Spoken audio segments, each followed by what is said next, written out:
Friday. The meeting set to be virtual, as coaches currently employed in the NFL have got to wait until after the divisional round to meet with teams in person. Minter spending Tuesday doing interviews with both the Titans and the Cardinals. The Miami Dolphins announced this morning they have completed their interview with former Browns head coach Kevin Stefanski.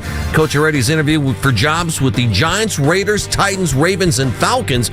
Miami fired Mike McDaniel last week following the season. He's already interviewed for the job here in Cleveland. One of the many problems for the Cavaliers this season is the fact they are dead last in the NBA when it comes to defending the three-point shot. Opponents hitting them at a 39% clip. Donovan Mitchell, why guarding the tray is so hard for the Cavs. I think it's cause and effect, whether it's on ball, whether it's helping too much, whether it's offensive rebounds leading to second chances, to kickouts. It's not one specific thing. I think it's an accumulation of a bunch of different things that we need to clear. Cavs back to work tonight. Going to be in Philadelphia, taking on the 76ers. Cavs have dropped 3 of the last 5. The Sixers coming to the game having won 6 of 8.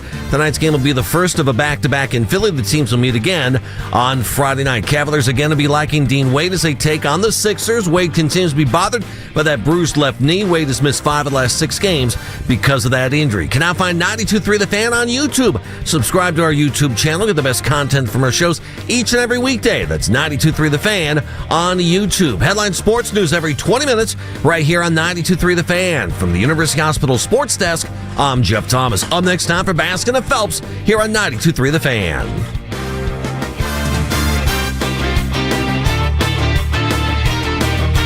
The Ken Carman Show with Anthony Lima. We are not in a position to get Fernando Mendoza. We're probably not going to be in any sort of a position, because I have to ask why the Jets would move out of that spot to get Dante Moore. I'm willing to accept the fate of what this is. I still put it to the Browns. You are tasked with finding your next quarterback, your bridge quarterback. You are tasked with that. Losing, we've lost before on purpose.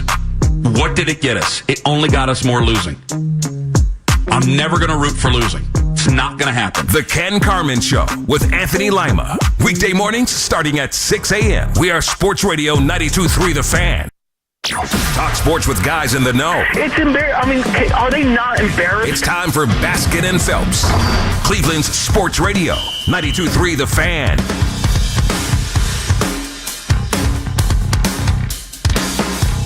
What was crazy is now chaotic. Chaotic. 9 NFL teams are looking for a head coach. And the more teams that are looking for a head coach, the less and less confident I am about the Browns coaching search. Welcome to Baskin and Phelps, everybody. Jeff Phelps here. My partner today, Dan Mennigan, in for Andy Baskin. Daryl Ryder's going to join the fun as well today. What the hell's going on? It is amazing how in a hiring cycle that we all looked at each other and said, there's nobody really that great out there that you want to be all over. And now there's 9 openings. 9. We are close to a third of the league deciding to move on from their coaches and find someone else in a hiring cycle that everybody has gone, At the beginning of this thing, everybody said there's no Ben Johnson here. There's no real clear-cut coordinator that this is the guy. There was no Mike Vrabel looking to get right back in, who's clearly one of the top guys you would hire in a situation like that. No Sean Payton coming from TV or anything like that you're looking to hire? There are a couple of guys who are available who have been around. Every job that opens up now, I would think Mike McCarthy just says, thank you, because his name has not been front and center in too many of these searches. No. But I would think Mike McCarthy starts to become more valuable to teams. I would think a guy like Jim Schwartz becomes more valuable to teams. So, a guy like Robert Saleh might become more valuable. And the reason why is this, Dan. How many coordinator de jours, or in this case, assistant coaches de jour, because not all these guys are even coordinators, do you think are going to step right in and be really good head coaches? I would think the more spots that open up, the more likely it is that some of these guys who have been around, McCarthy, Schwartz especially, 2 veteran guys who have been around and have coached as head coaches, one with great success in Mike McCarthy, one in limited success, but 5 years and then tons of experience as a coordinator in Jim Schwartz. Great might be pushing it with McCarthy, but carry on. Would you just leave your Mike McCarthy, I hated him in Green Bay bias at the door? I'm sorry, I handed you one of the 5 best quarterbacks on the planet and a really good defense, and you won 1 Super Bowl. And had special teams that were just a train we're all wreck. praising Mike Tomlin. Oh, my God. We're all praising John Harbaugh. That's two Super Bowls. And how many have they won? It's 2. 1 each. Really? I thought Tomlin had 2. 1 each. I'll be damned. All right, never mind. 1 each. So you can take your Mike McCarthy bias and shove it up your wazoo. He's won as many Super Bowls as John Harbaugh and as Mike Tomlin. Tomlin went to 2. That's what it was. Tomlin went to 2. All right, so that's where I got confused. And he had a quarterback. His name was Roethlisberger. Mm-hmm. But he wasn't one of the 5 best you'd ever seen. Well, he was really, in your estimation. I think in the estimation of most. Yeah, me too. But still. Yeah. The point is this. With 9 openings, aren't these guys who have been there, done that, I would think would get more attention and could be hired with this thought in mind. Hey, we got to calm this thing down. This guy can do the job. We know he's capable. We know he's competent. Let's go get him. And if it's a 2 to 5 year hire, that's fine. Because in 2 to 5 years, there will be other coordinator de jours and probably not 8 other teams looking for a head coach. And I would think, Dan, with that in mind, this happens too. If you've identified your coach and you don't think you're getting John Harbaugh, if that's who you want, man, go hire that guy now and let him get a jump on things and get your guy before somebody else swoops in and gets him, because 9 teams are looking for a head coach. Your 2 to 5 year thing is interesting. Thanks. Does what happened with Pete Carroll scare you at all with that thought? No. Okay, why not? Is it just Raiders? 2 things. Raiders, Tom Brady influence there, maybe a little bit. And Pete Carroll certainly knows what he's doing. But hiring a 73 or 74-year-old head coach is a lot different than hiring a 60, 63, 64-year-old head coach. But if you're selling me on a short time frame, Yeah. right? Like, let's go down your road. All right, so Mike McCarthy. Well, they could have kept Pete Carroll another year, and my guess is Pete would have done a better job next year. And he was kind of hamstrung to begin with due to the Sure. fact that they had no offensive line. They traded their best receiver midway through the season. The defense was very much a sum of its parts defense with one unbelievable player. There were a lot of pitfalls that took place on that Raiders team, including starting the season with 36-year-old Geno Smith and having Aiden O'Connell get hurt and then Kenny Pickett from there. And I mean, it's just it was a disaster zone. It was the classic, if you say too loud, this can't get any worse, it'll find a way to get worse. But the Pete Carroll thing scares me because I wonder if a part of it was the fact that the Raiders came in to the player saying, this guy's going to be here for 2 years. I mean, that was the thought. They were saying that from the beginning, that he's only going to be here for 2 years. And I wonder if that maybe caused some of the respect in that locker room to not be there. And because for them to phone him out. Because they knew from Jump Street that this was temporary. And so if you're going to come in and sell everyone, or sell everybody in that locker room, I should say, on the idea that this guy's only going to be here for 2 years to set a culture, I wonder if you're setting him up for failure. Which, if you're hiring a guy who is in his 70s, yes. If you're hiring McCarthy, who's 62. McCarthy's 62 years old. He'll be 63 in November. If you're hiring Harbaugh, I think Harbaugh's a year older than that. Those guys could conceivably coach for 2 to 10 years. Right. So I would be really prone to hiring a veteran in this cycle unless I have my guy completely locked up. Think about this. What if the Browns' top candidate is Jesse Minter? Right. Okay. Well, all of a sudden, the Ravens are looking for a coach. And the Ravens, defensive-oriented guy, maybe, blah, blah, blah, Minter coach there. He'd be a perfect hire there. Steelers love hiring, at least the 3 hires they've had, young coaches, young coaches, the last two defensive backgrounds in Cowher and in Tomlin, knowing that they don't want to change coaches all the time. Man, if I'm Jesse Minter, I'm knocking down the Pittsburgh Steelers' door. Wait a minute. I have the same background as those two guys who were successful for you and won Super Bowls, and I could be there for 8 to 15 years? Thank you. And so all of a sudden, the hot coordinator might think, man, the best job might be Baltimore. The best job might be Pittsburgh, because I'm going to get time there. They're going to let me grow and develop.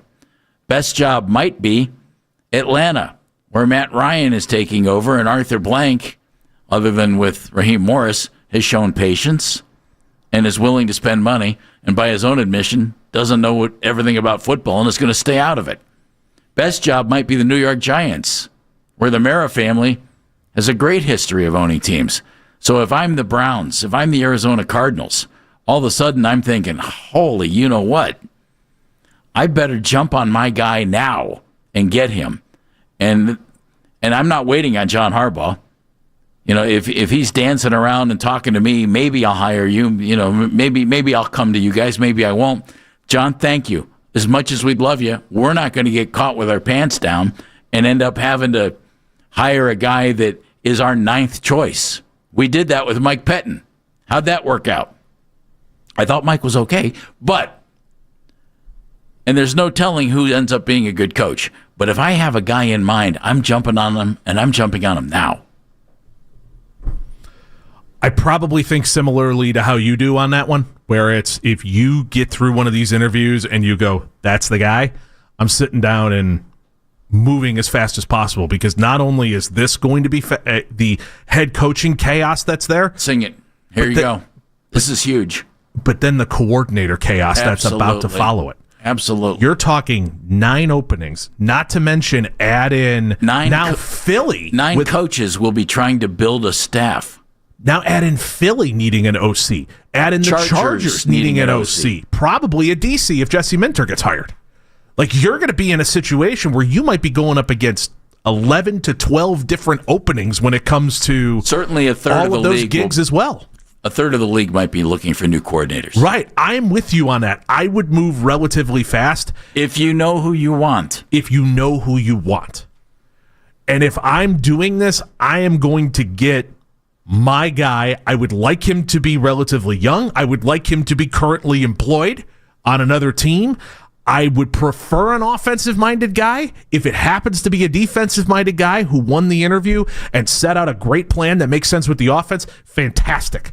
I would prefer an offensive-minded guy. I just don't know if that guy is out there unless you're going to sell yourself on Mike McDaniel, or you're going to sell yourself on Nate Scheelhaus, or you're going to sell yourself on Matt LaFleur. No, Mike LaFleur. I had it right this morning and goofed it up now. Mike LaFleur. Don't cross your LaFleurs. And here's the other thing. The Browns are now one of 3 teams in the AFC North looking for a head coach. If you thought Harbaugh was getting canned in Baltimore, and by the way, I thought their owner came off as a little cocky, saying it was my instinct to fire, that now was the time to fire John. What would you have done if Tyler Loop made the kick? Held on to him for another week. Yeah. Ooh. Wow. That's a little harsh. If you knew Baltimore was going to be rebuilding with a new coach. Now, and I say rebuilding coaching staff and everything else. That's a whole new thing. But they have some players. If you knew Pittsburgh was going to be without Mike Tomlin, to me it makes Kevin Stefanski and stability here more vital. No. I since I wouldn't have canned Kevin anyway. Don't say it. I would have kept him. I mean, if you had Kevin here right now, wouldn't you feel a lot better, Browns fans? I know I would. Instead, you're one of 9 teams looking for a coach. Does this situation make these veterans who are out there and maybe not getting a whole lot of buzz, Jim Schwartz, Mike McCarthy, more valuable? Is that the way you'd go, Browns fans? Are you rolling the dice with the quarterback du jour? Or would you like to rewind the clock and not let go of Kevin Stefanski? Mary Kay Cabot's going to join us later in the show. She's coming up at 11 o'clock. We're going to talk some Cavs with Chris Fedor coming up at noon. And we're going to play a little game all day long. You're going to love it.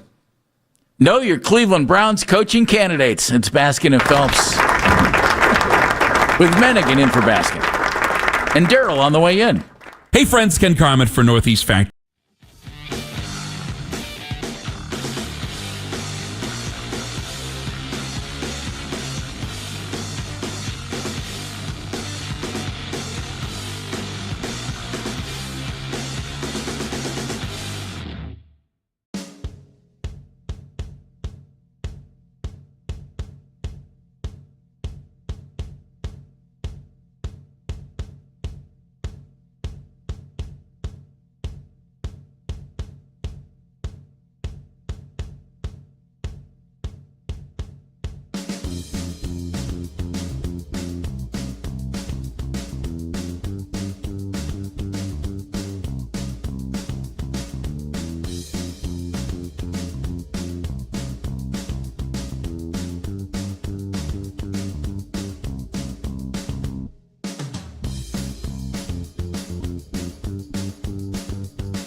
for jobs with the Giants, Raiders, Titans, Ravens, and Falcons.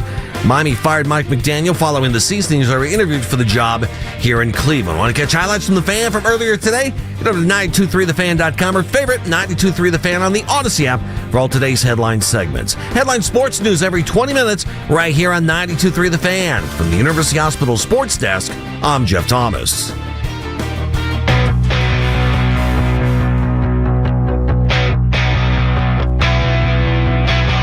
Know your Cleveland Browns coaching candidates coming up right here on Baskin and Phelps, along with Mary Kay Cabot at 11 o'clock. Chris Fedor covering Cavs for Cleveland.com.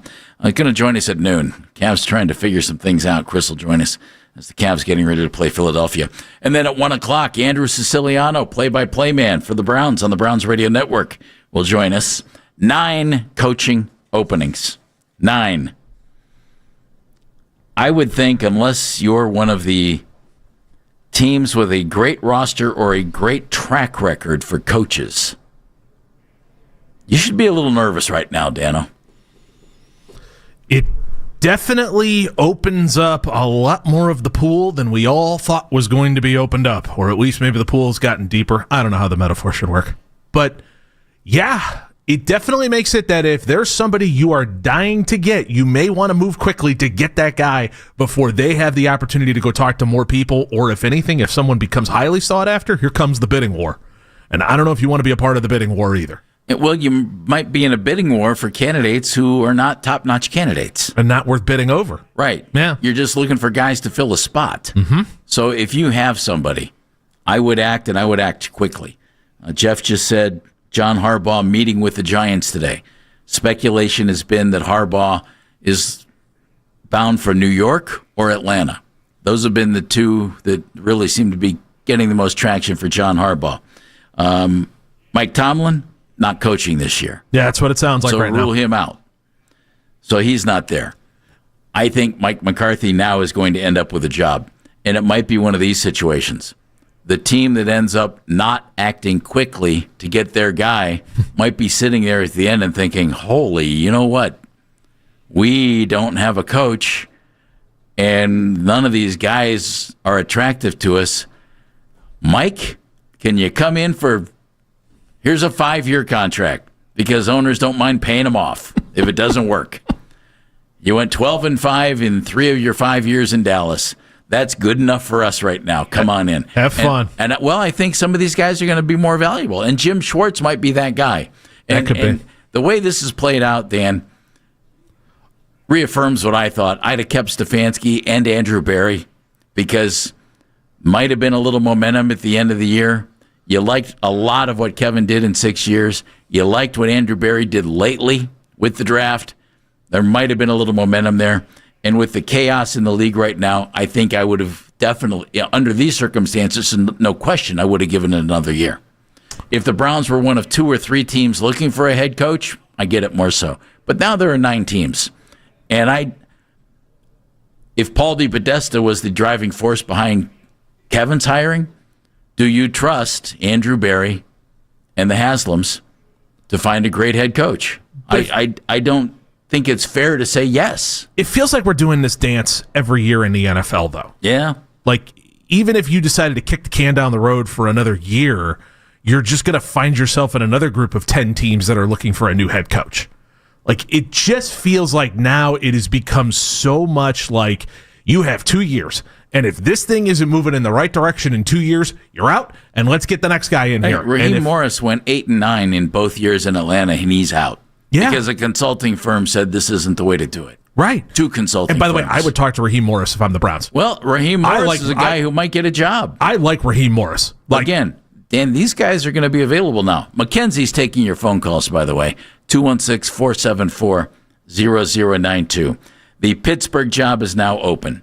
Mike Tomlin, after 19 years, saying, adios, I've had enough.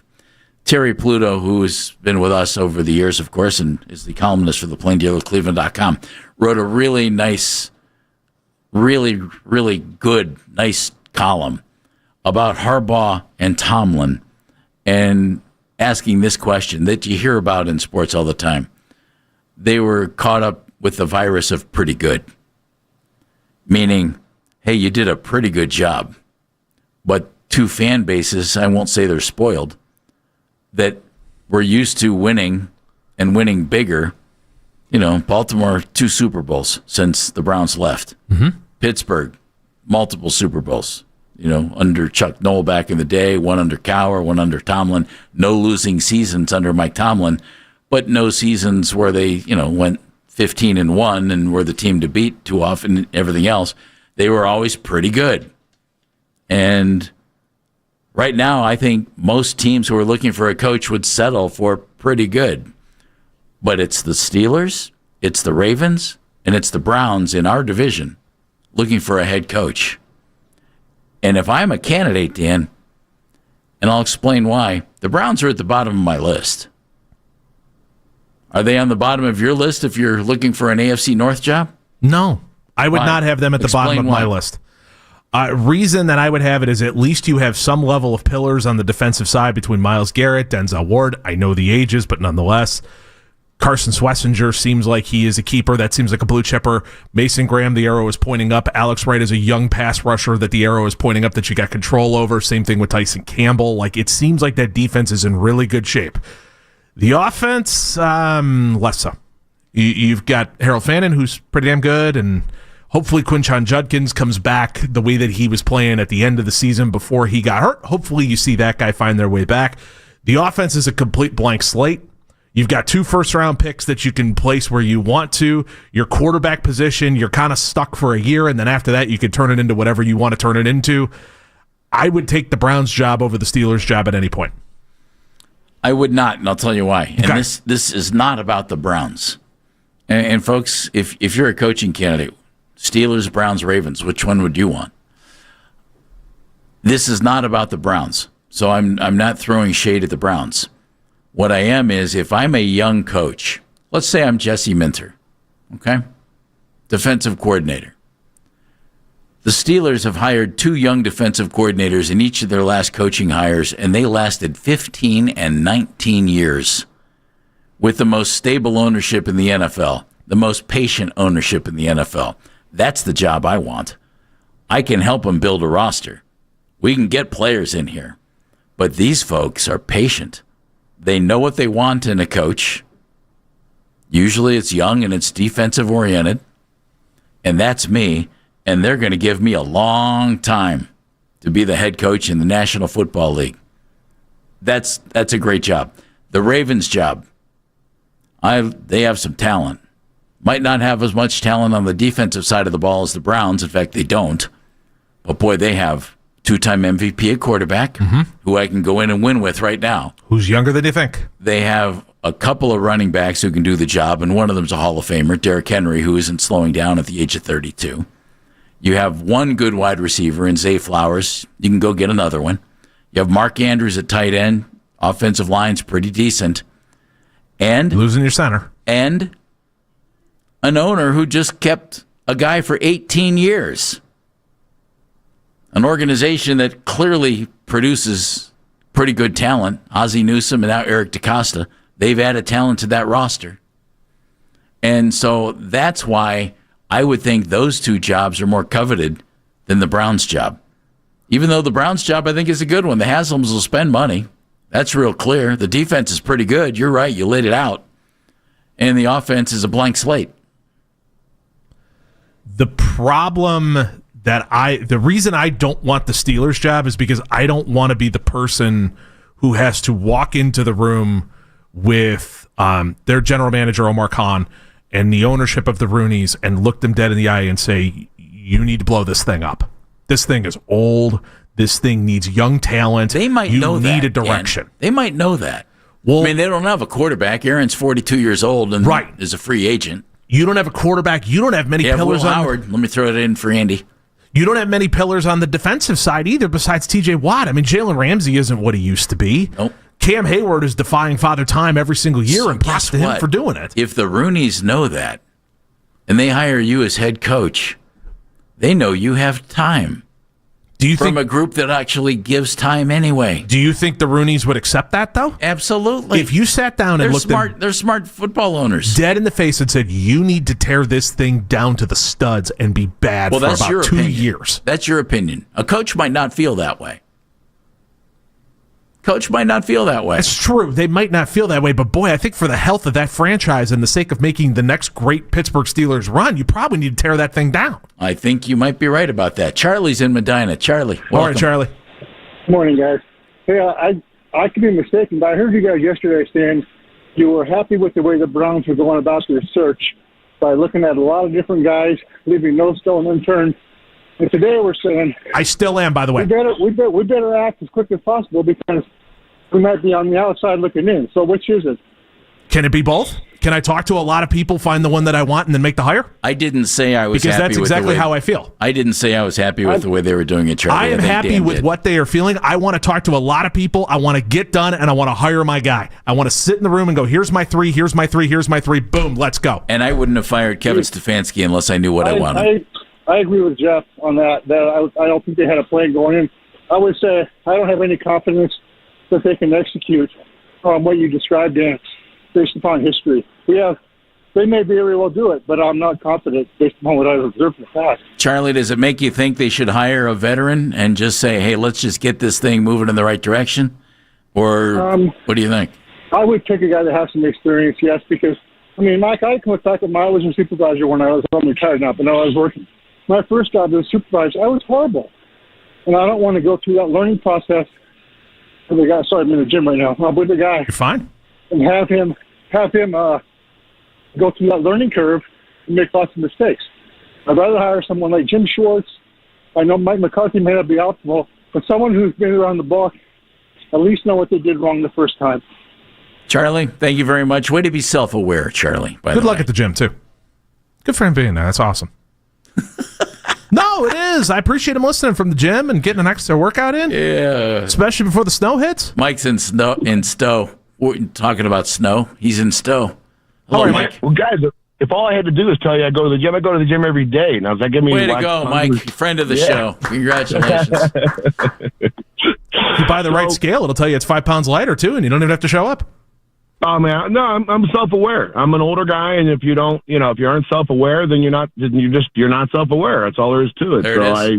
I stick with it. But yeah, Jeff, we agree, and Dan, you make a lot of good points. I love you being on the show, by the way, too. You do a great job. That's kind, man. Thank you.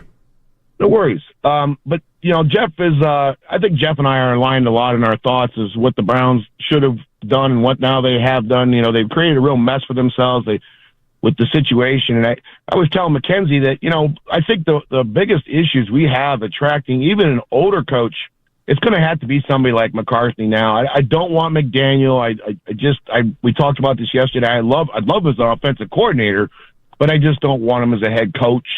But the biggest issue I think that we're facing now is that when you look at this team, you're right, Dan, about the defense, but the offense is so bad. And it's not just like, we are probably going to have 4, if not 5 new people on our offensive line next year. For $85 million against the dead cap. Yeah, Andrew can do stuff with that, but he's just kicking the can to the next year. Eventually, it's got to get paid. And if you look at what's happening, if he does that again this year, now we're going to be mucking up 27 and 28. I don't really want to do that. It's time to rip the Band-Aid off and just deal with it.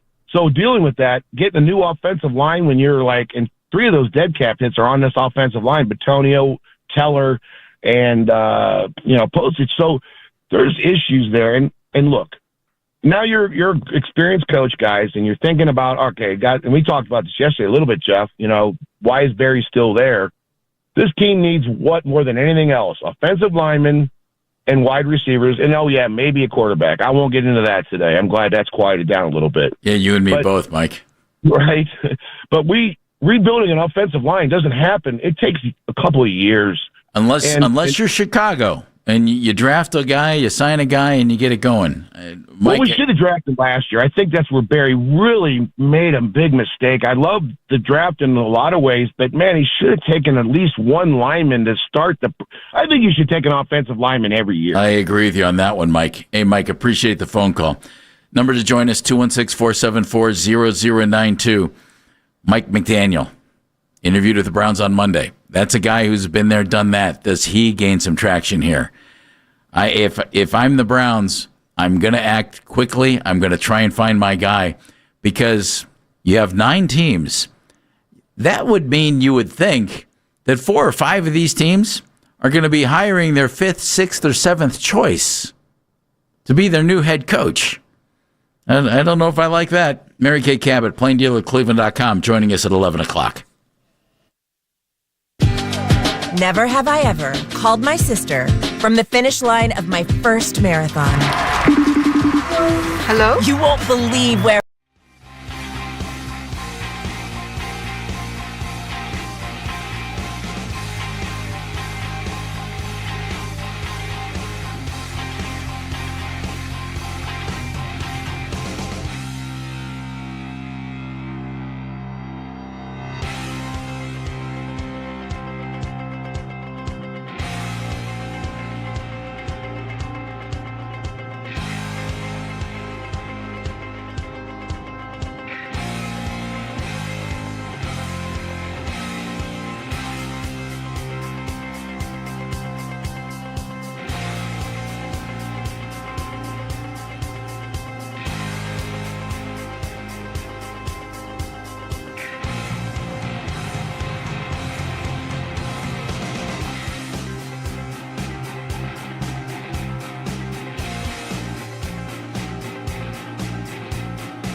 Miami Dolphins announced this morning they've completed their interview with former Browns head coach Kevin Stefanski. The coach has already interviewed for jobs with the Giants, Raiders, Titans, Ravens, and Falcons. Miami fired Mike McDaniel following the season, and he's already interviewed for the job here in Cleveland. Be sure to catch the Fan off-season special every Tuesday night, 7 to 9. Be sure to get the latest Browns news every Tuesday night right here on 92.3 The Fan. From the University Hospital Sports Desk, I'm Jeff Thomas.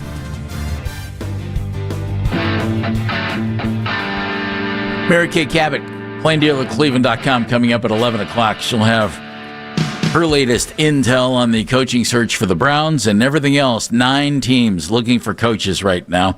And we've thrown this question out. Baltimore, Pittsburgh, Cleveland. And this isn't, in my estimation, a negative toward the Browns. But which one's the best job if you're a coaching candidate? I think it's got to be the other two. Because they just fired coaches, or one retired or left and resigned, and the other got let go, and they were there 18 and 19 years on teams with a track record of success. With that in mind, and we're going to get to your phone calls in just a second, there are a bunch of guys who have obviously been listed as candidates for the Browns job. And according to NFL.com, they have 9 guys.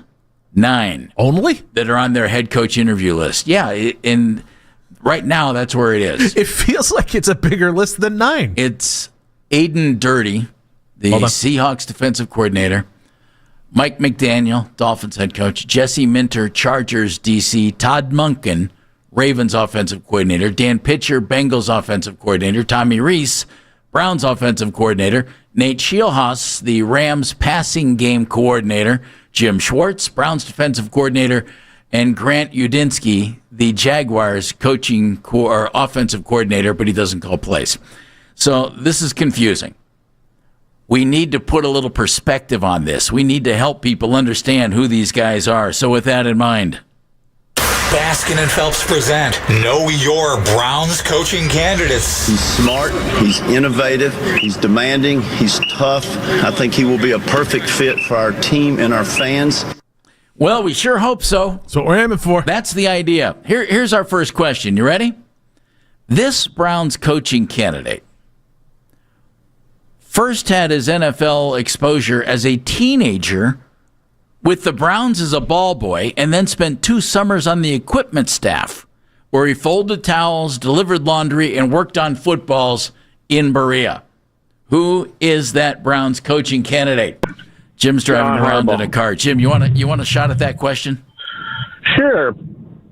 I'll say John Harbaugh, since his mom's from Cleveland. That's a great guess, and it's incorrect. But go ahead with your point. I'll give you the answer in a minute. Okay, I think you got to hire Jim Schwartz. We can't let him go. We just can't. Then maybe bring in a top-notch coordinator. Keep Tommy Rees. I think he's pretty good. But I really think that they got it backwards. I think Stefanski got saddled with the stone wheel that was Deshaun Watson and got thrown into the drink. But he'll resurface because he's resilient. I think Andrew Berry was the one that should have got ousted. And then when John Harbaugh came available, you could have approached him and said, hey, have you ever tried being a GM? You know, and then tie him at the hip with Stefanski. But that's all water under the bridge. The other candidate that I think would be really good if he comes available is Matt LaFleur. Yeah, but he's expected to resign in Green Bay. If he becomes available, Jimmy Haslam should fly the plane immediately, park it at Titletown, walk all the way over there and go, Matt, Jimmy Haslam, nice to meet you. You need me to help you with those boxes? I got a dolly on the truck. We can bring some guys in to help you unload your office. Why don't you hop right on this plane? I got a contract for you immediately. We'll fly wherever you want for dinner. And how big of a check do you want? I would agree with that, Jim. Okay. Jim, I'd agree. Well, that's my point. I really think the Deshaun Watson thing just killed us. There's no question about that, Jim. Thank you very much. All right, so the question here. This coaching candidate first worked for the Browns as a teenager as a ball boy. That was his NFL debut, and then spent 2 summers on the equipment staff where he folded towels, delivered laundry, worked on footballs. Dano, got a guess? I'll say Jim Schwartz. That is incorrect. The correct answer is Tommy Reese. Oh, yeah. His dad, Bill Reese, was the Browns. Thank you. His dad, Bill Reese, was the Browns director of player personnel from 2004 to 2008.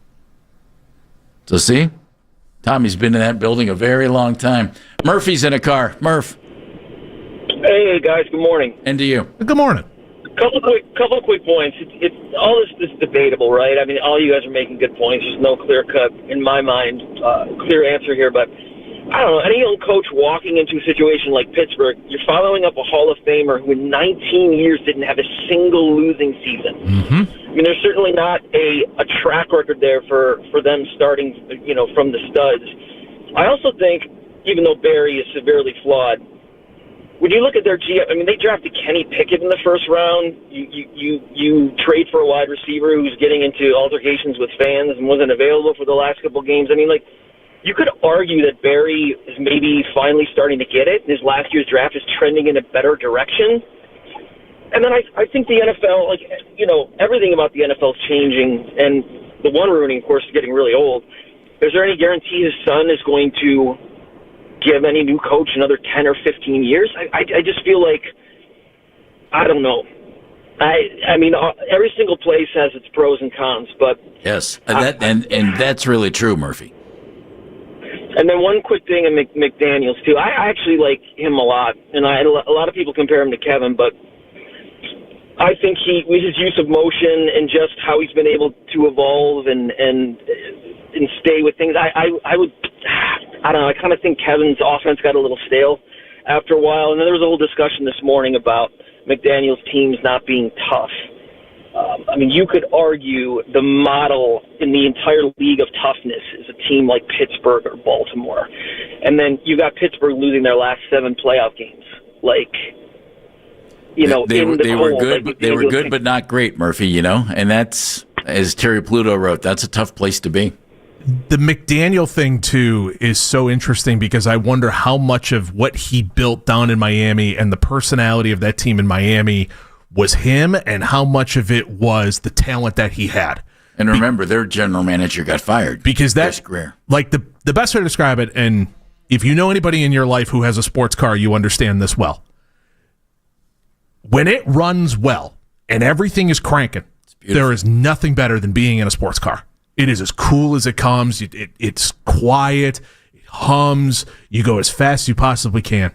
But if you have a friend who has a sports car, they'll tell you, well, it's in the shop a lot. These guys are always tinkering with their cars. They're always adding something new. They're always doing something else with it. And you wonder how much of it is running well versus how much of it is just running for the best that it could possibly be in that moment. A lot to be said for the old minivan that stays on the road, Dan. Exactly. And there's a lot to be said for those good old sedans who do the same exact thing. And that's Mike McDaniel's offense. How much of that was the sports car that was humming? When it was humming, it was awesome. But boy, the minute Tua dropped out of that thing, it fell apart. The minute Tyreek Hill was not available, all of a sudden it lost a massive aspect. The minute Achane was not there, it got ugly in a hurry. In other words, the minute that he had the type of talent Kevin Stefanski had here in Cleveland. Right. Now, is that because of the guys who are on that roster, or is that because of Mike McDaniel's system and how it is built? It is built for everything to be 100% well, and there's no way to really alter or tinker around it. I think the guy is an offensive genius. I would love him as an offensive coordinator. I wonder about him as a head coach. Randy's in Newport, Florida. Hello, Randy. How are you, Randy? Hey, good afternoon. Well, wait a minute. Oh, Still good morning, guys. Yeah. How are you? All good. We're well. All right, so I don't understand why the Browns are interviewing defensive coordinators from other teams. And the reason I say that is this defense has a lot of talent, no doubt about it. But Jim Schwartz is the architect that put it all together.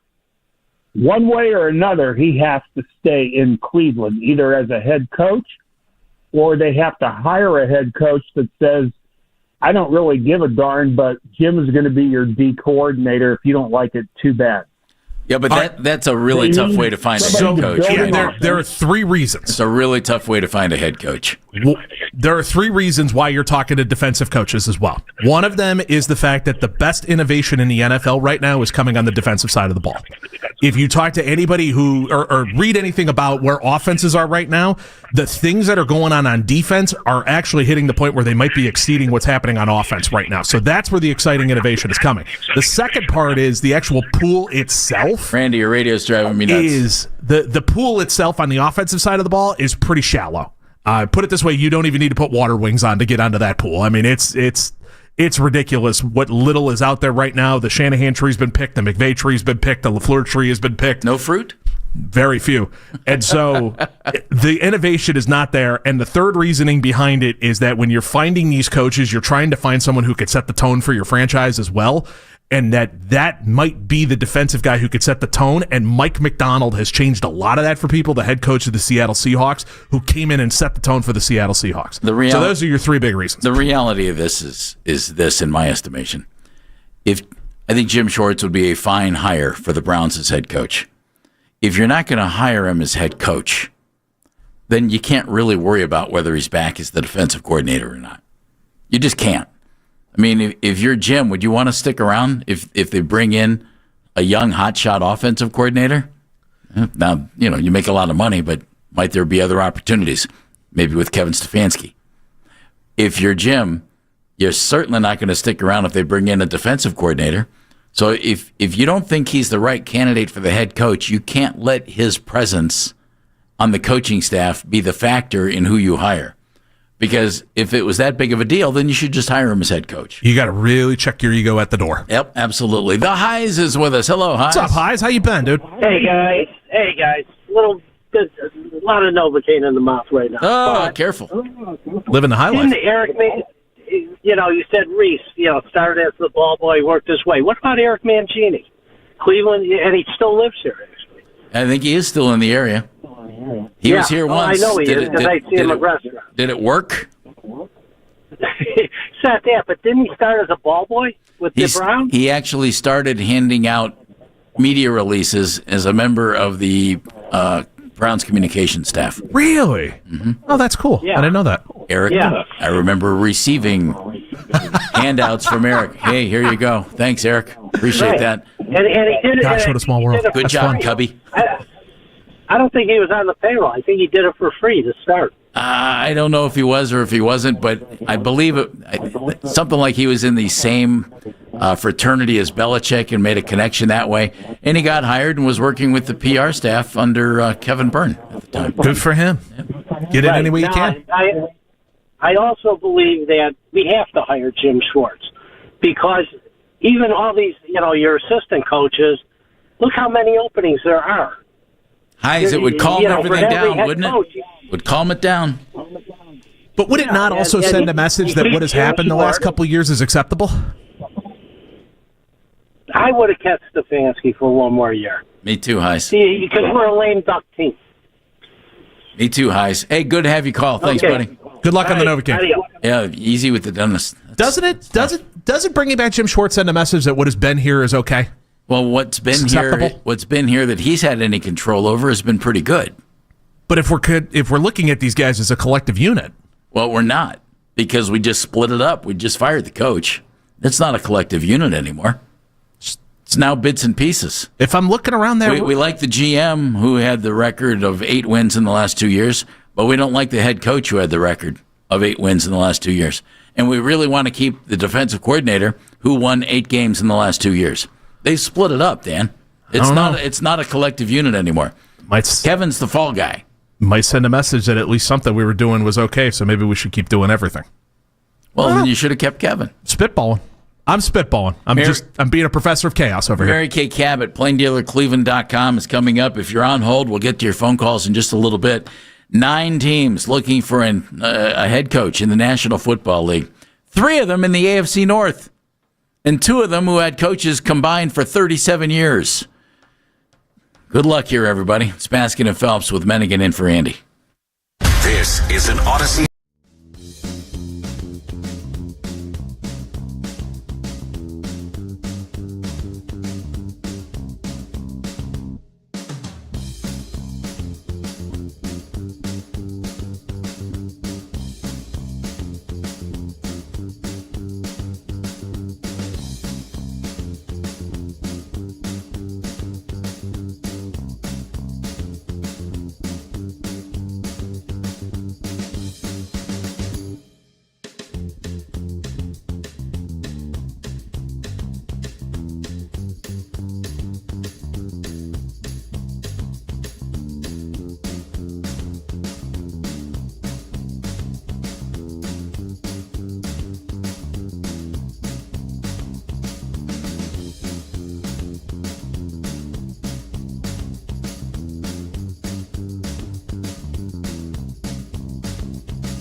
to your phone during the offseason by following the Browns playlist and 92.3 The Fan on the Odyssey app. Headline sports news every 20 minutes right here on 92.3 The Fan. From the University Hospital Sports Desk, I'm Jeff Thomas.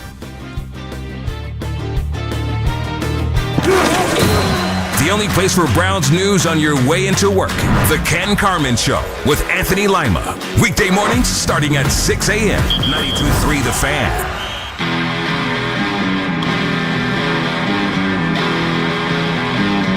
Welcome back to Baskin and Phelps. Baskin's not here today. Menigan is still here, but also joining us now, wearing his Seattle Kraken hoodie. Dangerous Daryl Ryder. ID. Go Kraken. There you go, so to speak. We've been playing a little game today. Our guest is going to play that game. She's not aware of it, but we're going to make her aware of it right now. She joins us on the Make It Right, Call Kyle Wright hotline. She is Mary Kay Cabot from the Plain Dealer in Cleveland.com, where she covers the Browns, and she's going absolutely nuts because the Browns are one of 9 teams looking for a head coach. Mary Kay, this is nuts. Oh, it really is nuts, and it got even more nuts yesterday, of course, when Mike Tomlin stepped down. So, as I tweeted yesterday, it's mind-blowing to me that John Harbaugh and Mike Tomlin are both gone from the AFC North right now, and that Kevin Stefanski's also gone, leaving only Zach Taylor. It's just amazing to think that those two legendary, longtime AFC North coaches are not in the AFC North anymore. It's kind of bizarre. To keep things light today, Mary Kay, we're playing a game. Know your Cleveland Browns coaching candidates. Do you want to give it a shot? Oh, probably not. All right, we'll pass. We'll come back and get that later. With that in mind, is the Browns' job more desirable than the Steelers' job? More desirable than the Ravens' job? The Giants' job? Dolphins? I think the Browns have put themselves in a tough spot here. What do you think? Well, I think beauty is in the eye of the beholder. I think there are many things about this Cleveland Browns job that are attractive. And I think that one of them, obviously, is the fact that they have a very dominant defense. So I think that is something that, especially if you are a defensive-minded head coach, you're going to look at this job and say, yes, they do have the best defense in the AFC North and the best talent in the AFC North. So I do believe that from that standpoint, you can look at it and say it's number one in that category. And then you get to the quarterback, which is, of course, vitally important. Right now, they don't know who their starting quarterback is, but they've got Shador and Deshaun and the number 6 overall pick, so you have to weigh that. There are a lot of things, I think, that are very, very attractive about this job. And, this is a football team that not too long ago won 11 games. So the last 2 years have been bad, but there is still some talent on this football team. And that rookie class last year was phenomenal. So I think the future is pretty bright. Mary Kay, by my math, and my math is usually wrong, but 6 have interviewed so far. They want to talk to at least 3 more, and that obviously does not include John Harbaugh, who they have not scheduled an interview with just yet, even though they've talked to him. Do you think there's a leader in the clubhouse right now, or do you feel like there is a lot more runway to go in this process before they start narrowing this field? I think there's more runway because they haven't yet talked to Jesse Minter or Nate Scheelhaus or Grant Udinski.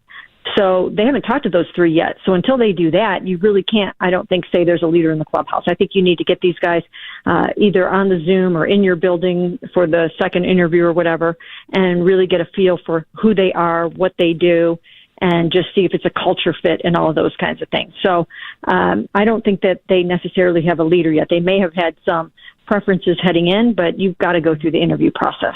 Mary Kay, what's the time frame on hiring a guy right now, and what do teams have to do to satisfy the Rooney Rule and wait for anybody who might still be playing? How soon do you think we can start to see some of these guys get hired? Well, the dominoes will begin to fall when John Harbaugh gets hired, and that could happen anytime soon because he's a free agent and he can talk to anybody anytime. So, he'll be talking to the Giants today, and then I guess the next 2 on his list are the Titans and the Falcons. And, you can't rule anybody out else out yet, because if things don't work out the way that you want them to with those teams, then you start to go down your list a little bit. So, right? I mean, nobody thought Deshaun Watson was coming here until he was. So you can't completely rule the Browns out yet for John Harbaugh, but they certainly don't seem to be on his top 3 at the moment. So that domino has to fall, and then a few others have to fall as well. Kevin Stefanski, I think he's going to be pretty high on the list for getting a job. But if you really like someone and that coach goes all the way to the Super Bowl, then I think you have to be willing to wait for him. It's only a couple more weeks. And I know that people get a little panicky about the staff and things like that, but you want to make sure that you're getting the guy that you want and not worrying about will he be able to assemble a staff if he goes and plays in the Super Bowl. Mary Kay, when we talked to Andrew Berry last week, he said a lot of things that were really revealing about the coaching search. One of the quotes of many that stood out to me was when he talked about finding the right guy for where they are currently at in their team building process. So with that in mind, do you feel like that leads them more in the direction of a John Harbaugh, Mike McDaniel, experienced head coach, or one of these young up-and-coming offensive or defensive coordinators, of which there are many that they're talking to in this search?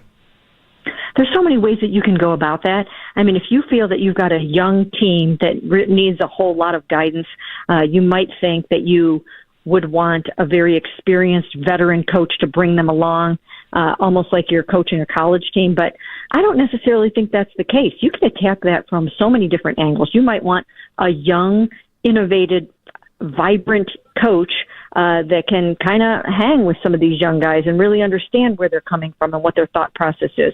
So I don't think that matters as much as it might seem. I would not let that dictate how I hire my head coach. Mary Kay Cabot joining us from the Plain Dealer, Cleveland.com. If the Browns knew that the Steelers were going to be without Mike Tomlin, that the Ravens were going to be without John Harbaugh, and that they would be one of 9 teams looking for a head coach, do you think that would have changed their thinking about Kevin Stefanski? No, I don't think so. I think it was time for a change. I think teams know when it's time for a change. I think you could see that the other teams are kind of articulating that as well.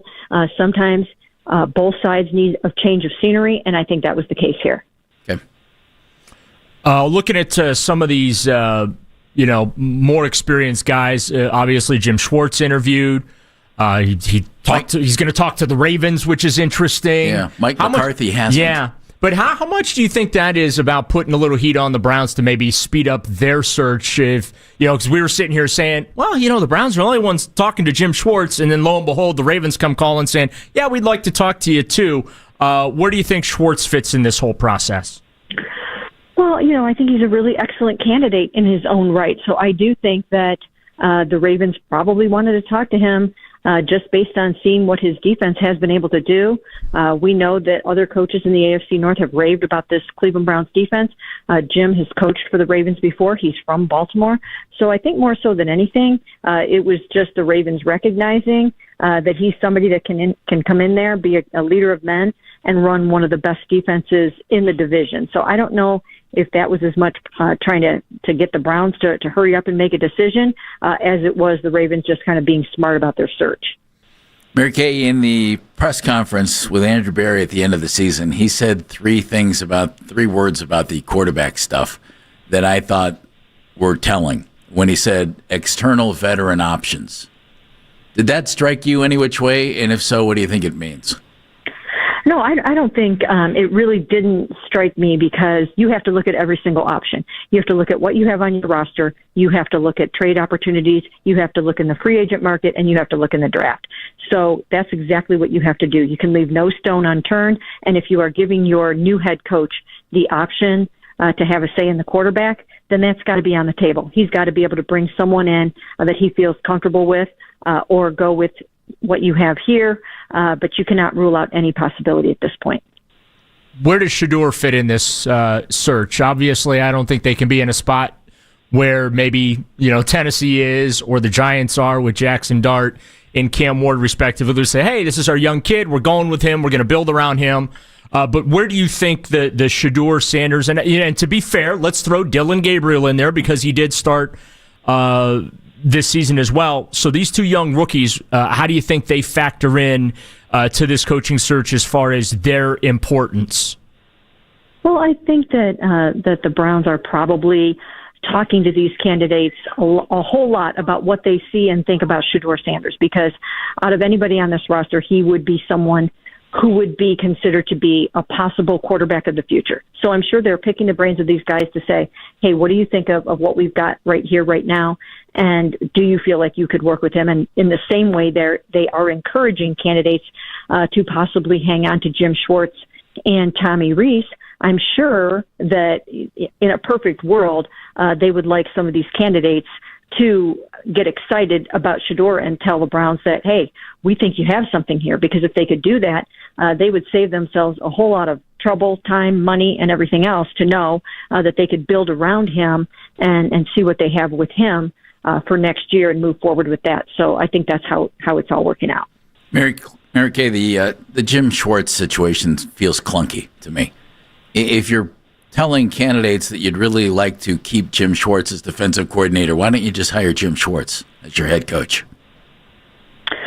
Well, it depends on what you want. Once again, I think you have to go through the process. I think you have to talk to all these people and see how you feel about the direction and the vision for your football team. If you want to keep your head coach around for the next 10, 12, how many ever years, even more than that, the way the Ravens have done, the way the Steelers have done, you might want to go with someone younger. Or if you want to make sure that you are getting someone who can handle a young roster and be that leader for this football team at this moment in time, maybe you do go with a Jim Schwartz. So I think they're trying to be open-minded about the whole process, and I think that's smart because what you think heading into a search might not be what you think coming out of it. Does hiring a young defensive coordinator to be head coach, obviously I'm referring to Aiden Dirty, Jesse Minter, if they hire someone like that, does that basically mean that Jim Schwartz is not going to be returning? No, not necessarily. It would have to be a situation where those two coaches put their heads together and decide if they want to work together and how they want to work together. And if the answer to that is yes, then you find a way to make that work. If the answer is no, then Jim will have other opportunities. What if Kevin gets a job and, decides that he wants Jim to come with him? There are other, he's very well connected and he's a great defensive coordinator, obviously. So he will have chances if he doesn't get a head coaching job. And if it's a fit here, either with him as head coach or with a new head coach that's a defensive coordinator, then they'll try to find a way to make it work. Any new candidates on the horizon? Not that I know of yet, no. I think they're kind of taking a little bit of a breather, catching their breath a little bit, and then they'll get back at some more interviews tomorrow and Friday, I believe, maybe over the weekend. And then they'll have to go from there and see who else will be coming in. We'll be following everything you do in the Plain Dealer and Cleveland.com. You'll be all over the search. We appreciate it, Mary Kay. Thank you. Sounds good. Thanks a lot. Mary Kay Cabot joining us on the Make It Right, Call Kyle Wright hotline. 9 teams. That's it, Jeff. 9 teams, Daryl. Hey, there may be a 10th. Good Lord. Well, yeah. And I think you know what team I'm referring to. Buffalo. If McDermott doesn't get them to the Super Bowl, I think there's a chance the Bills make a change. And he becomes a hot candidate. There are candidates galore. You need to know them. Know your Cleveland Browns coaching candidates. Coming up, we're going to bounce a question off Daryl. Mary Kay didn't want to play. She was all business today. Didn't want to play. I don't blame her. I don't want to play either because I'm going to probably need to Google something here. No, you're not allowed to Google. I'm going to need a you're not chat allowed, GBT. You're not allowed to Google. You're sitting here. You have to play. 216-474-0092. Number to join us. Daryl's in for Andy. Dan's behind the glass. Mackenzie's taking your phone calls. I'm Jeff Phelps, and we're all on the Fan.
Ravens and Falcons.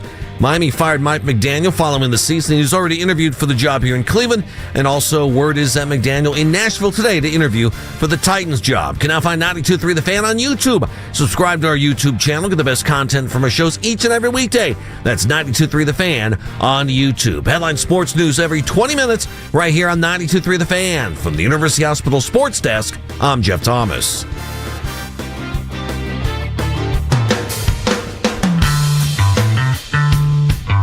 Well, I think beauty is in the eye of the beholder. I think there are many things about this Cleveland Browns job that are attractive. And I think that one of them, obviously, is the fact that they have a very dominant defense. I think that is something that, especially if you are a defensive-minded head coach, you're going to look at this job and say, yes, they do have the best defense in the AFC North and the best talent in the AFC North. So I do believe that from that standpoint, you can look at it and say it's number one in that category. That was Mary Kay Cabot just a few moments ago here on The Fan. If you missed a moment in our show, you missed that interview, use the rewind function on the Odyssey app. It's powered by Integrated Restoration, your local experts in water, fire, and storm disaster restoration. I'm Jeff Phelps. Daryl Ryder's in for Andy today. Dan, Mackenzie, along for the fun today.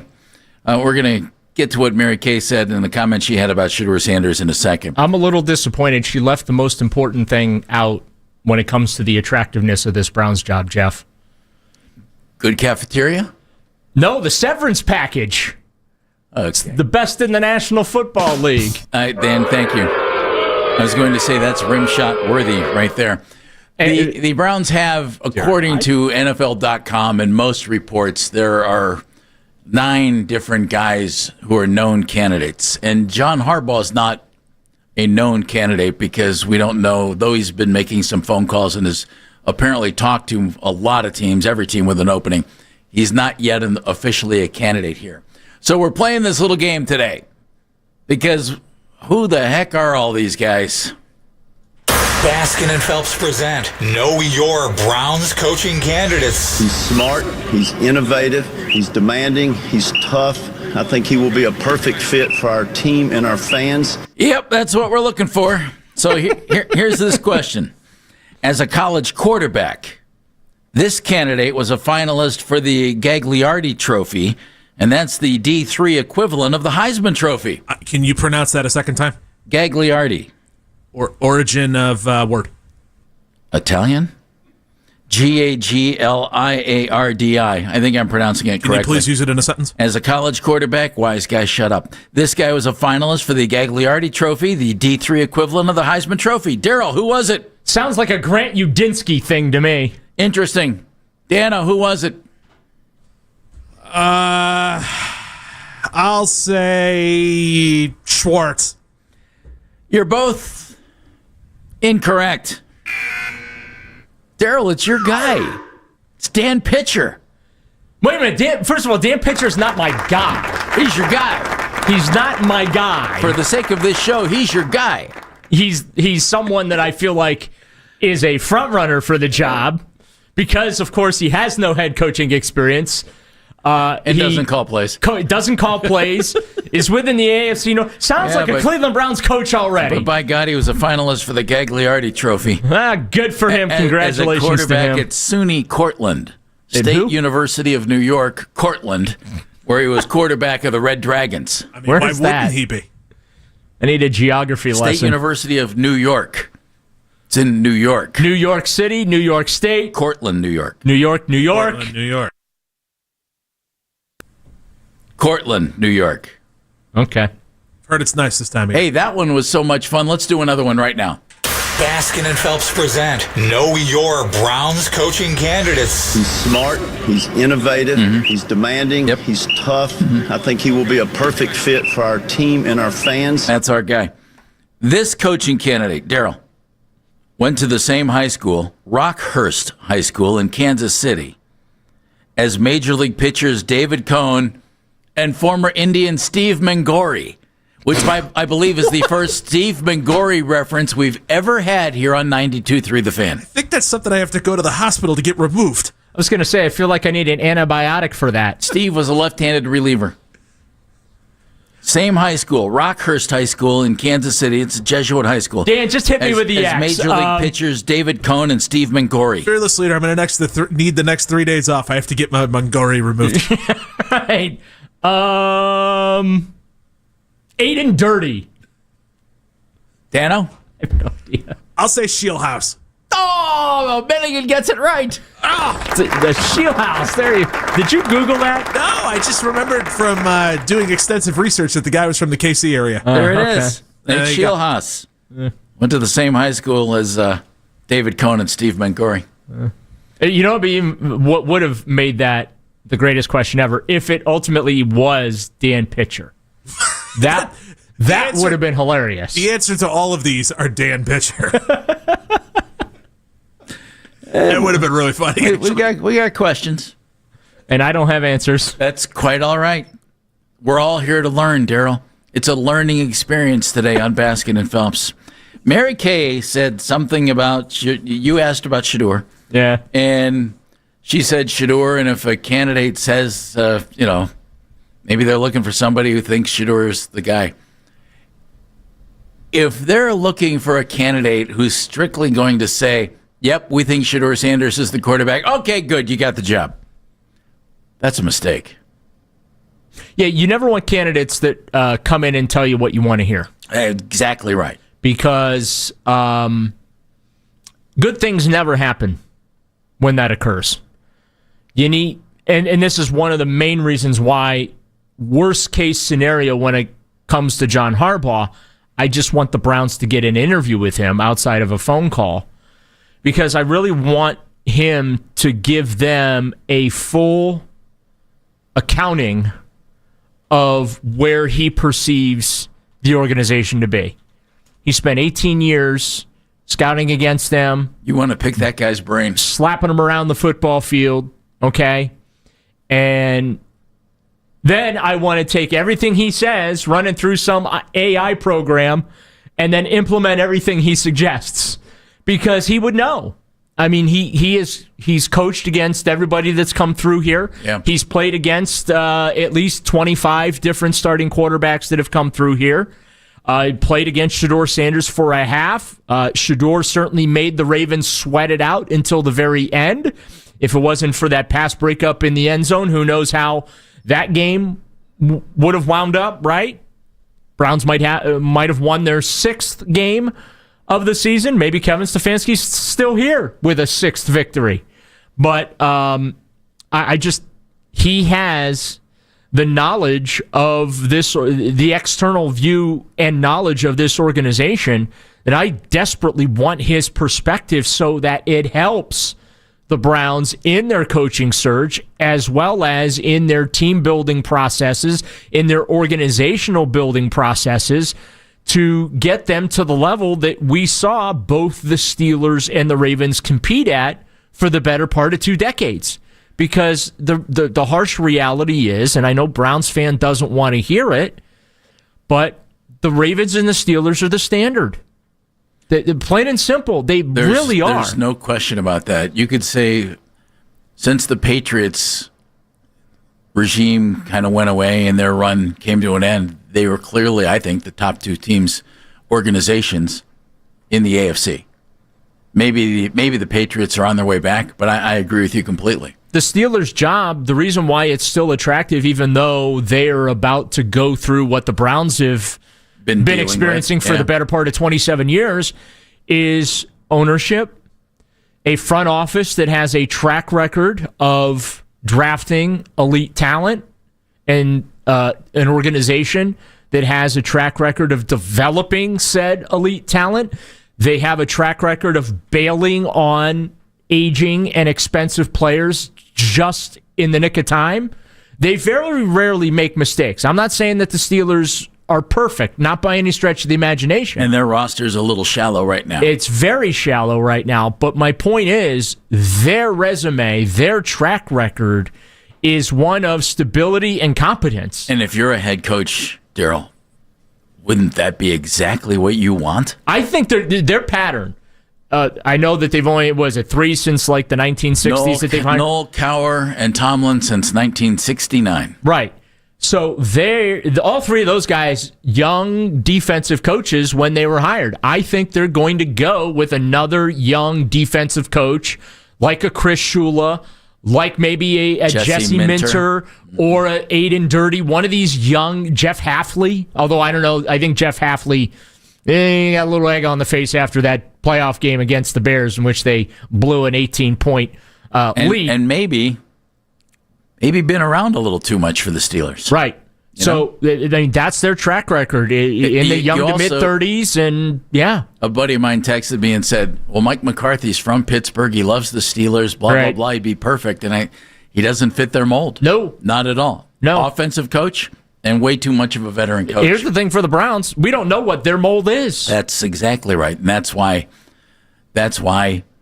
I've wondered about this. And I don't think you were here this day. Tony Dungy had a quote. He was asked about coaching searches, and he said, I get asked a lot about things, and I always turn it around and I say, well, what are you looking for in a coach? Yeah, I remember that quote. Yeah, and he said the Steelers said this is exactly what we're looking for, and it's exactly, Daryl, what you described. Yeah. Caleb's in Independence. Is that right, Caleb? Yes, Caleb. Good to have you with us. Cool. Wanted to touch base a little bit about the head coach. I know you guys are mentioning Jim Schwartz a lot as head coach, and I feel like more of like I feel like it would appease the more of the casual fan base, seeing what he did with the defense and seeing how good he was. But, I mean, for more of the diehard Browns fan, they look at, the past record about how he's done with head coaching. And I don't know. Some people are just meant to be a coordinator. And the name no one's really talking about is, a lot of people in the beginning is Clint Kubiak. This guy's an offensive mastermind, in my opinion. Gary Kubiak, son of Gary Kubiak. People forget about how he was with New Orleans the first couple of weeks where he made Derek Carr look like Tom Brady. I mean, what's your guys' opinion on Clint Kubiak? The thing about Clint Kubiak is it repetitive here? Clint Kubiak studied under his father, as did Kevin Stefanski. Yeah, they just showed Kevin the door, so I think that's why we haven't seen Clint Kubiak on the list. I think that's what it is, Caleb. Yeah, I mean, the thing about, Clint Kubiak, in my opinion, a lot of these teams, I mean, we can all agree is, everyone's going after John Harbaugh. It's like, if we're being real, it's wishful thinking. I pray, John Harbaugh comes to Cleveland, but it's going to be a domino effect where John Harbaugh is going to be the first coach, and then after that, everyone's just going to fall. Do you ever think, would it be smart for the Browns to go after their guy that would be after John Harbaugh instead of gambling on John Harbaugh and make sure that they get their, second guy before, just seeing John Harbaugh go somewhere else? I mean, wouldn't that be a little bit smart? Because realistically, he's going to want to go somewhere with more stability than Cleveland. Caleb, thank you very much. I mentioned that earlier in the show. If I'm the Browns and I don't think I have Harbaugh, who's the next guy on my list, and can I hire him tomorrow? As quickly as I could hire a guy. If I'm the Browns or any of these other teams, I'm going to try to hire my guy. Yeah. And I'm going to tell the candidate, hey, here's the job offer. But here's what we're going to pay you. And we'd like an answer in 24 hours. But like Mary Kay just told us, they have to go through their process. I mean, I asked her, hey, is there, they've already talked to 6. They've already talked to 6. They got 3 more they'd like to talk to. Is there a leader in the clubhouse? And she had a great answer. She said, no, they still have to go through their process. They can't have a leader in the clubhouse until they've at least gone through the process here. And it goes back to what I said earlier, Jeff. The Browns don't have a type. And I think that's part of the problem with this organization is that they've never been able to establish the type. They think they know what their type is, but they don't know what their type is. And Daryl, that might be why they're looking at least the known candidates. A dozen different guys. 3 or 4 defensive coordinators, 3 or 4 offensive coordinators. It's kind of all over the board on this one. Bill is in Newberry. Hey, Bill, welcome. Good morning, or afternoon now. Anyway. Not quite, but that's not yet. 26 more minutes to go. Okay. Jim Schwartz for head coach. They can take his assistance for the defensive coordinator because he'd be there to help them. And leave the guy that took the last couple games as the offensive coordinator because, I don't know, he might be the guy. They didn't do too bad with a young quarterback that is still learning. But, when we're looking for an offensive coordinator, the thing about this is if we had to go find an offensive coordinator and we hired these other people, You're only looking for one candidate, which cuts down the search. We have suffered for the last 30-some years with bad coaching and bad picks by the management. The problem is their offensive line. As you know and I know, they haven't been able to pick anybody up. Once that offensive line coach left to go help his son, things just fell apart.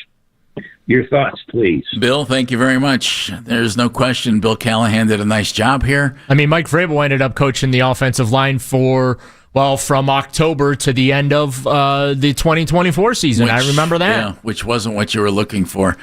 They have to get some linemen in here. And, Daryl, by getting linemen in here, they have to use some big-time assets. And they have some in this draft. So I think we all expect them to draft wide receiver and lineman in the first round, problem solved. Well, that'll help. And, okay, maybe not Daryl, the problem. It helps solve the problem. How about either two linemen, two receivers in their first 3 picks, and then one of the other position? Yeah. I can certainly see that happening. Know your Cleveland Browns coaching candidates. Another question coming up. More of your thoughts, 216-474-0092. Daryl's in for Andy.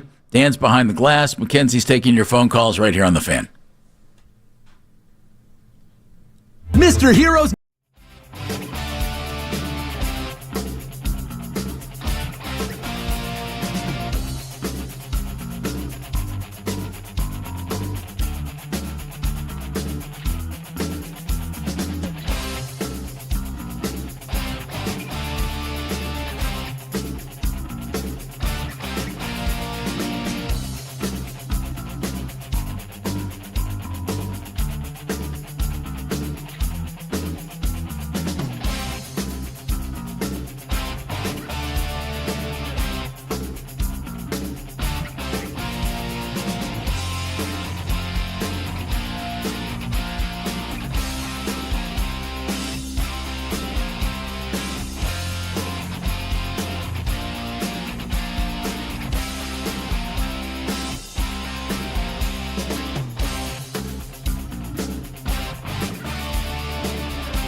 Raiders, Titans, Ravens, and Falcons.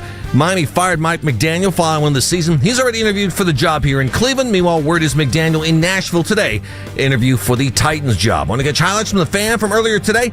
Get over to 923thefan.com or favorite 923 The Fan on the Odyssey app for all today's headline segments. Headline sports news every 20 minutes right here on 923 The Fan. From the University Hospital Sports Desk, I'm Jeff Thomas.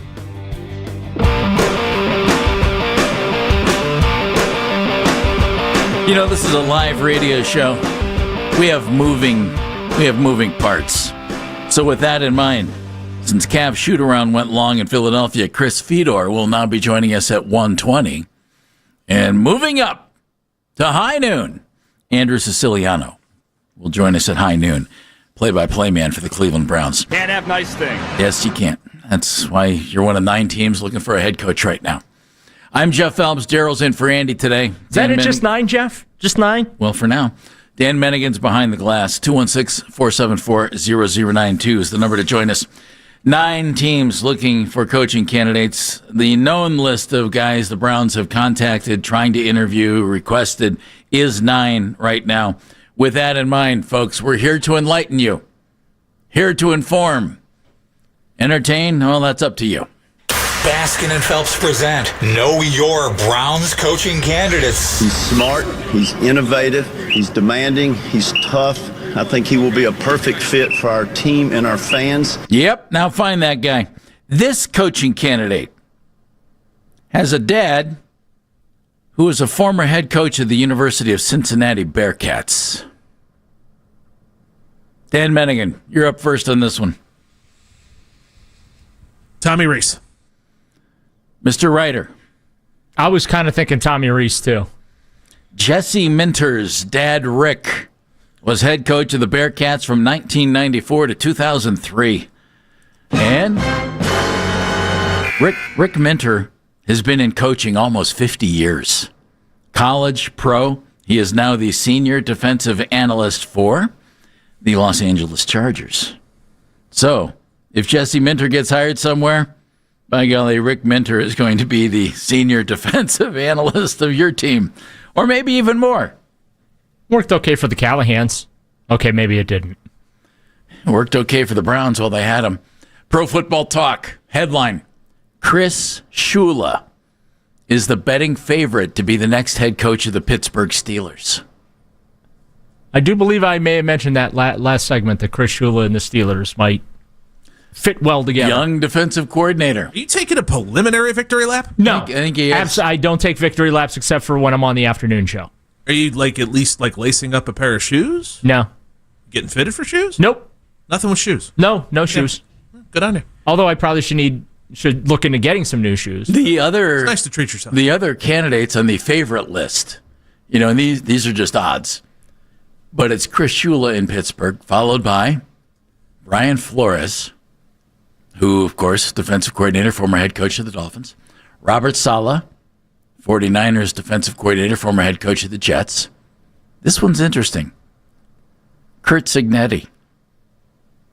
Yeah, I don't think that's... area. I don't either, but he's a Pittsburgh area guy. If there was a gig he would leave Indiana for, it might be to go coach his Pittsburgh Steelers. He does not fit their profile. No, he doesn't, but, maybe their profile needs some updating because all they did was win 1 Super Bowl in the last 19 years. He's too old.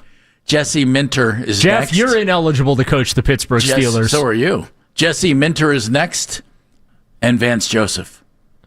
But most of those guys, clearly defensive backgrounds, so the odds makers also know the mold of what's going on.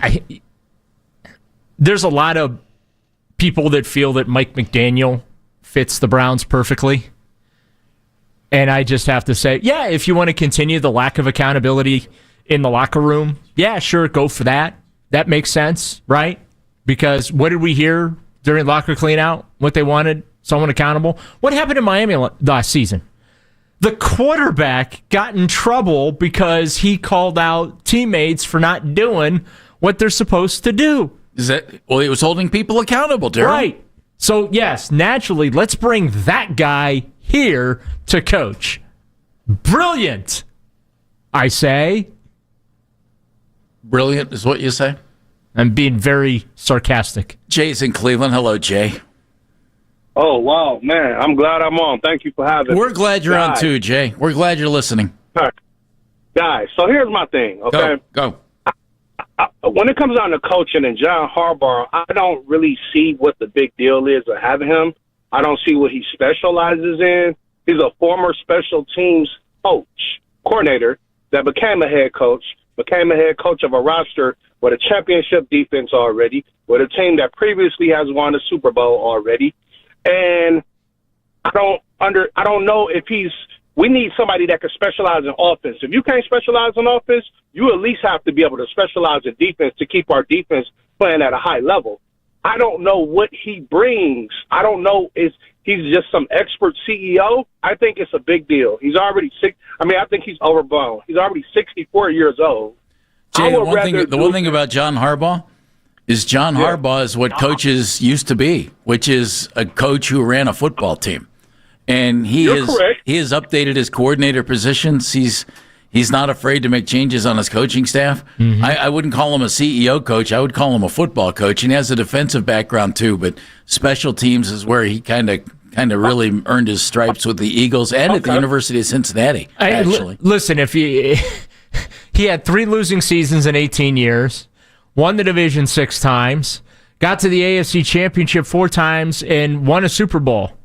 I don't think I'll take those qualifications right now. If you could sign me up for the next 20 years of the Cleveland Browns, I'm going to give you 2 more losing seasons in there. If you can tell me that with whatever the next, I'm not saying John Harbaugh, I'm just saying whatever next head coach the Browns hire, all right? And if you tell me the next 2 decades are going to resemble the resumes of Mike Tomlin and John Harbaugh, where you only win 1 Super Bowl, sign me up. But you're in the playoffs. You're in the playoffs regularly, and you got a shot at getting back to the Super Bowl. I will take arguing over what it's going to take to get back to the Super Bowl or to win a Super Bowl or whatever, over sitting here lamenting the fact that the Browns won the final 2 games of the season and they cost themselves the number 1 pick in the draft by doing so. Okay, can I say this? Okay, that's those are great points. So let me just say this. Here's my thing. Jim Schwartz has been amazing for this defense. These defensive players really love him. I think they'll be sad if he leaves. I don't think Jim Schwartz is going to stay and remain the defensive coordinator and get overlooked as a head coach to bring in a young guy or bring in some new guy that never been a head coach before. I don't even know if he would want to stay if Jim Harbaugh came in. I look at it like this. I would prefer to say, hey, he's been a head coach before. He was on a terrible Detroit Lions team with a terrible roster. Let's give him another chance to be a head coach now, and let's try to nail one of these passing coordinators from the Rams or from one of these good teams to be our OC. That way we can keep Jim Schwartz, and we at least know that our defense will remain the same. Remember, John Harbaugh, Mike Tomlin, they all came from 3-4 defenses. I don't want to bring a 3-4 defensive or head coach in that's used to coaching a 3-4. Jay, thank you very much. I get that. I understand that. To me, a good coach doesn't coach a system. A good coach coaches players. So if your personnel is better suited for a 4-3, I would think you would run a 4-3. I have no qualms with what you said about Jim Schwartz because... May the shorts be with you. Actually, Pro Football Reference, which, love looking at those things, they always list They always list nicknames for guys. And Jim Schwartz's nickname is listed as Jim Shorts. I'm just telling you. It's officially listed as his nickname at Pro Football Reference. And you get it, Jim Schwartz, Jim Shorts. Thank you very much. Well, I actually did that when I was recording my Brownie Bites one time. Yeah. I kept saying Jim Shorts. Just for fun? No. By accident? Just completely by accident. And, I had to go through 4 takes. Because I'm like, why do I keep saying Jim Shorts? It's Schwartz. You get those moments from time to time. The human mind is an amazing thing. It really, especially, mine is very special. The whole day I'd been saying Mike LaFleur, Mike LaFleur, Mike LaFleur. I got on the air, turned the microphone on, called him Matt LaFleur. And I'm like, you know what? Son of a biscuit. You know what I love is when fans constantly mispronounce coach and quarterback names. And keep it going. Or executive name. Remember all the versions of Mike Holmgren we had? Oh, yeah. Well, we had about 12 versions of Kevin Stefanski. Did we? Yeah, we used to make fun of him. Stefanski, Stemansky, Stelansky. Stepanovich. That was the latest one. I was like, what? I would say this. If you're a fan of a team, you might want to know the coach's name. Would make perfect sense, wouldn't it? Carl's in Akron. Carl. Hey, guys. How you doing today? We're good. What's the name of the new coach? For me, I'd prefer Harbaugh or Tomlin, but my third choice would be Schwartz. So my question is, if they are able to keep Schwartz, because I come from the philosophy of if it's not broke, don't fix it. Schwartz has, I think, proven that the defense is just fine. What's your opinions, Daryl, specifically on possibly having McDaniels as the OC and Schwartz as the HCDC? You can sell that. I don't know that that's going to have staying power. Okay. I think that if Schwartz is the guy, and this is no disrespect to him, I think it's going to be a 1 or 2 year thing because I think part of the reason Andrew wants to go with one of these younger names, and this is just my gut feeling because talking. He retains the power spot. Yeah, well, not just that, but like if the coach washes out in a year or two, Andrew's going out the door with him.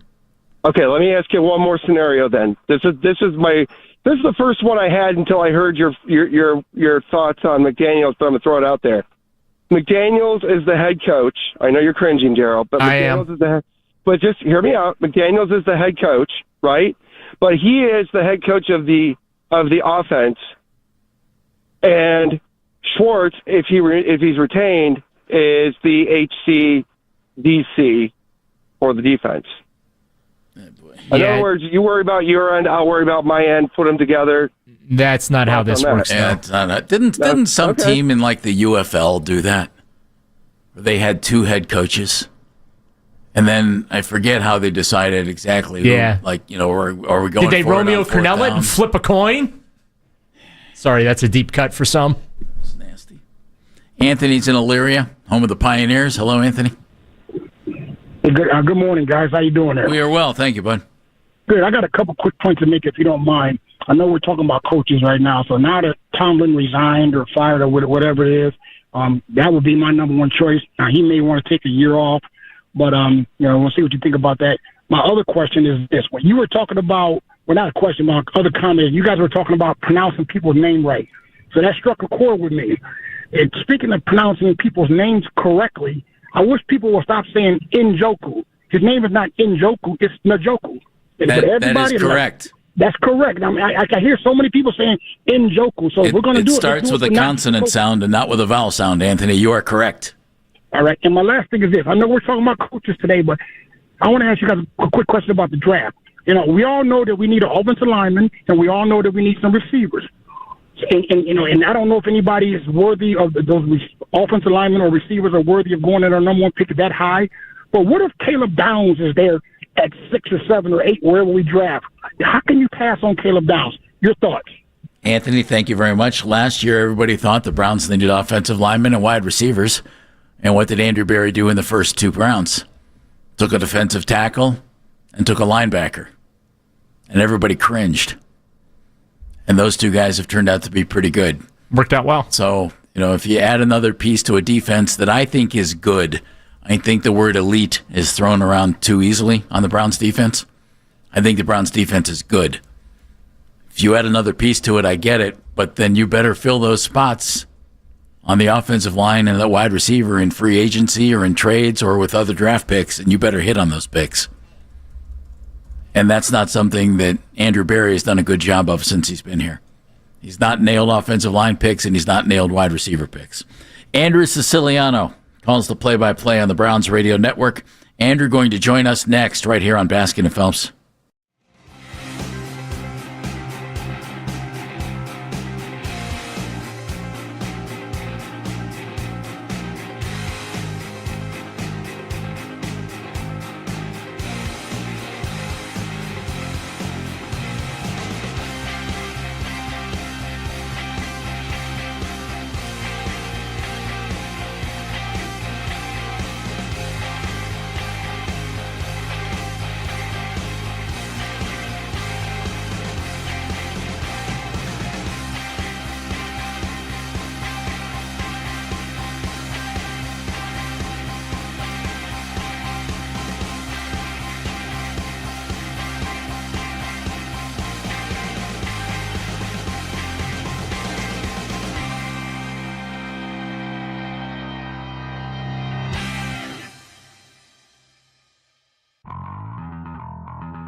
considered developmental?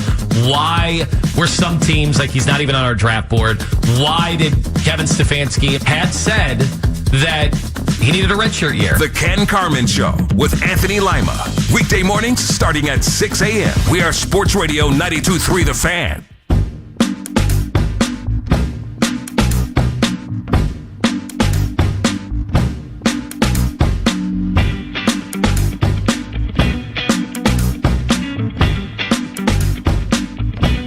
Contest time here. Before we get back to our little Browns contest as well, you can win a 4-pack of tickets to the Fan Night at Cleveland State Basketball. It's coming up on Thursday, January 15th, 7 o'clock at the Wolstein Center. It's hosted by the illustrious Ken Carman and Anthony Lima. Get tickets at csuvikings.com/tickets. And in order to do that, enter the word dribble. DRIBBLE. Dribble. By the end of this hour at 923thefan.com, and you can get registered to win. I'm Jeff Phelps. Daryl is in for Andy today. And joining us right now on the Make It Right. Call Kyle Wright hotline. He is the play-by-play man for our Cleveland Browns. He's Mr. Andrew Siciliano. Hello, Andrew. Thank you for being flexible today. Gentlemen, if I'm anything, it's flexible. How are you? We're well. We're a little confused. We're a little perplexed. We're a little worried. There are 9 teams looking for head coaches, including our Cleveland Browns, and there are 9 known candidates and maybe more, but we're playing a little game today. I want you to play along. It's called this.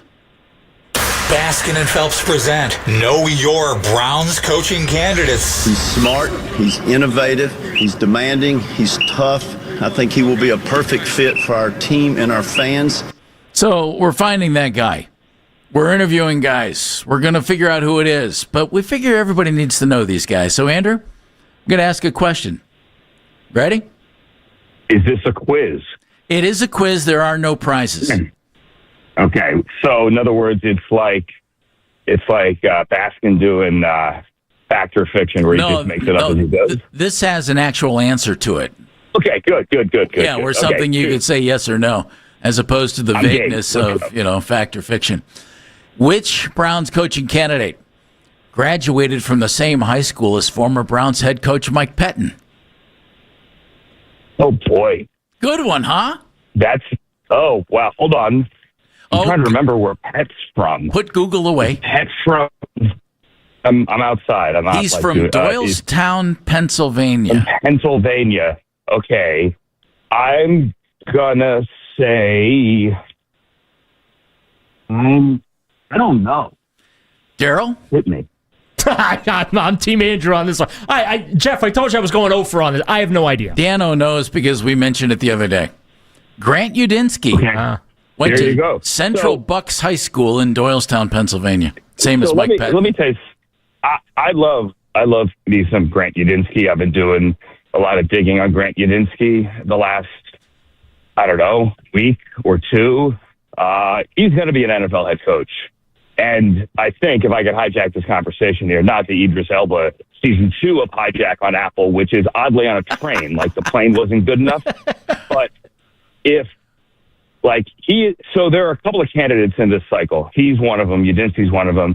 Nate Scheelhaase is another one as well, where they are going to be NFL head coaches, and chances are they're going to be good NFL head coaches. And the Browns, or whomever, because there are now 9 teams looking for a new head coach, have to make the decision, is this guy ready? And if he isn't ready yet, would you rather be a little early on a guy who you think, you hope is going to be a good head coach, or would you rather miss the train because you thought he was maybe a year away from being ready? But here's the catch to me, Andrew, is this.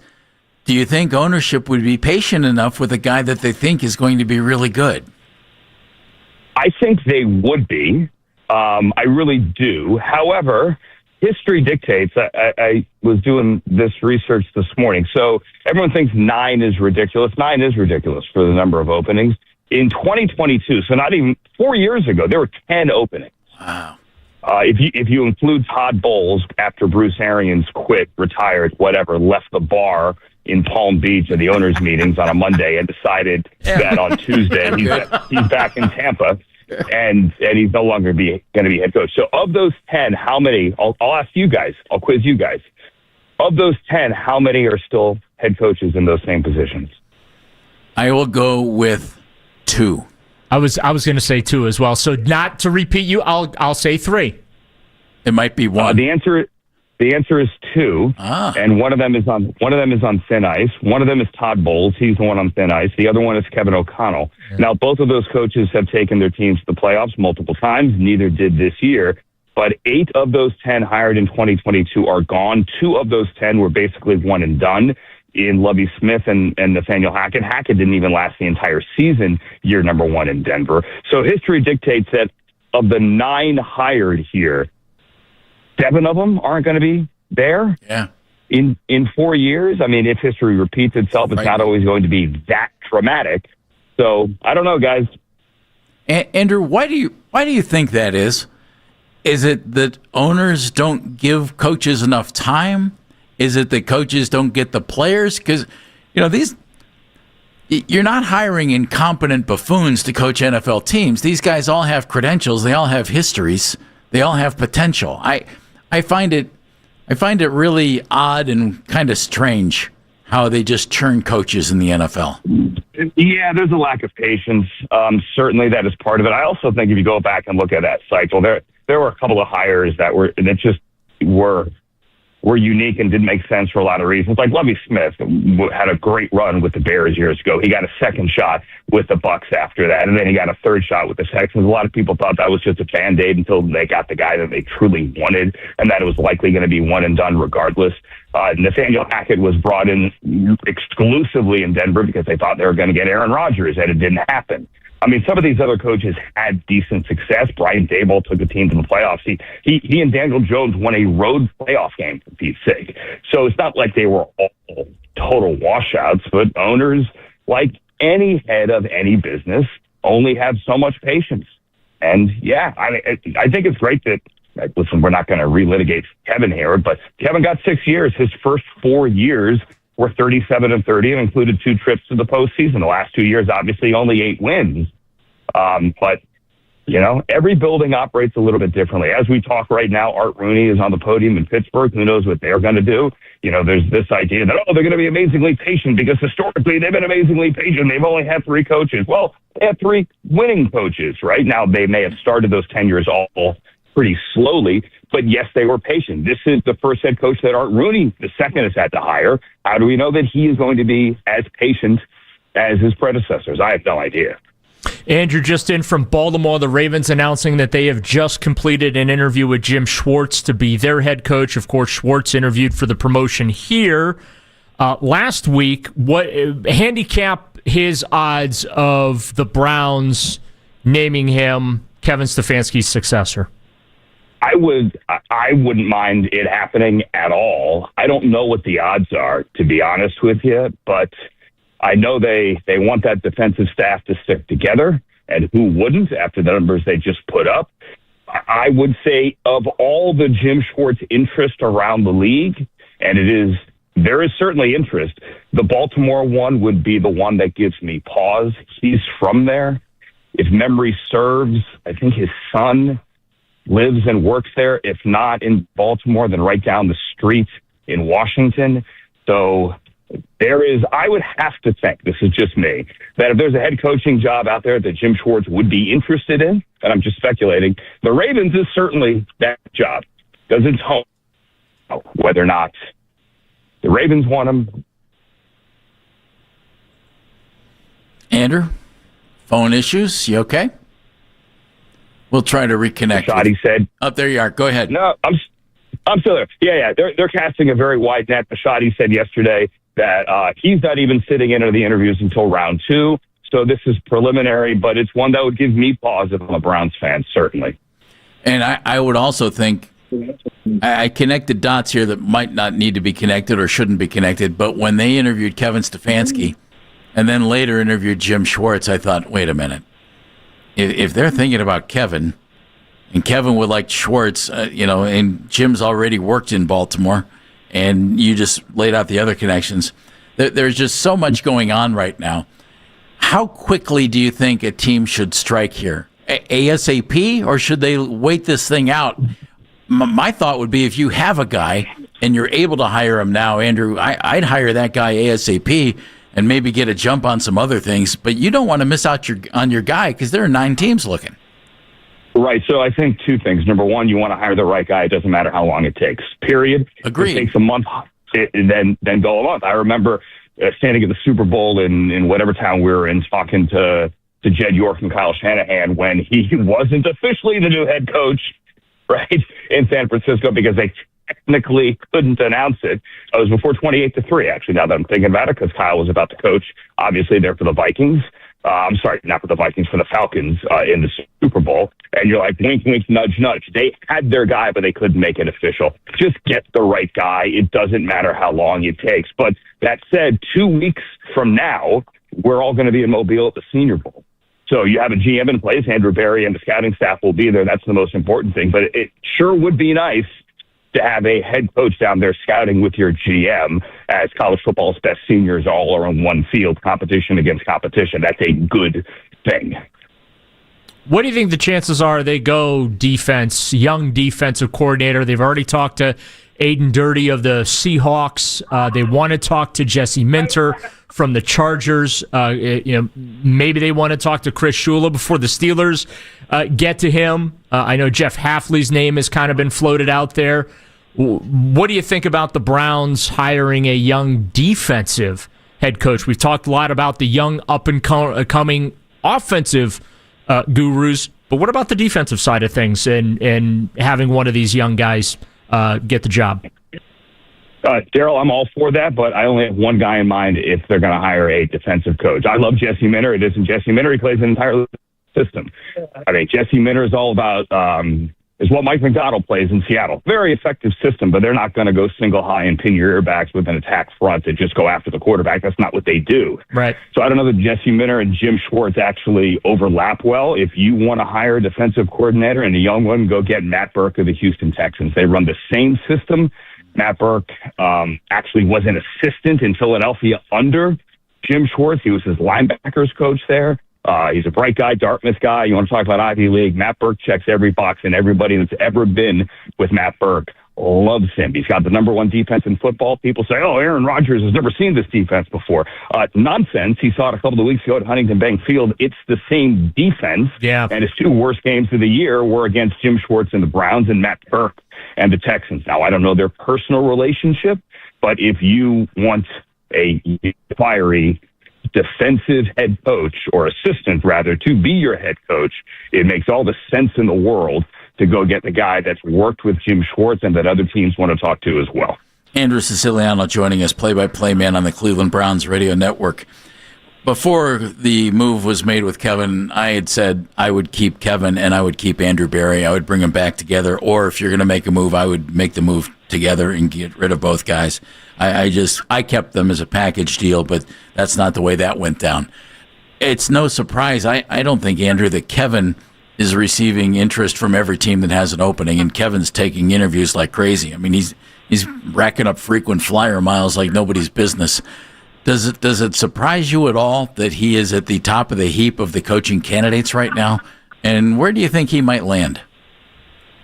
It's a great question. It does not surprise me that he is getting all the interviews because there are 9 vacancies, and he's a good head coach. For Pete's sake, he was 37-30. I'm not excusing the last 2 years. The last 2 years happened. But so did the first 4 years. Yep. And if you have a vacancy, you certainly want to talk to Kevin Stefanski. I think the low-key good job in all of this, guys, is Atlanta. You've got Bijan Robinson and Drake London and an offensive line.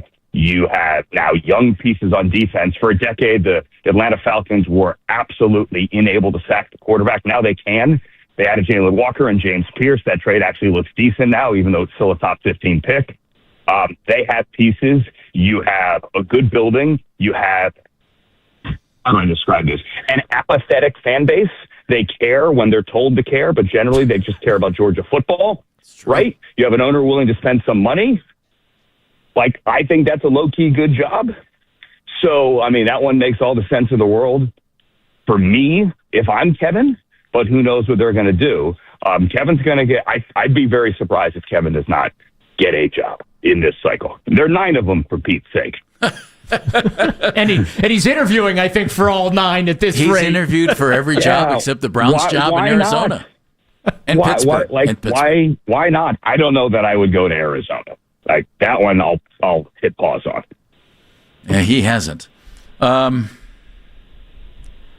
It's just it's a mind-boggling situation to me, and I love your thought about a young coordinator. Dan and I both said at the beginning of this search, ideally, you want to find your John Harbaugh, you want to find your Mike Tomlin, you want to find your Sean McVay. But boy, that's a needle to thread, Andrew. You know, it might be a little difficult because you got to nail a guy. Do you think the gamble to take a coordinator over and maybe get that kind of a guy overrides the idea of bringing in someone who's been there, done that, has had some success as a head coach, some experience in a division that's now completely in flux? You know, you have 2 other teams that are looking for head coaches as well, and maybe a little continuity here could be a good thing, or at least a guy who's been there, done that, and can walk in the door and know how to be a head coach. Guys, there's no right answer. It's whatever. You got to go with your gut. Bisciotti talked a lot yesterday about going with your gut. I was talking to Andrew Berry on Monday of last week, right? So the day that Kevin got fired and the day that Jimmy Haslett had his presser, AB had his as well. And I did an interview with AB for ClevelandBrowns.com after he got off the podium. And I said, is interviewing a coaching candidate a lot like dating? Like you just kind of know in a couple of minutes, right? Like you feel it in your gut. Like this one feels right.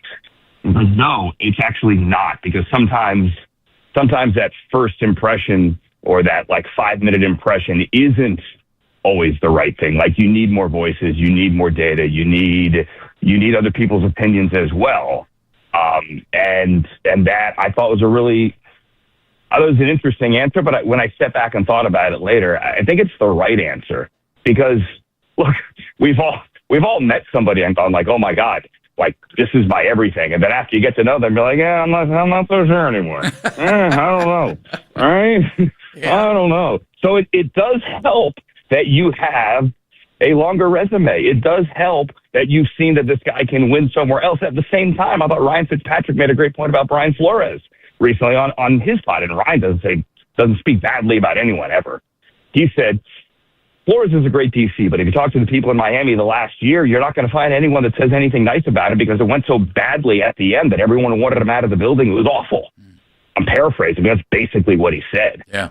So a track record is significant, but also, firsthand references are also significant as well. Andrew, it's the NFL. We all love it. Our team's right in the middle of the coaching search. I can't wait to pick your brain next week or as soon as possible. So thanks, buddy. I just want it over with, like you guys as well. Isn't that the truth? Let's get there. And let's bring on coordinator talk. You got it. See you, bud. Andrew Siciliano, play-by-play man of the Browns, joining us on the Make It Right, Call Kyle Wright hotline. Love me some coordinator talk. Don't you, though? 4-3-3-4, too high. And then who's going to be the assistant linebackers coach? 216-474-0092. Thank you very much. It's Baskin and Phelps. I know the offensive line coach Daryl's matters. in for Andy. Little bit of news before we head into break. The Baltimore Ravens have announced that they've completed their interview with Jim Schwartz for the head coach position. So, a little bit of news. 92.3.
respiratory illnesses like flu, pneumococcal pneumonia, RSV, or COVID-19. Ask your doctor or pharmacist which vaccines you need. Book in minutes at VaxAssist.com. Sponsored by Pfizer. In your weeknight with the best segments of the day. The Fan Rewind. Weeknights at 11.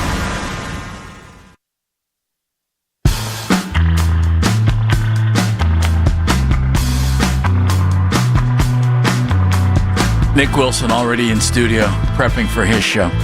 Hardest working man in radio, Nick Wilson. Unless it's Jonathan Peterlin. Or me. Or this guy, Daryl Ryder, who's in for Andy Baskin today. I was going to say, what am I, chopped liver? I gave you your props You right did. there. You did. Come on. Dano. 9 teams are looking for coaches. Browns are talking to guys like absolute crazy. I'm confused. We need information. Hit it, would you? Baskin and Phelps present Know Your Browns coaching candidates. He's smart, he's innovative, he's demanding, he's tough. I think he will be a perfect fit for our team and our fans. Here's an easy one. This guy played linebacker at Georgetown, and he earned a degree in economics. Linebacker at Georgetown, degree in economics. Who is it? This Browns coaching candidate. I know it because he said it a bunch of different times, so it feels like cheating. Daryl? Well, then tell us who it is. Jim Schwartz. Yeah, that's correct. Jim Schwartz. That one I know because he said it a bunch. You know, it's that whole thing of if you hear the same thing over and over again, there's a snowball's chance it gets stuck in there. Degree in economics from Georgetown. And he just interviewed for the Ravens job today. What do you think Mom and Dad thought? Son, congratulations. You have a degree in economics from Georgetown. That's awesome. I want to be a coach, Mom and Dad. Ah! It's worked out well for him. Well, it's worked out real well. He's made money that an economics major can put to good use. Good for him. You want to do one more? This one's way too easy, though. Go ahead. Baskin and Phelps present Know Your Browns coaching candidates. He's smart, he's innovative, he's demanding, he's tough. I think he will be a perfect fit for our team and our fans. This coaching candidate, you guys know this one, has a degree from Yale in history. Which brings up the question, by God, if you have a degree in history, you got to come up with some kind of a vocation, so why not coaching? Who might this guy be?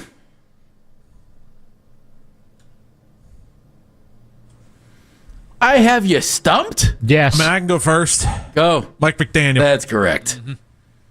Mike McDaniel's degree from Yale is in history. The hell gets a history degree? I didn't know the history part, but I knew he went to Yale. What do you do with a history degree? You study history? You teach? I'm going to go get coffee. Then I'm going to sit down and talk about the Lincoln administration. Hey, those have you ever read those Chernow books? I mean, holy smokes. Or Chernow, I should say. Wouldn't it be... These are tomes. Isn't history something that you would actually... If you could just... I'd like to go get educated. I'd love to get a degree in history because I find history fascinating. I always did. But what do you do with a history degree? Learn not to repeat it. Ladies and gentlemen, Daryl Ryder with the news of the day. That good. And again, you teach. Actually, a lot of them go into law, too. Yeah, I know, but see, you got to go into something else. Clearly, we don't have enough people in this country with history degrees. Apparently not, because we keep repeating it. Get corduroy jackets or tweed jackets with elbow patches. Could bring up the question, what do you do with a degree in communications? Host this show. It better be communications or you're really screwed. Pardon me. I don't know, string fiber optic wire on the poles. My degree in communications qualifies me to do, I don't know, this? Mow my lawn? I don't know. Well, you do have to communicate with your lawnmower. That's true. Well, that's a really good point. You physically communicate with the lawnmower. You have to be one with your lawnmower. Everybody in life communicates with things. Yeah. It doesn't have to be a verbal communication. It can be a physical communication. I was out mowing my lawn one day. Here. Out mowing my lawn. I've got a little riding tractor. This guy pulls into my driveway. Didn't know him yet. And it turns out he's a neighbor. a new neighbor. And this was his initial greeting to me. This is great. If he's listening, I hope he doesn't get mad. Pulls in the driveway and he says this. Hey, do you live here or are you just the guy who mows the yard?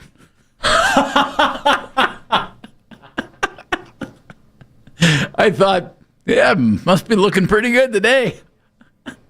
Wearing my shorts, my T-shirt. And you know what my answer was? I'm both. No, I'm like, that was my new name. Hey, you live here or are you just the guy who mows the yard? No, I live here. I'm too poor to pay people to mow my yard. And I like it. Put on the headphones and listen to Tom and Jim call a game. It's the way to do it. Kevin's in Cuyahoga Falls, home of the Black Tigers. Gentlemen, how are we doing today? Hi, Kev. How you guys doing today? We're having we're getting fed up with this, actually, Kevin. There are 9 teams that need coaches. Come on, for goodness sake. No kidding. Hey, let me ask you guys a question. I'm curious about the Rooney Rule. It is in place, and it applies to all teams.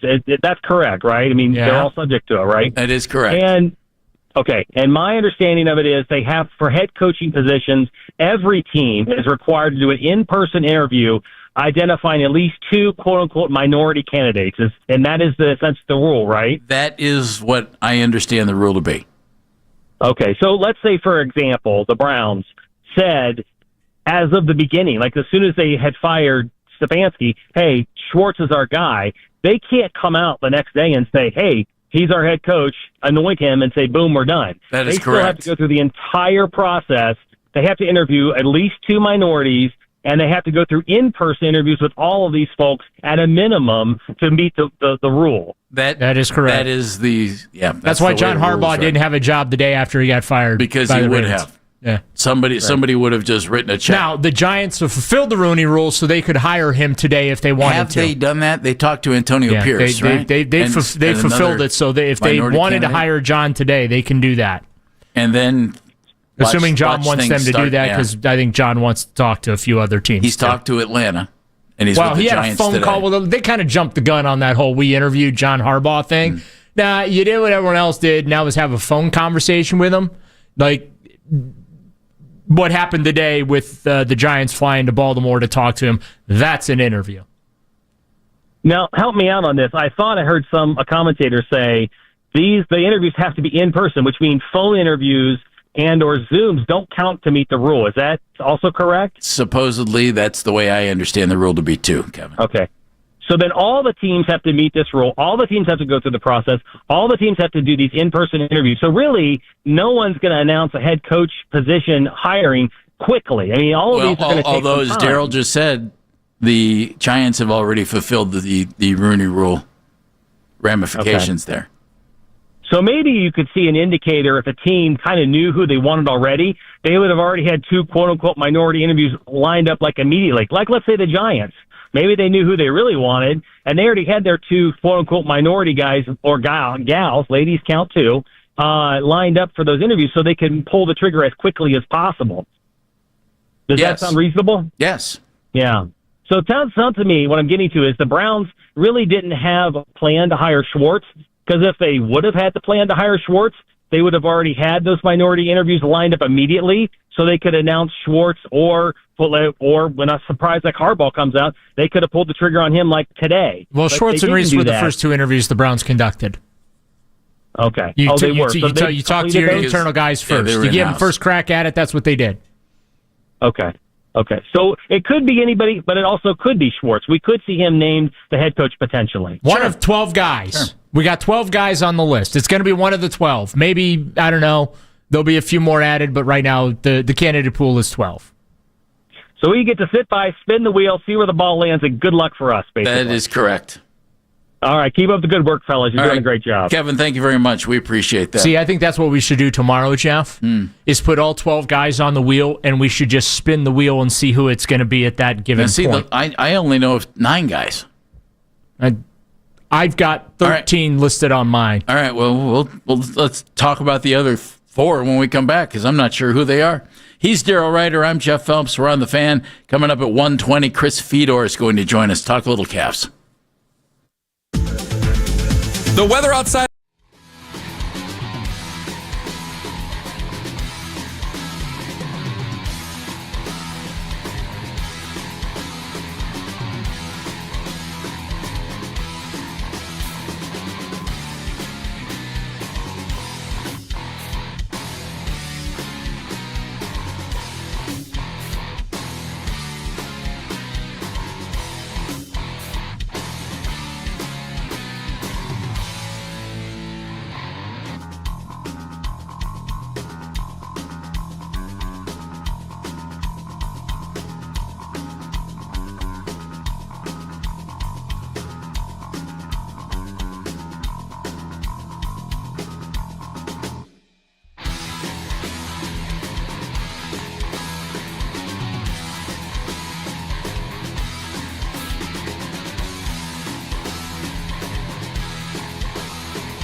told Tomlin does not plan to coach next season when expressing interest in the former Steelers head coach.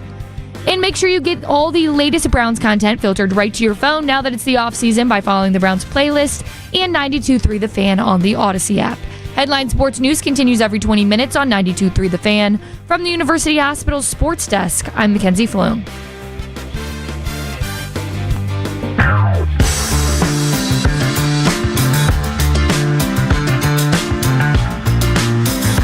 You can listen to The Fan anytime, anywhere. And you can do that on the free Odyssey app or by telling your smart speaker to play 92.3 The Fan. But now, folks, there is more.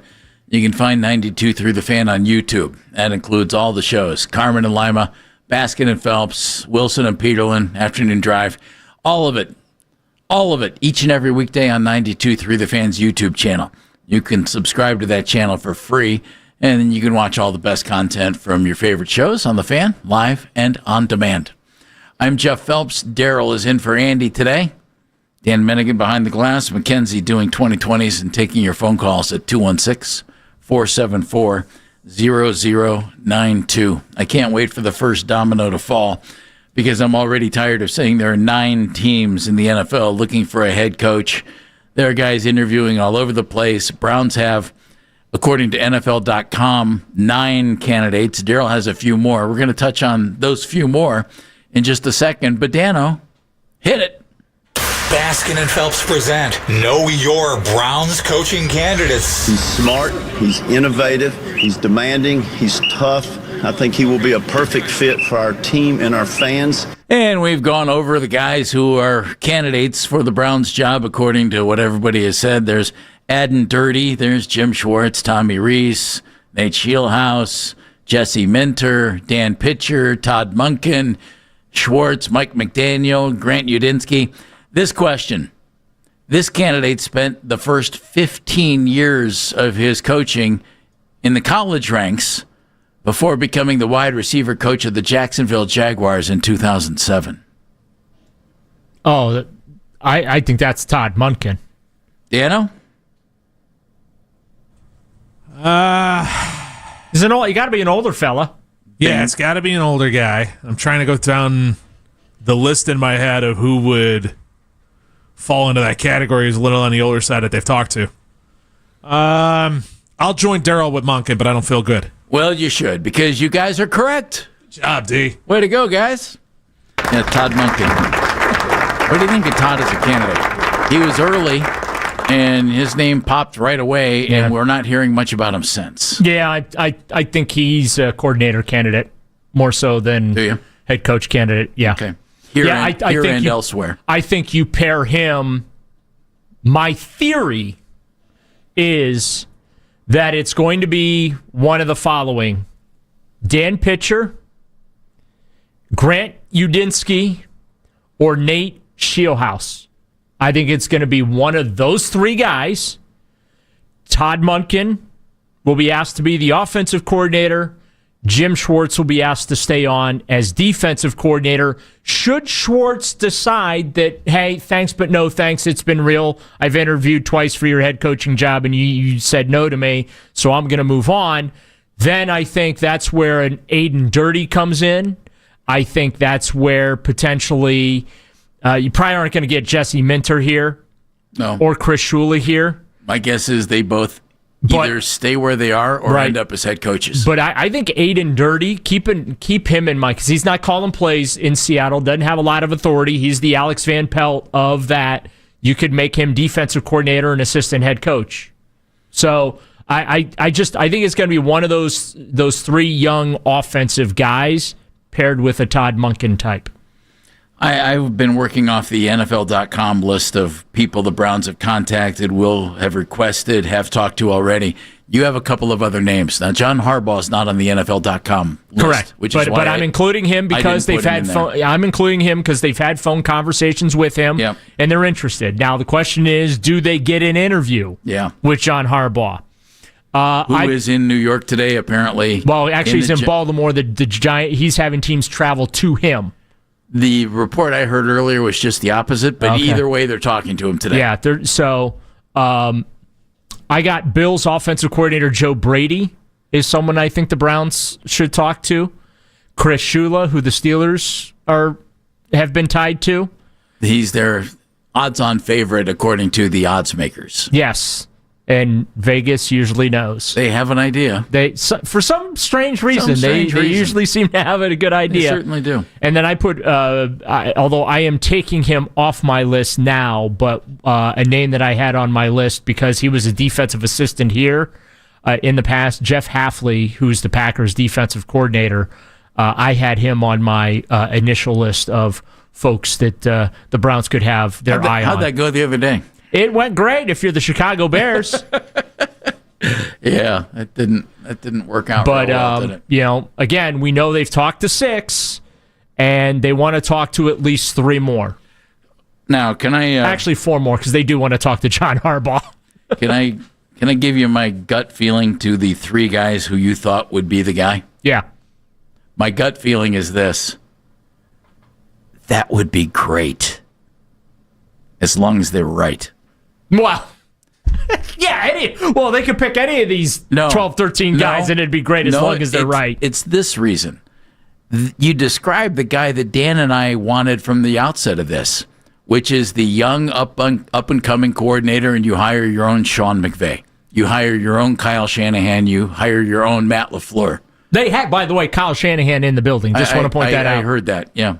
I do hope that somebody in the interview process asked Mike McDaniel, did you enjoy putting together the out letter for Kyle Shanahan? Hi, let me out of my contract. Did you enjoy that? I just hope he came with a 32-point presentation as to why he wanted to be the Browns head coach. Which knowing his sense of humor, he probably did. He might have. and if I was the Haslams, I would have appreciated that. Absolutely. I would have thought, that's good. Let's just get it right wants out there, this job. Right out there front and center. Let's get it out of the way. Yeah, you helped orchestrate Kyle's exit from Cleveland. Thanks. And also followed him to Atlanta. I will say remember the trick play they ran where Johnny Manziel ran to the sideline, acted like he didn't know what he was doing, although I don't know that was an acting job. Yeah. There's a pretty high probability he really did not know what he was doing. It was a trick. It ended up working, right? He's standing there. It was Mike McDaniel standing next to Kyle Shanahan, and Johnny's got his arms out like, I don't know what I'm supposed to be doing, and then they run the play and throw the ball to Johnny, and it was the... those are the good old days, Jeff. I love plays like that, and if they don't work, you look like a moron. But I love plays like that. I love when the flea flickers don't work, and we've seen a lot of them this year. Where they the look flea miserable. Not the Browns, but I'm just like, I'll be sitting on in my recliner watching a game, and they run a flea flicker, and it doesn't work, and I just immediately start laughing. They look miserable. What's also funny is when you're watching the TV and Tom Brady's on the broadcast, and when you hear him go, oh, something wild is about to happen offensively because he's picking. He's already seeing knows what's transcribing. The other day he said something before it happened, and the quarterbacks have the ability to do that. It was the Eagles game, wasn't it? Yeah, and he's going, there was something that happened. It was a touchdown. It was a deep pass. It wasn't a deep pass to the left side. Yeah, and that was fun to see. At least Tom. See, Tony Romo would do stuff like that, but at least Tom explains it. Yeah. Whereas Tony just goes, "Oh, this is a great play, Jim. Here we go, Jim." When Bernie Kosar did Browns preseason games, Bernie did the exact same thing. Yeah, and he was all over it and had it nailed. Tom's in Shaker. Hey, Tom. Hey guys, Thomas, by the way. Hey, I just want to say I really want McDaniels. I'm a big McDaniels fan. But by the way, guys, you're a big fan, but don't know it's McDaniel instead of McDaniels. Well, he got a degree in history, and I got a degree in history. So there's okay, that. All right, fair enough. There you go. Yeah. Hey, Thomas, what do you do with a degree in history? I got a job. I got a job. What do you do? And I understand exactly what's going on. That's what I do. All right. So history has allowed you to understand your job, whatever that job is. It's not teaching history. No, I'm not. I wish, but I don't pay enough. But honestly, the thing that history degree is basically a research degree. You just learn how to do good research. That's why I like listening to the radio, because you guys do something called y'all get primary sources. instead of secondary sources. So y'all get sources from the actual horse's mouth. Y'all don't use an article. You guys actually go get interviews. So I like listening to the radio because the radio has more presenting and more evidence in their sources. That's going to be a promo. Nicely done, Thomas. Thank you. No, I was just being myself. You're welcome. So I like McDaniels, though, because McDaniels, he's an offensive-minded person, and what's one thing that the Browns have struggled with the last couple of years is offense. I think that McDaniels he proved in Miami that he could do a lot with a little, and he can do a lot with a lot as well. I don't know if Tua is that great of a quarterback, and I think that he really did get the best out of Tua because I don't really think Tua is that great. And I think that he could really help, not Deshaun, but Sanders come along better and help Sanders, find himself. I just really like the idea of having McDaniels here, personally. That's just me. Okay, Tom, thank you very much. I must admit, I don't... McDaniel. Josh McDaniels is the offensive coordinator of the New England Patriots. Big fan, though. And easy, Daryl. It's just one letter. Doesn't change Thomas's thoughts about the whole thing. No, it's okay. It's okay. I just have fun with people that are big fans but get the name wrong. We all make boo-boos. That's why there's erasers on the back of pencils. By the way, why is the short version of Thomas Tom without the H? Unless you're Tom Darden. I think the English do THOM. Do they? I believe that is the case. Just wonder. It's a touching tribute to Les Levine right there. Wonder why. Those are the questions that Les used to ask. I know. Well, Les was a wise man. I know he was. So I get it completely. Completely. You are a wise man yourself, Jeffrey. Oh, thank you, Daryl. Let's take two more. Oh, Dan, that was well played. That was well played. I keep thinking about something Andrew Siciliano said. I haven't brought it up, but Andrew is correct when he said it doesn't matter when you hire the coach as long as you get the right guy. True, but boy, with so many teams looking for coaches, if you think you know who the right guy is, you better pounce, because I think there are other jobs that might attract a coach at this time more than the Browns gig. And if you're the first guy in with a terrific offer, and you know the Browns will pay, there's no problem. You'll pay the guy really well. Money is no object. Well, it isn't, and you've got, especially when it's not mine. True. You do have things to offer. I mean, you have a terrific defense that you can offer, and you have a blank slate on offense that you can help create some things. I just hope they act quickly, because I hope they identify their guy quickly. How's that, Daryl? I don't want the eighth choice in this nine-team circuit. I think it's like what Mary Kay said. They have to get through this process, and sometimes you're at the mercy of things out of your control to complete the process, right? Mm-hmm. And then once they get through, whether it's 9, 10, 12 interviews, initial interviews, right? Once they get through that, then I completely understand what you're saying. All right, let's move this along, right? Let's get it pared down. Let's get someone in here as quickly as possible, because now you're also competing against these 9 other teams for assistant coaches to fill out your coaching staff. Assuming you want to make drastic changes there, right? We might know see they want to keep teams hanging on to assistant coaches because there are just so many jobs right now. And so, I mean, we know that they want to keep Jim Schwartz. I would assume that they'd like to keep Tommy Rees if possible as well. I would think that's true. Because he's going to be a head coach someday. We've been just playing, not here, I don't think. We'll find out. Maybe now. We're playing Know Your Cleveland Browns coaching candidates. The best question of the bunch is coming up in just a couple of seconds. You can take the fan with you wherever you go. Listen to us on the Odyssey app, the iHeartRadio, or the TuneIn apps. Fedor joining us at 120. It's Baskin and Phelps right here on the Fan. This is an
urgency coming to this one, a game and a half back from the Sixers. Listen to the Fan Rewind weeknights 11 p.m. to midnight, all of the best segments from all of our shows, and you can always listen on the Odyssey app. Headline Sports News continues every 20 minutes on 92.3 The Fan. From the University Hospital's Sports Desk, I'm Mackenzie Flume.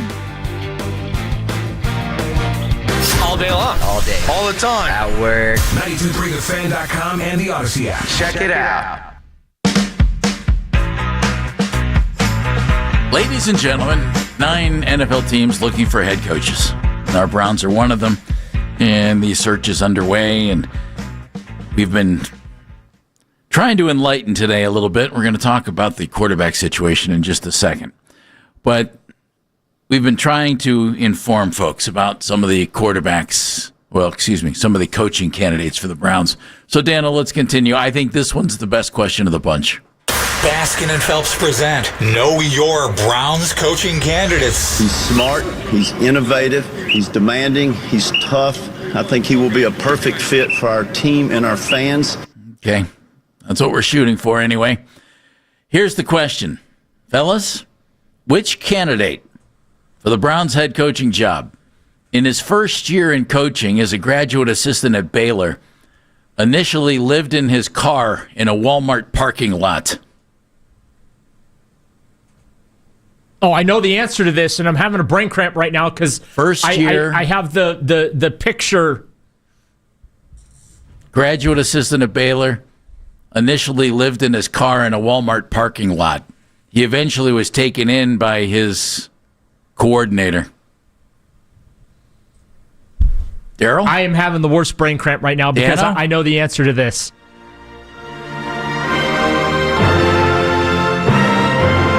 What's this mean? It'd be added dirty, isn't it?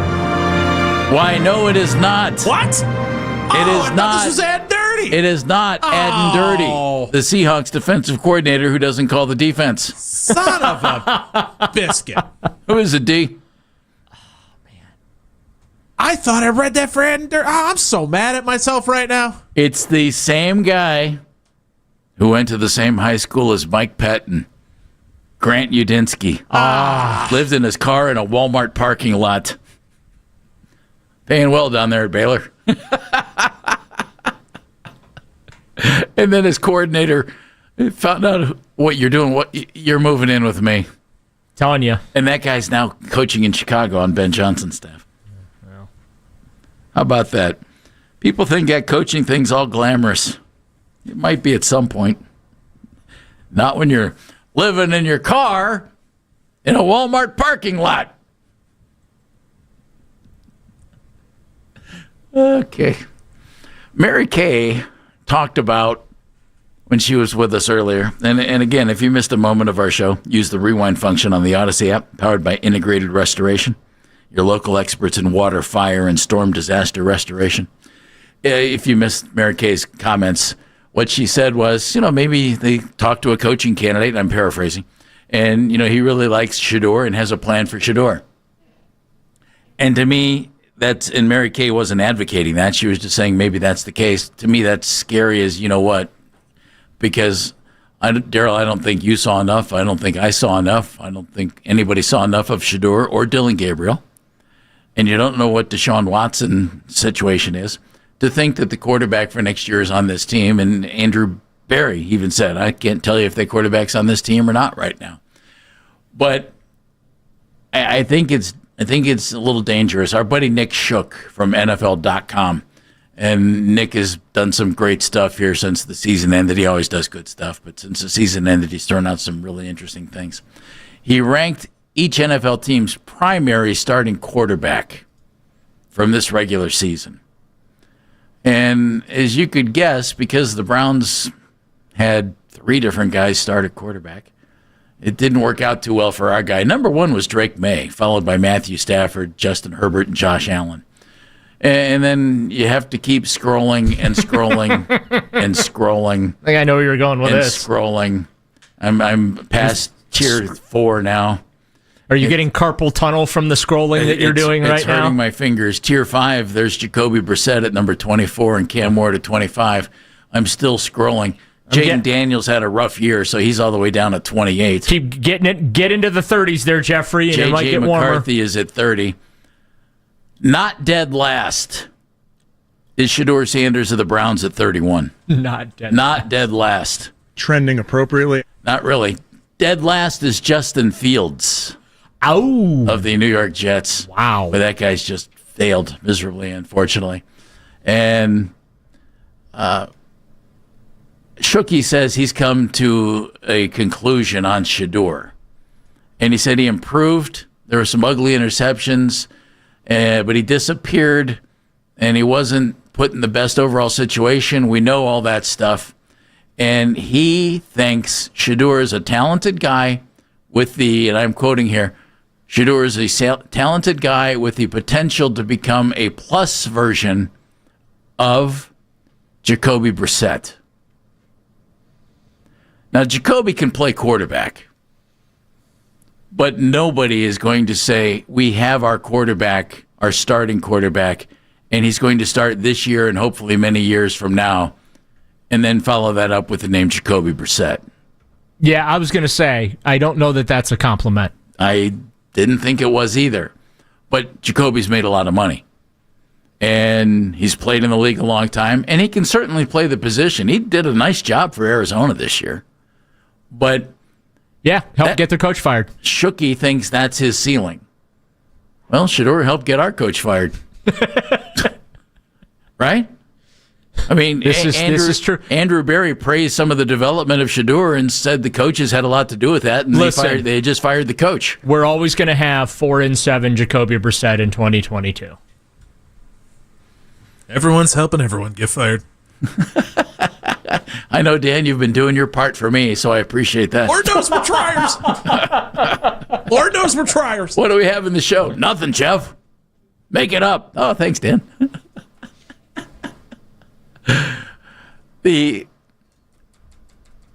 So what Nick Shook is saying is that Shedeur Sanders is a better version of a seat warmer than Jacoby Brissett is? A little bit.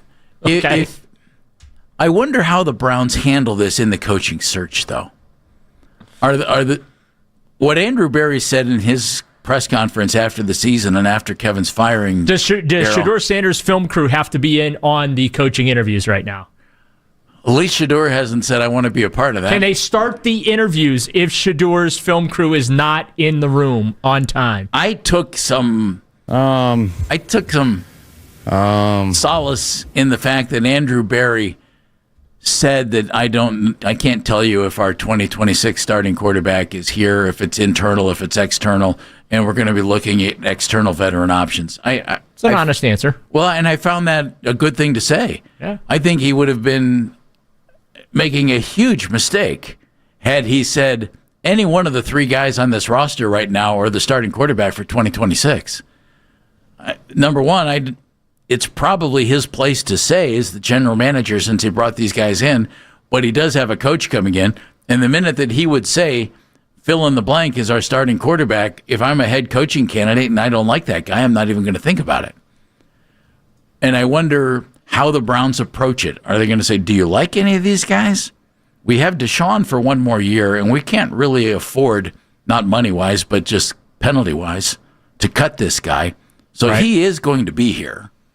You're going to have to deal with that in some way, shape, You'll or form. make him the assistant quarterbacks coach. Maybe. That's on the he's on the roster because he has to be. Yeah.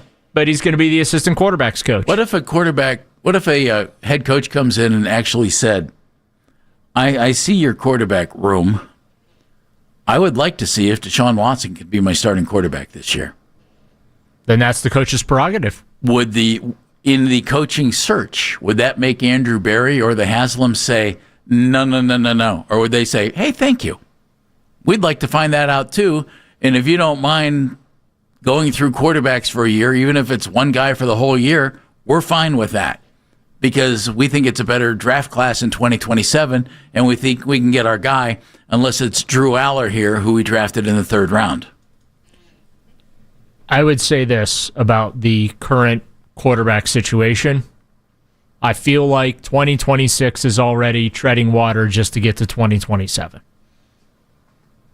No matter what you do, whether you bring it, whether you bring in a veteran, whether you give it to Shador, whether you play Deshaun, maybe that's why I'm not as invested in whatever decision gets made at that position. Build the rest of the team and drop the quarterback. It's not a long-term decision-making process there at all. I think your philosophy can be in play here. Build everything else and drop the quarterback in.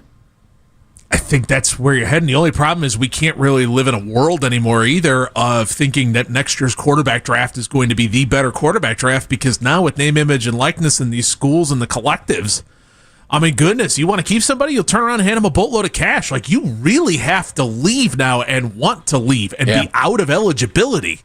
Like, this whole thing of, okay, we're just going to wait next year and then Arch Manning might show up. He might not, because Texas might go, here's $7 million, stay. Like, that's not asinine. And if you're a college kid, why wouldn't you? Right. Wait a minute. I get to hang out in college still, not get my brains beat in, not get criticized as much as I would in the NFL, and make $7 million? I don't know. I don't know if Lamar Sellers has any more eligibility, but like, that's another one of those. He does. What is to stop South Carolina from going, hey, man, we love what you're doing. We're on the doorstep. Here's $6 million. Stay college here. might pay better than the NFL. Yeah, you're going to take a pay cut to go to college, and that's not going to, or to go to the NFL, and that's no longer a joke. It's really true. It really is true. Chris Fedor covers the Cavaliers for the Plain Dealer in Cleveland.com. He was expected to join us earlier in the show, but Chris is a hardworking guy, so he's going to join us coming up in just a couple of minutes here as the Cavs are in Philadelphia taking on the 76ers. We're going to play, we have a couple more questions for Know Your Cleveland Browns coaching candidates as well. You'll like these, Daryl. Okay. I take your word for it. It's Baskin and Phelps here on the Fan. I've maybe liked 2 of them so far. Nice. After a year.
told Tomlin does not plan to coach next season when expressing interest in the former Steelers head coach.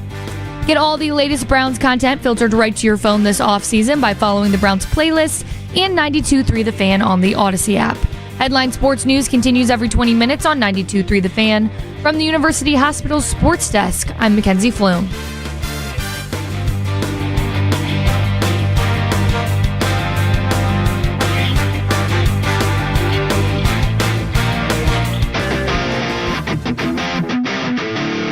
Baskin and Phelps right here on The Fan. You can check out The Fan off-season special every Tuesday night from 7 to 9 with Jake Folnick, Lance Reisland, and you, Daryl.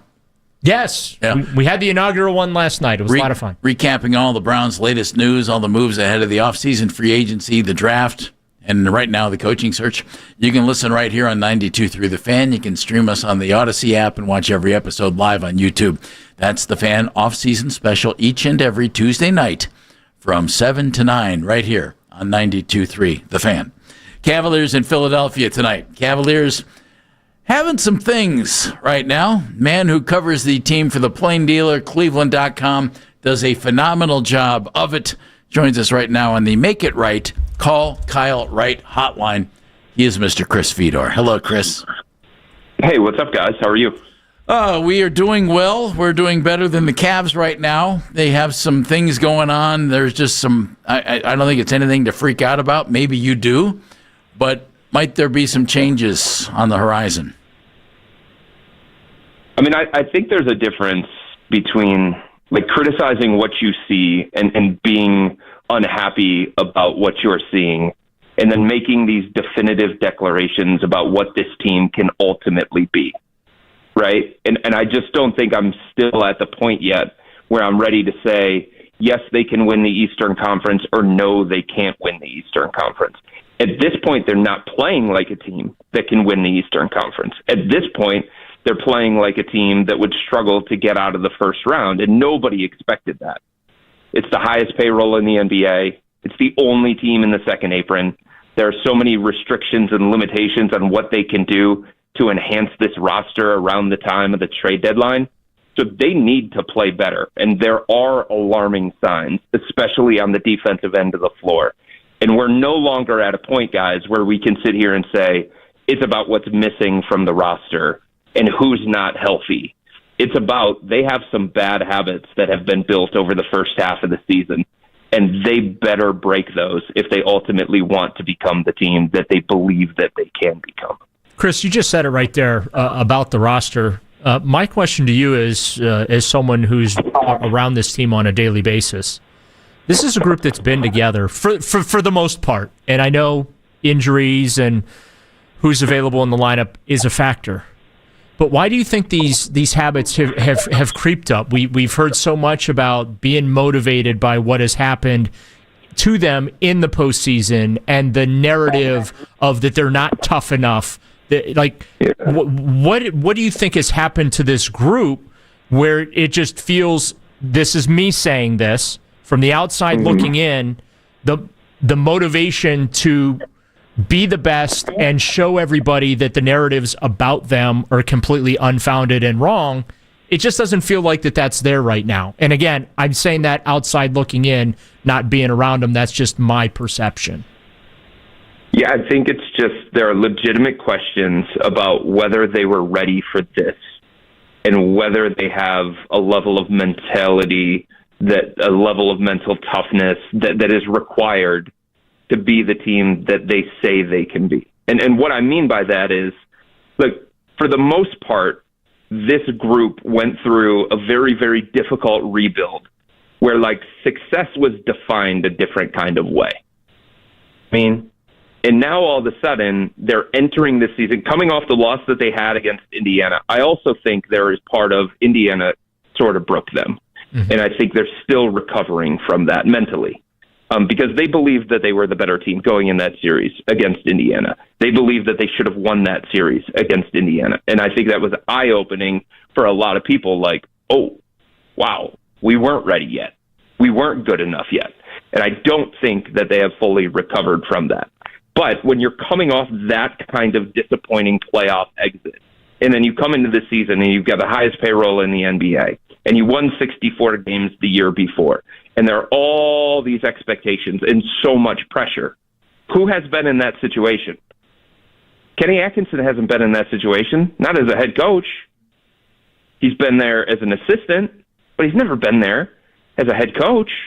And the closest comparison that you can come up with is maybe possibly toward the end of his time in Brooklyn when they started to get Kevin Durant and Kyrie Irving, and more was expected out of that group. And then what happened? They moved on from Kenny. So, Kenny hasn't been in this situation with this amount of pressure, with these kinds of expectations. Darius Garland hasn't either. He came into the darkest age of this organization, and he had to, along with everybody else, fight their way out of it, pull themselves from the rubble. But success wasn't finals or bust. It was, hey, can you get to the playoffs? Hey, can you win 60 games?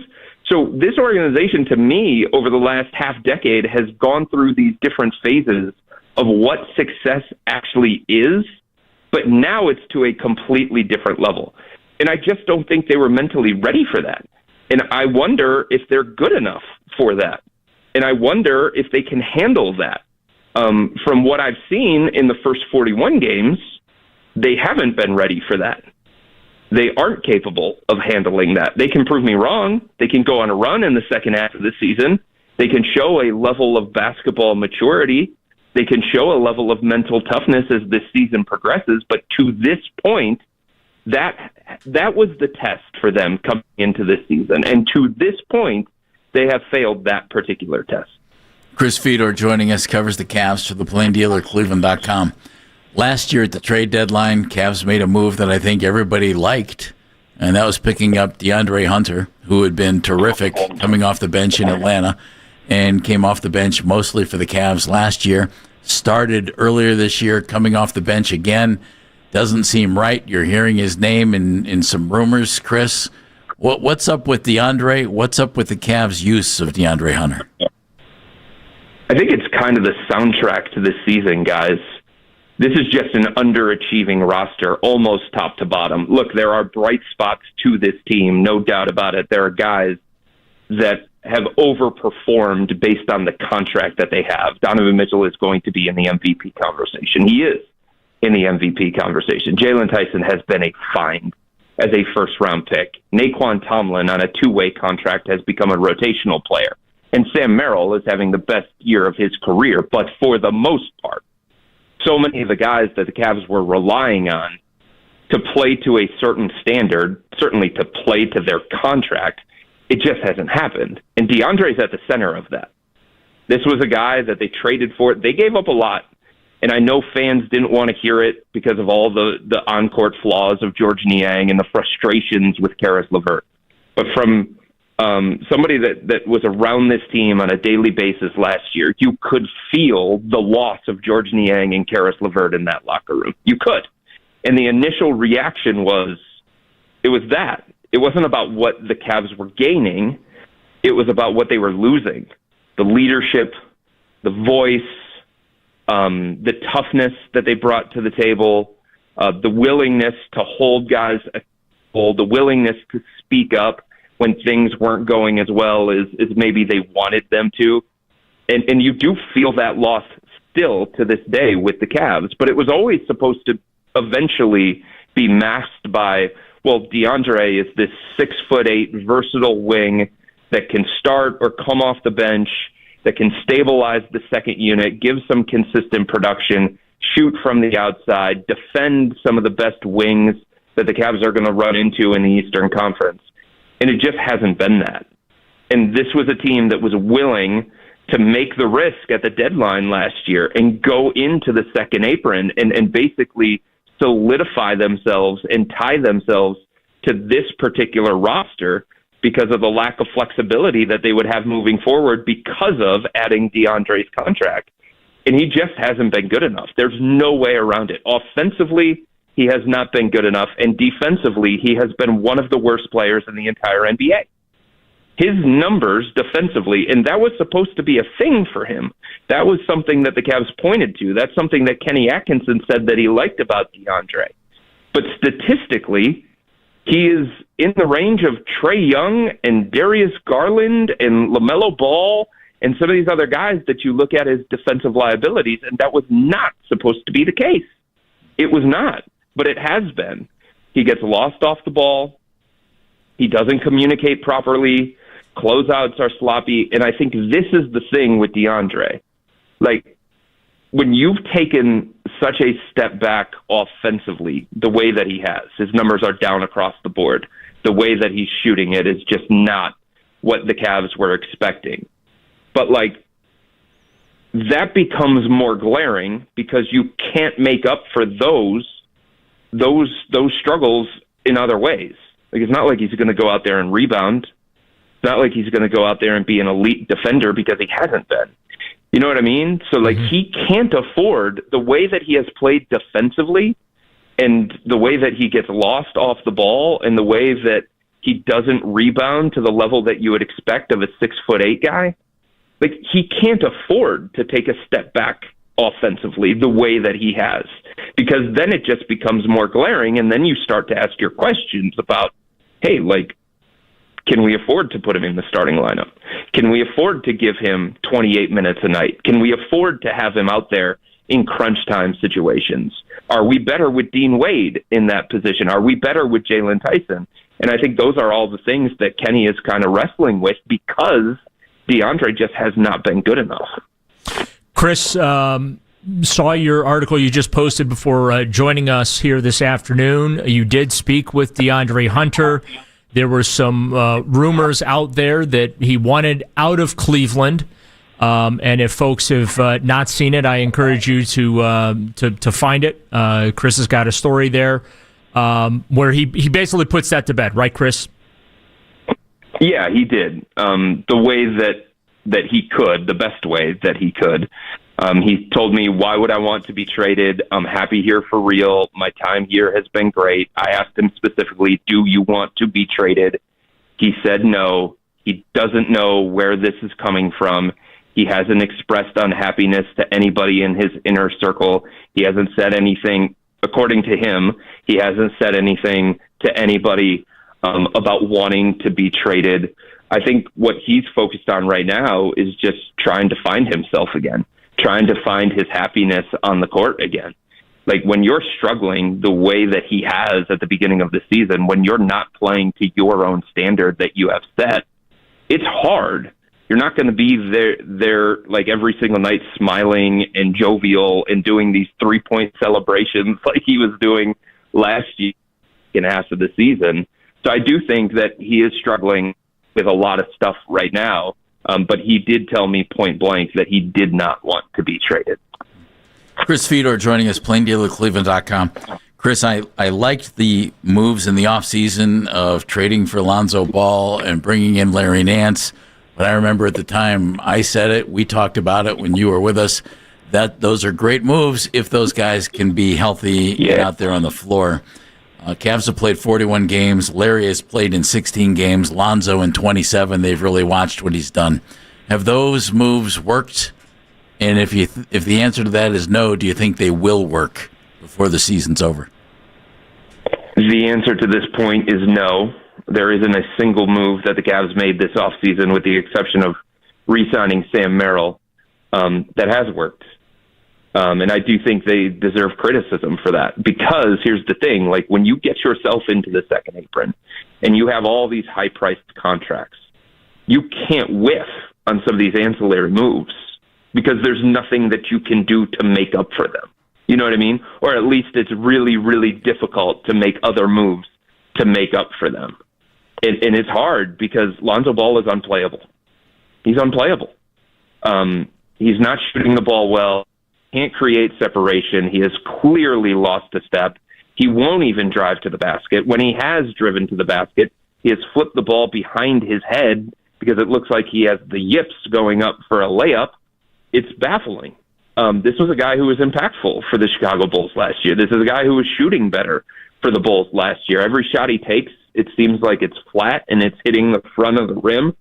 So, you know, a couple weeks ago, Kenny Atkinson was trying to say that the move from Lonzo Ball to Craig Porter Jr. and taking Lonzo out of the rotation, that it wasn't permanent and that he still believes in Lonzo and he still believes that Lonzo can help them in the playoffs. I mean, if we're being honest, the version of Lonzo that the Cavs have gotten in the first half of the season will get played right off the floor in the playoffs. And that wasn't supposed to be the case. The idea behind trading for Lonzo is that you were going to have a playoff viable player. You were replacing a player that could not play in the playoffs in Isaac Okoro because of his offensive limitations for a guy who is going to be playoff viable in the top 8 of your rotation. He can't play in the top 8 of this rotation right now. He just hasn't been good enough. His minutes were hurting the Cavs over and over and over again.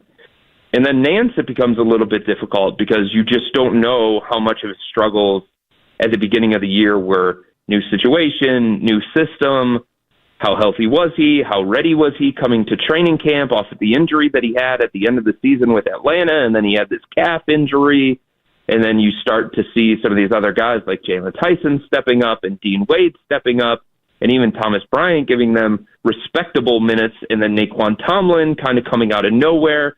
And you're like, where does Larry fit? And if they get the Larry from the beginning of the season, then he doesn't really fit. But do you give him an opportunity to show that maybe he can be a little bit different? Or do you make the determination that he's 33 years old, he's on the downside of his career, he's dealt with so many injuries, that he's just not the same guy athletically? But at the end of the day, like, their offseason moves were intended to bring in guys that were going to be staples of this every night rotation. And the versions of Lonzo and Larry that the Cavs have gotten, they don't look like staples of the every night rotation. And you go from saying to yourself, hey, we have like 10 or 11 guys that are fighting for minutes here. We have 10 or 11 guys that make us this deep team and that are reliable and consistent. Kenny's playing 8 some nights here. It's January, but he's playing 8 in part because he feels like that's really all that he can rely on to the level that he needs to rely on them right now. So that's also part of this. They don't have the depth to cover up some of these other struggles from Darius, from DeAndre, Evan Mobley not being the guy that he was last year. And it's all kind of like compounding, and it just points to a team that is underachieving from the top of the organization on down. Chris, we got about 30 seconds. They can't make a ton of moves. Do they make any significant move that helps them before the trade deadline? I think they explore it, but I think that's the point right there, Jeff. Any move that helps them. There are some that you can do. You can go on the trade machine, and you can find some that are legal and that work under the salary cap ramifications and restrictions that the Cavs have. But is it going to make them better? Is it going to be considered an upgrade? Like, there's chatter about maybe DeAndre Hunter to the Lakers for Maxi Kleber and Gabe Vincent. Does that make you better? Like, what does that do for you? Does that help you get past Boston or Philadelphia or whoever it may be, New York, in the Eastern Conference? There's some chatter about maybe Bobby Portis for DeAndre Hunter. Like, how much better does that make you? Is that just rearranging the deck chairs on the Titanic? So I just think they're going to have a hard time finding a deal that they're willing to say yes to, that they're going to say, yes, this is an upgrade. Yes, this makes us a better team. The one that they might be able to do, because his contract is sort of expiring, it's got a team option attached to it, but I don't think anybody would pick up that team option. So it could provide a sense of salary relief.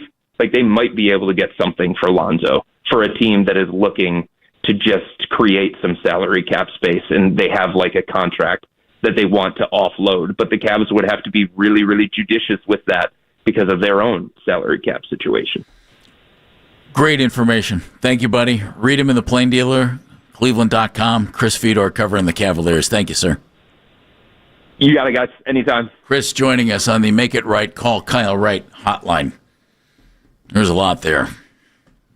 We'll talk about some of it coming up on Baskin and Phelps.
local to grab your Profit Boost Pack every NFL playoff game day. FanDuel Sportsbook is the official sportsbook of 92.3 The Fan. 21 plus and present in Ohio. Opt-in required. Bonus issued as non-withdrawable Profit Boost tokens. Restrictions apply, including any token expiration and max wager amount. See terms at sportsbook.fanduel.com. Gambling problem? Call 1-800-GAMBLER. Listen to 92.3 The Fan on the Odyssey, iHeartRadio, and TuneIn app.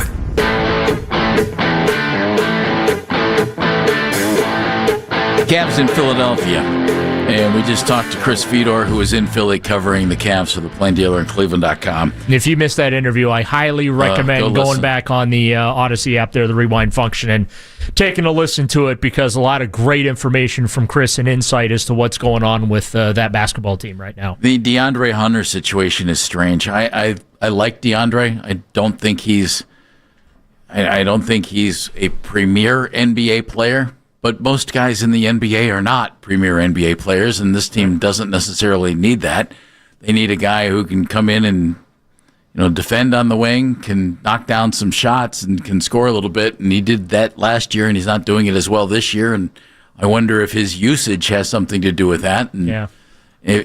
When you're brought in and you're basically told, hey, you're not going to be second fiddle or third or fourth, maybe fifth. Right. That's tough. And I wonder if he's on this team. I wonder what happens. Chris laying out possibilities as to what the Cavs might be able to do by the trade deadline. But, they put themselves in a tough spot. I think they put themselves in a tough spot when they made the Donovan trade. And anybody who's listened to our show knows I feel that way. And that price tag still hasn't expired yet. There are a lot they of haven't even really started paying it. No, they're first-round picks, many of them, four ahead, 2 swaps and 2 picks that are just flat out going. And combine them with Darius, there's a skill set duplication that they still haven't figured out to the extent that you go deep in the playoffs. Can they? Sure, they might be able to figure it out. They'd be one of the few who have, but it could happen. But it's, there's a window here, Daryl, and they're in it right now. It reminds me of LeBron 2.0, where those teams were really good. Obviously, they got to finals 4 straight years, but it was championship or bust, right? Without question. And you had Kyrie and Kevin. It was a very business-like environment around that basketball team. It was, this Cavs team, young, up-and-comer, step-by-step progress forward for them, but the same deficiency has been there, and that is they're not mentally tough enough, and Chris just talked about that. They're not mentally tough enough, not physically tough enough, and the front office has failed to address those issues. Well, they don't have a skill problem. No, they don't. They really don't. I don't know that they're able to address those problems, though, because of the decisions they made about the core 4 guys. Want to pass this along? Do it. Nate Scheelhaase, the Rams passing game coordinator, whom the Browns have asked to speak with. He is the first interview request made by the Pittsburgh Steelers. Yeah. That from ESPN's Adam Schefter. So that's why when we keep having the conversation, I keep mentioning his name as my top 3 between Dan Pitcher as well as Grant Udinski. I think Nate Scheelhaase right there. Those are the 3 names that everyone's got to really, really keep an eye on for the Browns. He's Cowher and Tomlin, but on the other side of the ball. Yep. And the way the NFL has evolved with the passing game, I can see that. So it's interesting that these guys who nobody really knew about, Scheelhaase, Udinski, let me throw Tommy Rees in there. Tommy had the bright shining star until about 6 months ago. Well, I mean, he did. UCLA and Michigan were poking around a little bit. Absolutely. Hey, let's not do moment of the show. Instead, let me give you another question, shall we? We'll wrap up our little game from today. Baskin and Phelps present Know Your Browns Coaching Candidates. He's smart, he's innovative, he's demanding, he's tough. I think he will be a perfect fit for our team and our fans. Oh, please make it happen. This coaching candidate for the Browns played linebacker for the Scottish Claymores in the World League of American Football, and my favorite, the Hamburg Sea Devils of NFL Europe. And he was also on the practice squads of the I'll go ahead and dirty. Well, how about that? There you go.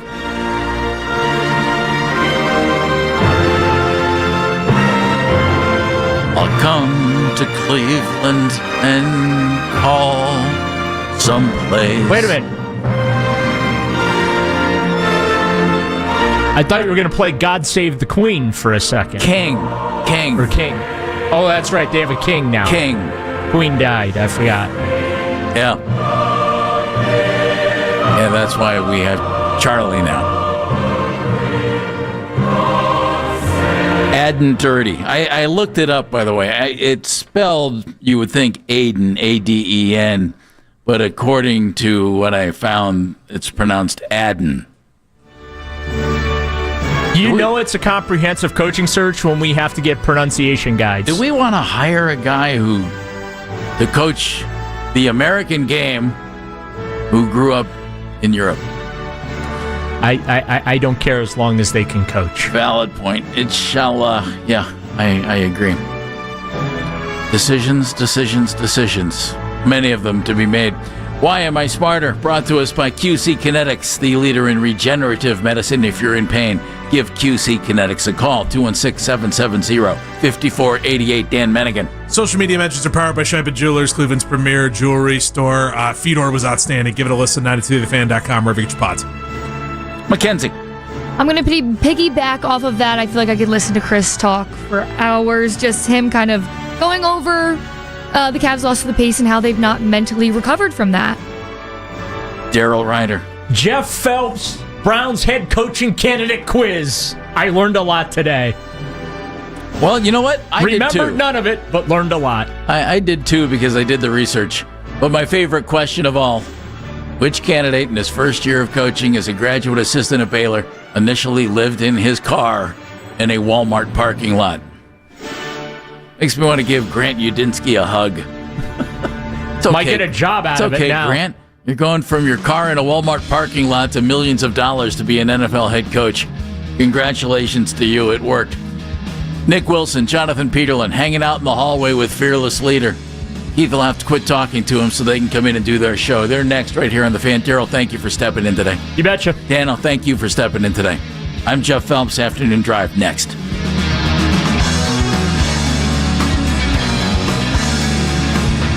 And that's the show. This is an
anymore because he's that old. He doesn't have a voice anymore. He's so old, and he so needs to be off TV. We got animated for a second. All right, I'm done with the Al Michaels bit. You finish it. You're so excited about it. You finish the Al Michaels. It's the Afternoon Drive with Nick Wilson and Jonathan Peterlin on Cleveland Sports Radio, 92.3 The Fan.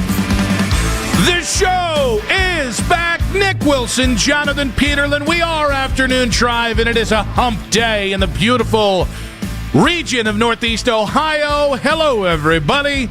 That opened courtesy of Mac Robinson on the board. Yes, we've got Jake Murren, man in the 92.3 The Fan YouTube stream today. Make sure to like the video. Make sure to subscribe to the 92.3 The Fan YouTube channel. We like to be liked, okay? That's kind of the bit. It's kind of why we got into this. And some of us to be hated, but mostly to be liked, like the video. And, of course, we got the Ginger Saint of Cleveland sports, Michael Markoch, on the 2020s today. Hi, JP. Hello. People get into this to be hated? I think there are a few people, or maybe they started with good intentions and then they just got miserable. They might have started with good intentions, realized their fastball was being hated, and swerved into that. I mean, I don't know. I'm open to that. Was Skip Bayless ever a real human being? I think... I mean, because he started off writing news for newspapers, right? And I think for so long, if you you're a newspaper writer in like the 90s, the only way you got feedback is people actually wrote you long form letters. Mm-hmm. So you probably got very, very little feedback that you were all sorts of negative or anything like that. And then it just kind of formed. And then he woke up and the internet was like, hey, you stink. We don't like what you do. And then it's like, I guess it's who I am. I'm going to side with the internet on this one. But I do think there are people who get into things and just to be trolls. And that's that's definitely true. Yeah. But I think even people that troll at the end of the day, they don't sign up to be hated. Oh, I think there are people who get off on being hated 100%. Really? Yes. Ugh. Yeah, I think there are people who live by the ethos. It's better to be hated than to be loved, even, or just not thought of at all. Well, I mean, okay, if we're going to take between not thought of at all or hated or loved, I'm sure not thought of at all is probably the worst of the three. But even within that, like if you get into this business being like, I'm going to be the most hated broadcaster in Cleveland, that seems like a weird directive. Now, we should start here on today's show. We should start here because it felt like yesterday was going to be a lull in the Browns coaching search, and it was, and then Mike Tomlin's story blew up, and it became the biggest story in the world. Yeah, we were ready to talk Cavs. Yeah, we really were. It's not a joke. I will show you the show sheet from yesterday. Actually, I threw it away yesterday, but I would have shown you the show sheet that said Cavs' first two segments. And it is interesting. Like, I had a couple conversations with friends in other markets, and I was like, if Mike Tomlin had been the head coach in Atlanta for 19 years, that's not half of our show yesterday. But because, similar to the Harbaugh thing, because it had been echoed forever, this idea that eventually he's not going to be there, and we all just kind of got to a point of like, sure, I'm sure he will at some point. The fact that it is in our division and the fact that it certainly was two guys who had been there for a combined like 37 seasons, it really did take over the show. Well, today we finally get our lull.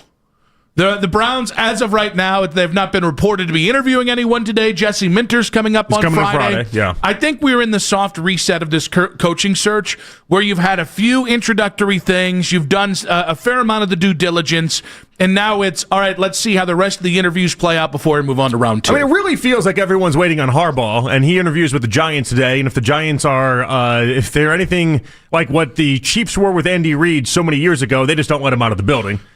But I don't know that that's going to happen. How does that? Did they just go, we're both Catholics, you kind of have to come here, right? Remember with Reid, he had interviews already lined up with a couple other teams. Mm-hmm. Like it was Chargers were one of them, and I can't remember the other team now, but it was like he had a couple different ones lined up, and they're just like, nope, not letting you get out. And that's got to be the mentality, ultimately. If you're thinking about Harbaugh with the Giants, like if anybody wants news today, keep it here, because there might be news on Harbaugh today. That would be the funniest thing if for the third time in about 11 days, this show was hijacked by somebody else involving an AFC North coach, and it didn't end up coming down to Cleveland. Now, we don't hate it. I tend to think that's why we do an extra hour than everybody else, is because there's always news that happens in the show. I think that's fair. They got to account for it. And I think we need it, because we're both talkers. Yeah, we like to talk. Yeah, we like to talk. Talking is our favorite. Is that a talking thing? Now, speaking of talkers, Jordan Schultz of the Schultz Report had kind of his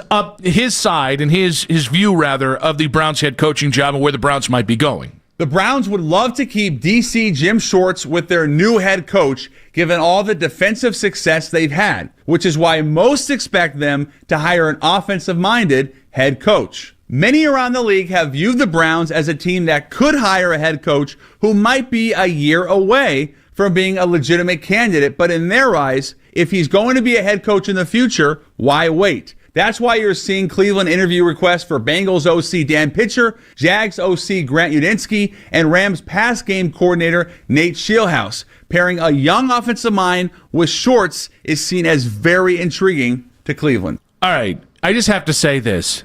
Jordan's like really, really good at talking on camera. I knew you weren't going to like that. Why does he talk as if everything in this report, which he is kind of reporting, and he knows... He's almost like a robot. It's killing me. Like 10 seconds into that, I was starting to have a little bit of a stroke, and then nope, it's just the way he was talking. All right, that is an aside. Way too many people talk like they're doing the ESPN sound off from like 15 years ago. And what's funny about that is so much.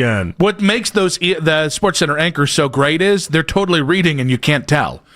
Like that's the skill. Like we always joke. That's the skill. You could tell when I did a 2020 whether I was reading or riffing. I was good at riffing. Reading on air, not so much. All right? But like oh gosh, I'm thinking of Ryan Smith who just left. Like that guy can riff and then read and then riff again, and it's like poetry. It's beautiful. Yes, but you'd always get to the end of the report, and it was so obvious that everyone made him close out with the ESPN, and that's it. And everyone would do that. That's where and that his whole 30 seconds sounded like that. So I guess the takeaway here is that the Browns like one, I think it is true that the Browns lean and skew heavily towards offensive head coach and keeping Jim Schwartz. I think that is totally fair. I think what's going to be interesting is how much does it come down between like a Mike McDaniel or any of the other. Mike McCarthy's been another name that I think you've talked a lot about, and I don't think maybe enough people have talked about, and maybe the Browns haven't interviewed just yet, to our knowledge. But even guys like Robert Saleh have fallen off for some reason as far as the attention that we've been. You know what I mean? Like we're not talking about him the same way we did in the beginning portion of this. Is the Saleh thing just because they couldn't interview him in person till next week? Is that what it is? I think that's what it is. I think next week it's going to pick back up, and then we'll do Saleh Day, and we'll have everything else in between. But yeah, I do think that's a part of it. Everyone has shifted towards the young, dynamic, offensive mind head coach. And in some cases, defensive mind, I guess. The truth is, I think whether it's Udinski, Scheelhaus, Pitcher, those three guys, I know there's a couple other guys out there. Clint Kubiak is another name that I would expect to hear more of once you get into next week.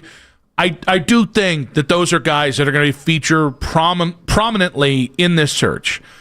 Unless Mike McDaniel or McCarthy or any of the experienced offensive guys just said, nothing doing, I'd rather go be an OC somewhere. I don't like that it already feels that people are already leaning into, we're just going to go the young, unproven route. Because if we're already saying it, then in fairness, they kind of just had their hearts set on that in the first place. Now, are they saying this because they feel like they're taking a crack at the next Sean McVay, or are they saying this because it really feels like Andrew Berry, if he hires somebody with some sense of clout, it might be the thing that cost him his job? Meanwhile, if he hires a Dan Pitcher, well, all right, Berry's not going anywhere at least for the start of next season. I think it could be both, right? I mean, if I'm Andrew Berry, everything he's done has been in the motive of how do I keep my job. I don't blame him for that, but everything he does is kept in that frame and that mindset. Hence why he was able to win the battle against Kevin Stefanski.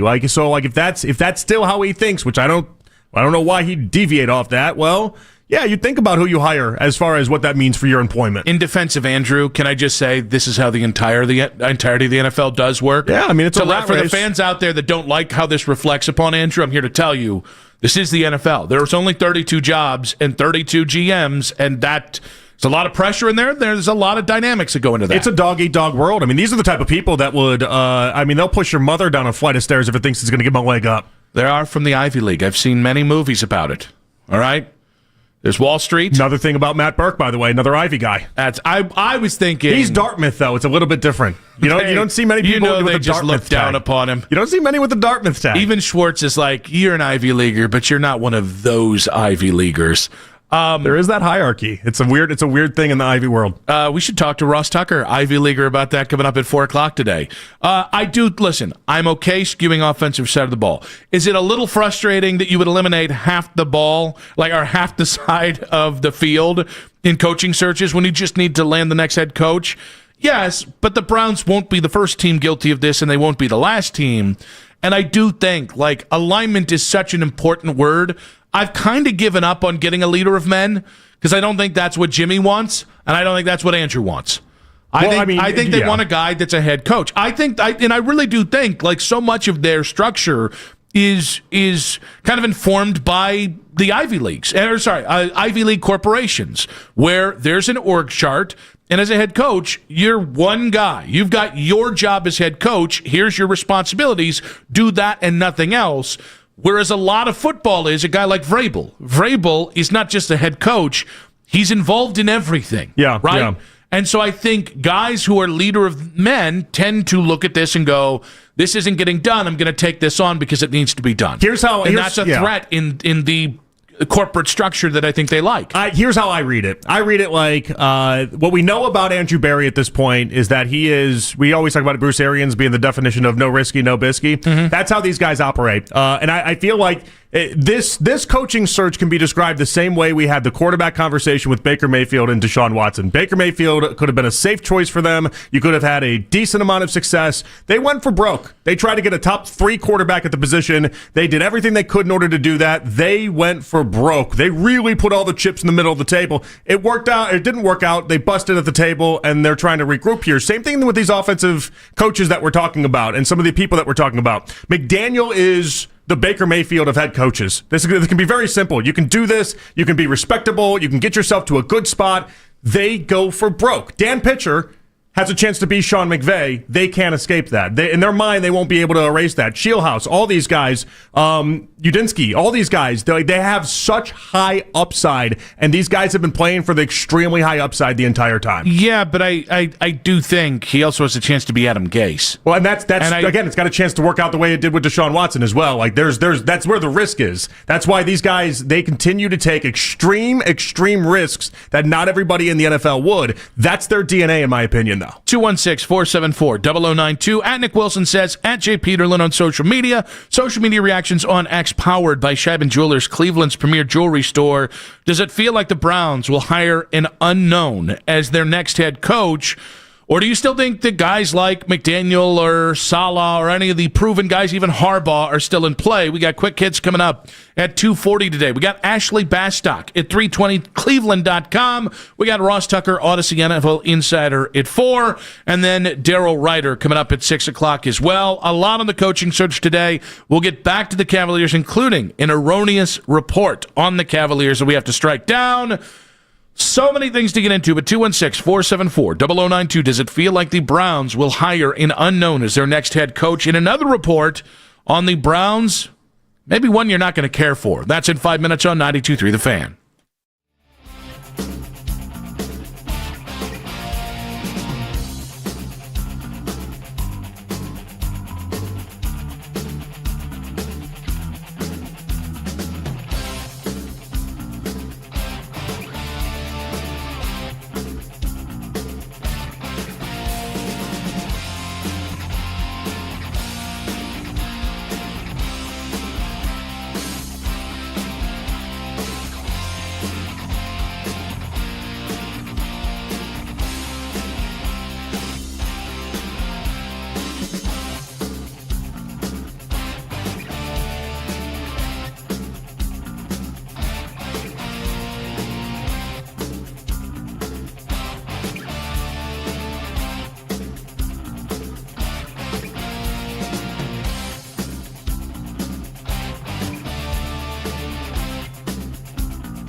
on YouTube. Subscribe to our YouTube channel and get the best content from our shows each and every weekday. That's 92.3 The Fan on YouTube. Headline sports news every 20 minutes here on 92.3 The Fan. From the University Hospital Sports Desk, I'm Michael Markoch. NFL playoffs and up-to-the-minute college and association hoops coverage. We've got your January weekend covered. Cleveland's Sports Radio, 92.3 The Fan. Quick hits coming up in about 20 minutes here. Nick and JP back with you. Dante Moore expected to announce his decision. Will he go to the NFL draft? Will he stay at Oregon? I find it hard to believe that you schedule a 2:30 spot on ESPN to announce you're coming back to college. It kind of goes back to the decision. Do you have the decision on the national stage if you're, but you do coming back in Cleveland? I mean, the decision though. I mean, that was prime time. What did we get in an argument over like a couple months back? Someone did it at another decision at like 1:00 in the afternoon, and it's just such a substandard time to do these type of things. It was Chris Henry Jr., the Ohio State receiver. I don't think that was our argument. There was no way. No, there's no way we argued over Chris Henry chance Jr. That's how that went down. No. That was zero chance. It definitely had like significant stakes. No offense to Chris Henry Jr. There was definitely more at play than Chris Henry Jr. Is this October? I feel like it was a couple months ago. Because it was a real Donnybrook. Yeah, it was like you wouldn't make the decision at 1:00. Oh, you know what it was? What's that? It was LeBron. It was LeBron himself talking about whatever decision it was going to be, and it was it was the alcohol. Yeah, the ad. Yeah. Is that Henny? What was the? Yes, it was the LeBron Hennessy ad, and it was like you wouldn't do it at 1:00. All right, so you get prime time. If LeBron's doing anything, he's doing it in prime time, and so I think you're probably right. It's probably Dante Moore saying he's going back, but like you got 2:30 billing on ESPN. Oh, you think he's going back? Coming back? No, I misspoke. Probably going to the NFL. But like you got 2:30 billing on ESPN. That's the best you could do. How does Dante that's Henry? The best you could do. Like if anything, the timing of it now it does make me seem as if that would lead more towards him staying than him going to the NFL. Does Dante Moore coming out? Does that excite Browns fans? It doesn't really do anything for me because I'm so terrified of him just not working out. Well, it also doesn't help that I think the Jets are taking a quarterback and the Raiders. Well, that's it. It's the Raiders are taking one, and unless the Jets just become complete idiots, which is on the table because they are the Jets. They're the Jets. We like Darren Muji. We do. He's done some interesting stuff. He's fine. But so like, it's fine. It's kind of the best way to describe Darren Muji. I just like saying his name. It's a fun name. But they're still in play that they could trade up. 6-2 doesn't take that much. They still have Justin Fields for next year. That's a disaster. They're going to take a quarterback. The Jets are taking a quarterback. Now, all this being said, we did talk about the Jordan Schultz commentary. I don't know if it's a report, but commentary that the Browns are going to stick on the offensive side of the ball and then it's likely to be an unknown. Well, from one of the known quantities out there, pretty strong stuff about the situation involving John Harbaugh. Tom Pelissero tweeting out within, I think it was last night. He tweeted out, Ravens head coach John Harbaugh continues to gather information on potential destinations, and the expectation is he'll interview with the Giants, Titans, and Falcons by the end of the week. Other teams remain interested, but those three appear to have the inside track. The Browns are one of the other teams. And I think this has people feeling, some folks feeling like it's the end of the earth. That's not where I am. I'm okay to move the search on. It just would be interesting to see if there's anything the Browns could do to get back in on this. I'd like some finality to it all. It doesn't bother me if he goes to the Giants and the Giants don't let him leave the building. It really does not bother me. I might say something to the effect of maybe let it be known through the back channels what exactly you were going to do for Harbaugh, maybe. But if he's got an inside track, he's got his mind made up. He's got his mind made up. Yeah, I don't like confirmation bias. All right, and so if he goes to New York, I'm just going to think this whole time, well, that's just where he wants to be. Mm-hmm. And I don't think it's like I just don't think it's that good of a job. It doesn't mean it's a bad job, but it's not what the Giants' job was. When Tom Coughlin even took over, and they kind of gone through a little weird period with Jim Fossil, and it had been a minute since Bill Parcells was a head coach there. So like, it's an okay job. I know the Mara family is really loved and respected around football. Totally get that. It's an okay job. I don't think that high of Jackson Dart. I'm not that I think they have more defensive pieces than people realize. They do. They have a good defensive line. But he can win there. You got some skill position players, Scatterboo, Malik Neighbors. But it's funny, I look at the jobs that he might take and I go, yeah, I think you can just as easily fail there as you can in Cleveland. So I think, I would love to know what he sets apart with these. I mean, I don't think it's coincidence. I think it's going to be quarterback at the end of the day. But That's what he kind of zeroed in his search around. So obviously he would see something in Jackson Dart that maybe you don't see. Yeah, I mean, I think he'll be fine, by the way. I think if he just stays out of the I'm blue worried about his tent. concussions. Yeah, I'm worried he's just going to be 3 years down the line just injured way too much. The Falcons thing is the wild one. I mean, I don't know what you saw in Michael Penix Jr. It was bad. Like, old bones Kirk Cousins came back in, and he was why they ended up an 8-win team this year, and he's not going to be there next year. Well, but it might be that it's everything but Penix, but then you have to figure out how you fix that, because it's a really good offensive line. You have Drake London, you have Bijan, you have Pitts. There's a lot of really good players on Atlanta's team. On the offensive side of the ball in particular. Yeah, but the problem is, it's weird. Like, I understand the through line between the Giants' job and the Titans' job is they have a young quarterback, and if you like either young quarterback, that's going to give you a chance to win. The Falcons also not having a first rounder this year. It feels a little bit like quarterback no man's land, which I'm just surprised John would want to step into.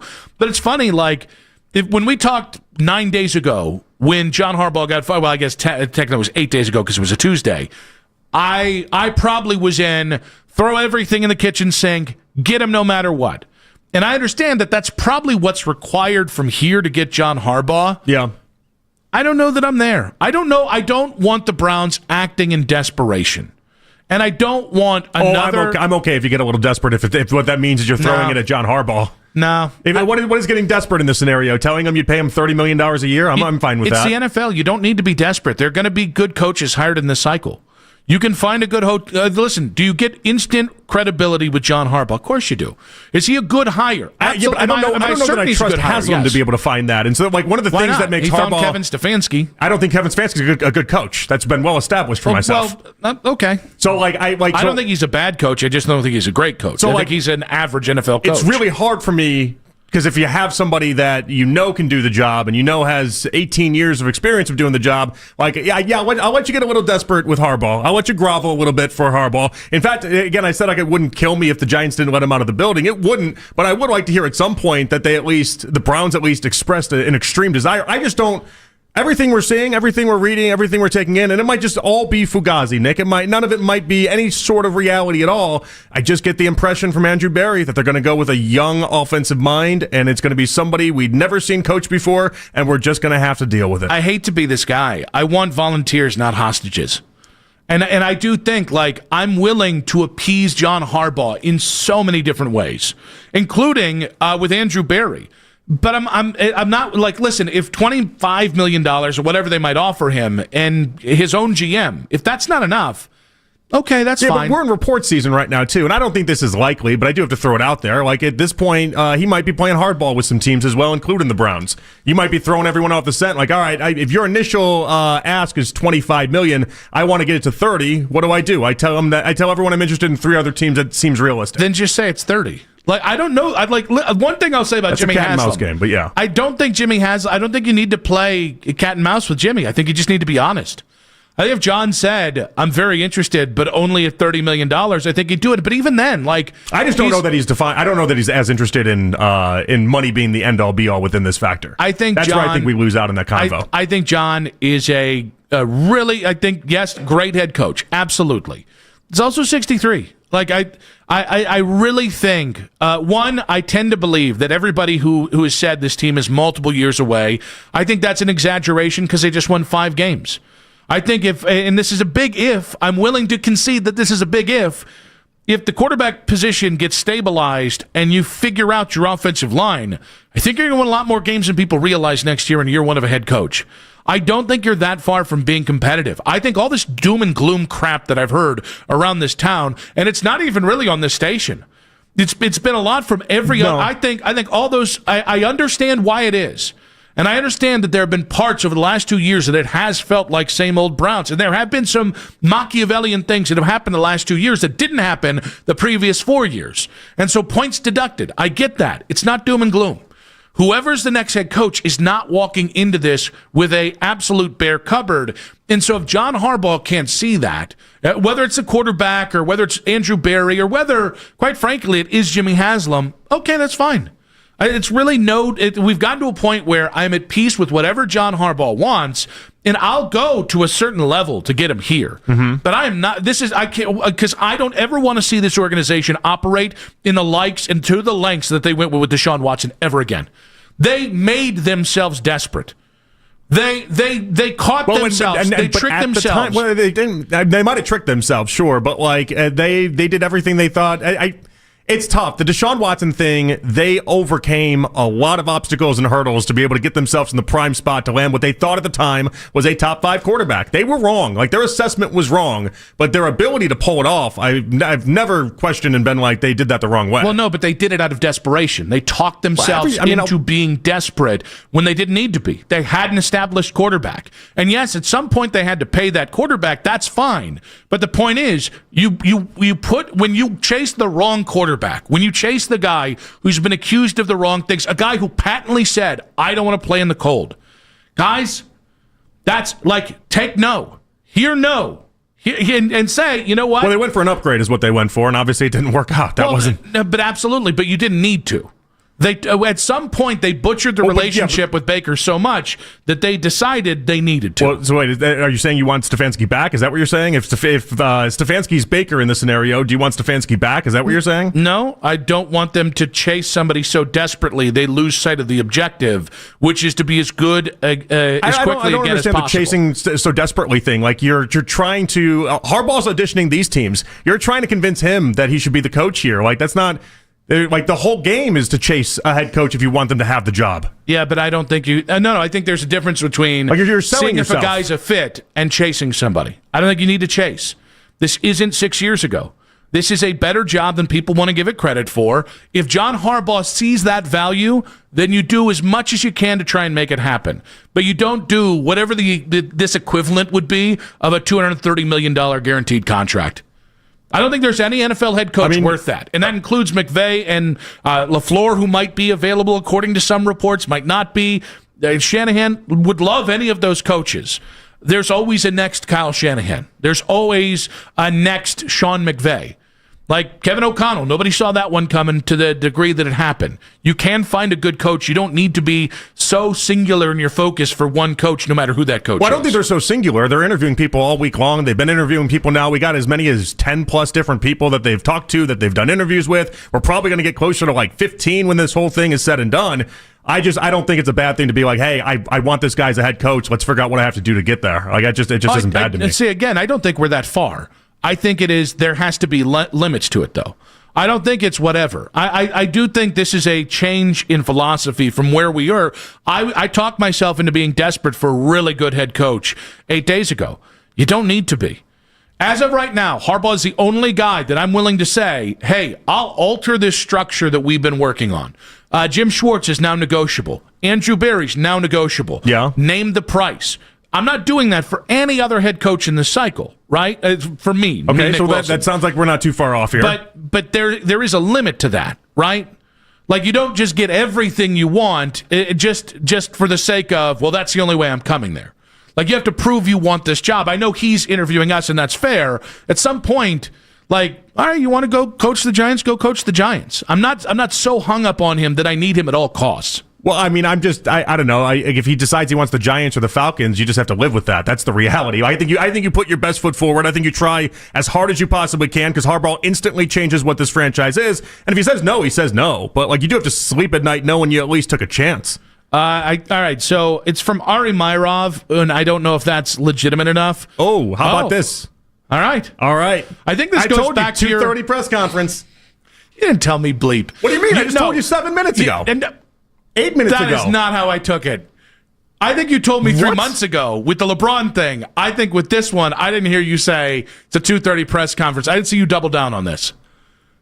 That's how we ended the conversation. Was oh no, I think I'm coming back around to the idea that he's staying at Oregon because it's a 2:30 press conference. I needed a little bit more declarative. Oh, I need a little bit more rubber stamp. I needed like fire and brimstone. I get Nick, nothing what off if this one. I get what nothing if off I this told one. you? Oh, what if I told you about 230 declarations? Like, oh, he's definitely going to the NFL. And I'm like, I might read the press conference. You don't do 230 press conferences to go ahead and go to the That's not how NFL. you sold it at all. Read the press You conference. said you're coming around. Coming Read around the does not press mean you've conference. arrived, sir. We more than arrived. My goodness. So just like Hennessy, pay attention to the press conference times, guys. You don't do 230 press conferences to say you're going in the NFL draft. Dante Moore returning to Oregon next season. Are you Dante Moore's brother? Did he listen to you? Is that the idea? I just want the kid to succeed. I really do. And I'm the money's always going to be there in the NFL. Give yourself the best chance to get that second contract, which I do think is another 15 starts. It got very soapboxy for a second. I just want the best for the kid. I just want to see him succeed. I don't know Dante Moore from Adam. I don't care about his. I can have empathy actual for strangers. No, That's the difference between you and me. No. I want him to go to the NFL and risky bisky. Come on, let's do this thing. Mac, does Dylan Raiola now change his commitment from Oregon now that Dante Moore's coming back? What? Well, I mean, they said when he signed that he's committed to be the 2027 starter. If not, which that's a good point by you, though. That would probably upset me if I was Dylan Raiola. It'd be really funny if Discount Mahomes came back. How much of a bag is Phil Knight paying for both of them? Then he's got to be paying because he's paying each of them upwards of like Dante Moore's got $10 million to come back. I would imagine it's a like supple the amount. high rate is like $6 million right now for these quarterbacks. Remember, he paid $10 million. He paid Dylan Gabriel and Dante Moore for 1 year too.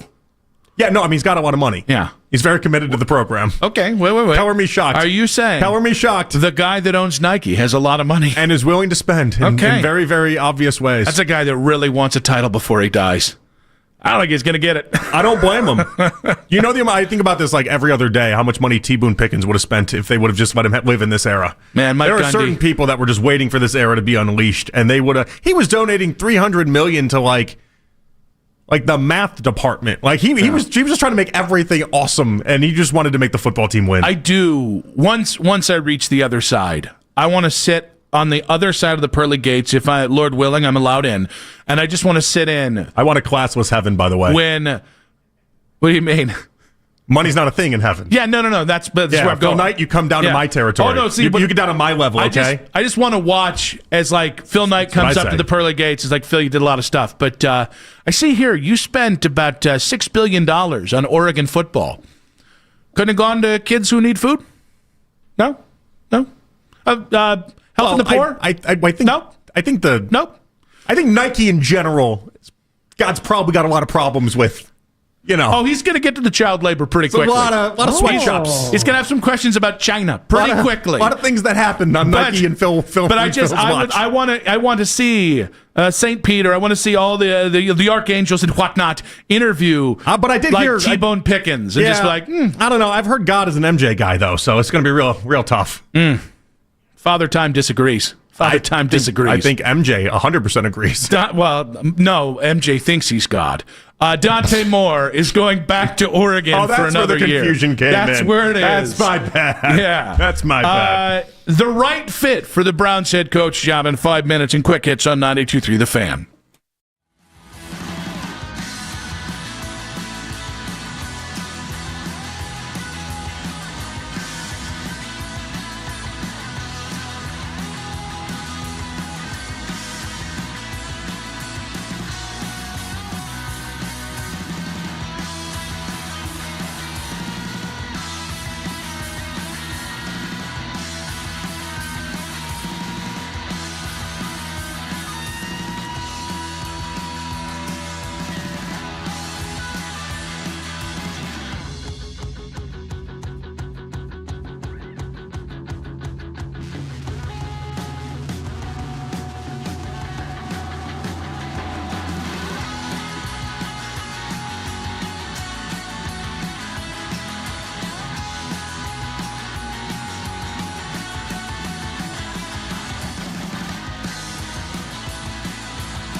You don't need to be afraid of the IRS any longer. End your tax nightmare today by visiting us online at TRA.com or call 800-575-9834. That's 800-575-9834. Tax Relief Advocates. Real solutions for real people. Whenever you need to talk about the Browns, we got you covered. We are Sports Radio 92.3 The Fan.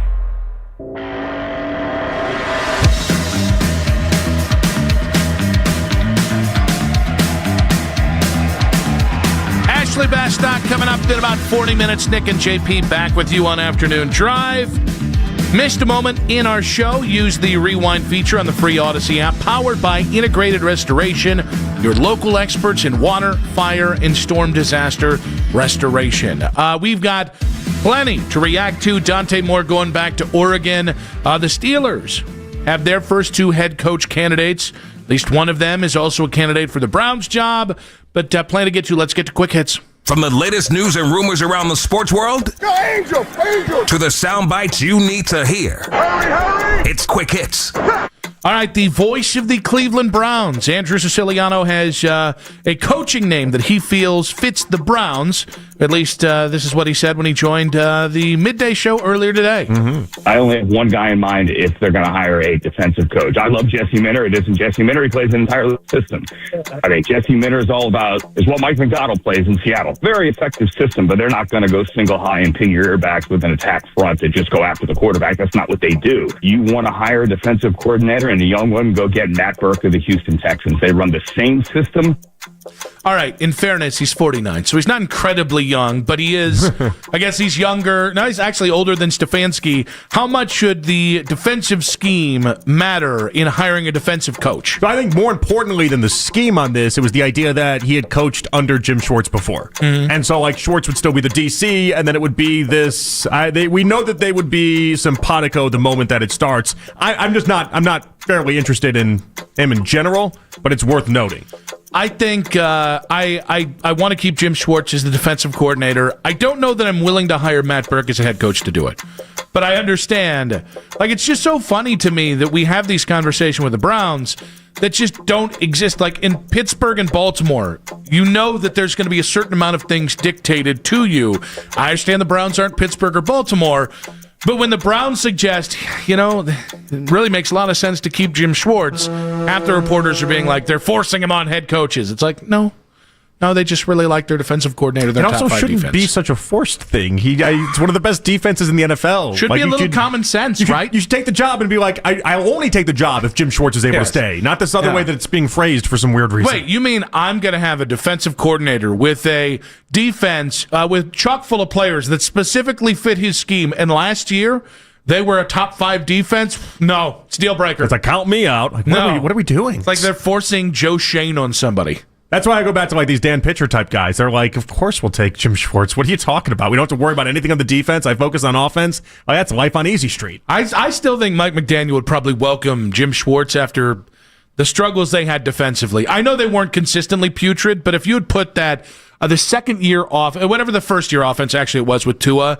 where Tua looked like a franchise quarterback, if you had put last year's Browns defense with that offense, they might have won the Super Bowl that year. Well, so McDaniel got one top 10 defense, and that was actually, oddly enough, it didn't combo up. 2023 was the great offensive year. 2024 was the year Tua led the league in completion percentage, but that's where the defense actually did something, and they never got it on the same page. Kind of like early was Stefanski and Joe Woods, where Joe Woods would have a dominant defense when Stefanski's offense then stunk, and then they reversed it the following year, and then the offense looked really good, and then Joe Woods just absolutely just cratered.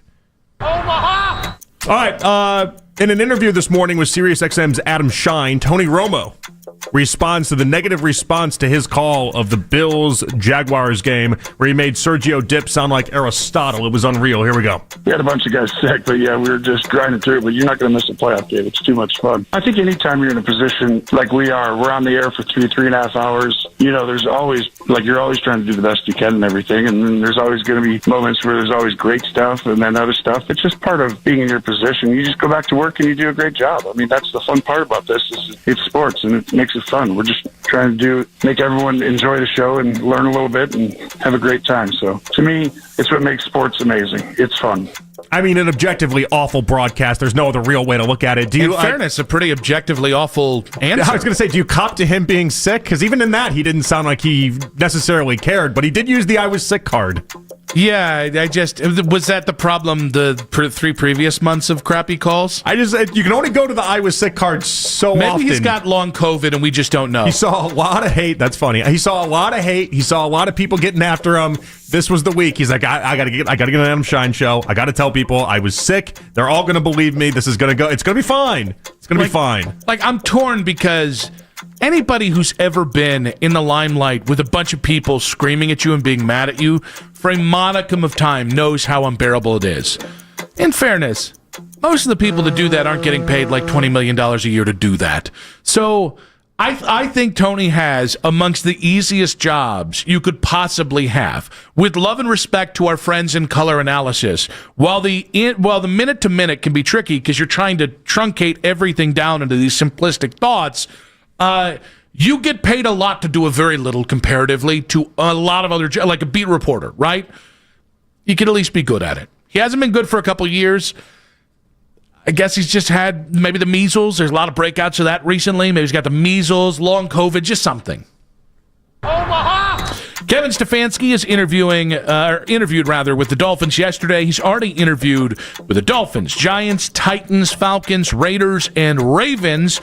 Former Falcons wide receiver and Ohio State product Michael Jenkins weighed in on Stefanski potentially landing in Atlanta with, get this, Myles Garrett. No, not that Myles Garrett. TV sportscaster in Atlanta. Stefanski was on that team with me. But Stefanski was just real chill, real calm. Just another leader, worked hard. I don't have a lot of like personal memories or a little story or anything like that. But he was just one of those ones that always got the work in. And you see why he was a 2-time coach of the year. Just nailed it. That's a kind of analysis. If not New York, if Harbaugh goes to the Giants, where should Stefanski land? I still think Baltimore is the best chance for him to actually have success. If he goes, I'm not scared of him going anywhere, but if he goes to Baltimore, I think Lamar will do enough for him. I think Lamar is going to fall off at some point in the next couple years. I think just how he plays dictates that, and it's how it's going to go. And then I think Stefanski's going to take a lot of blame and a lot of heat. But I think the only spot I feel like these Stefanski truthers are going to come back and be like, see, you guys ran him out of town, and here you're wrong about it. That would be Baltimore. I don't see any other scenario where that works. Well, it's interesting. I think he needs to go to the Raiders or Titans. I think he's going to kill Mendoza. Why do you say that? Because I think Mendoza fits what he wants. He fits what he wants. I don't think he knows what to do with developing quarterbacks.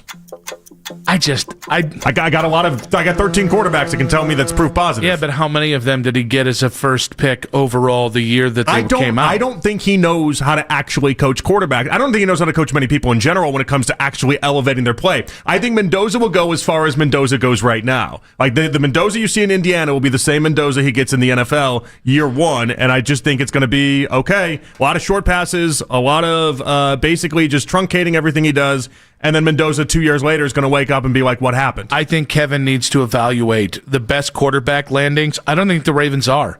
I think Lamar fits what he wants to do. I think that could be a real nightmare scenario for Kevin.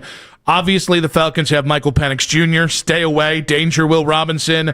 The Dolphins, come on. Gonna give him Tua. That's just not nice. So I think it's got to be either Cam Ward or Fernando Mendoza, and I think it has to be based off his preference for the quarterback. I would assume that's Mendoza, but we'll see.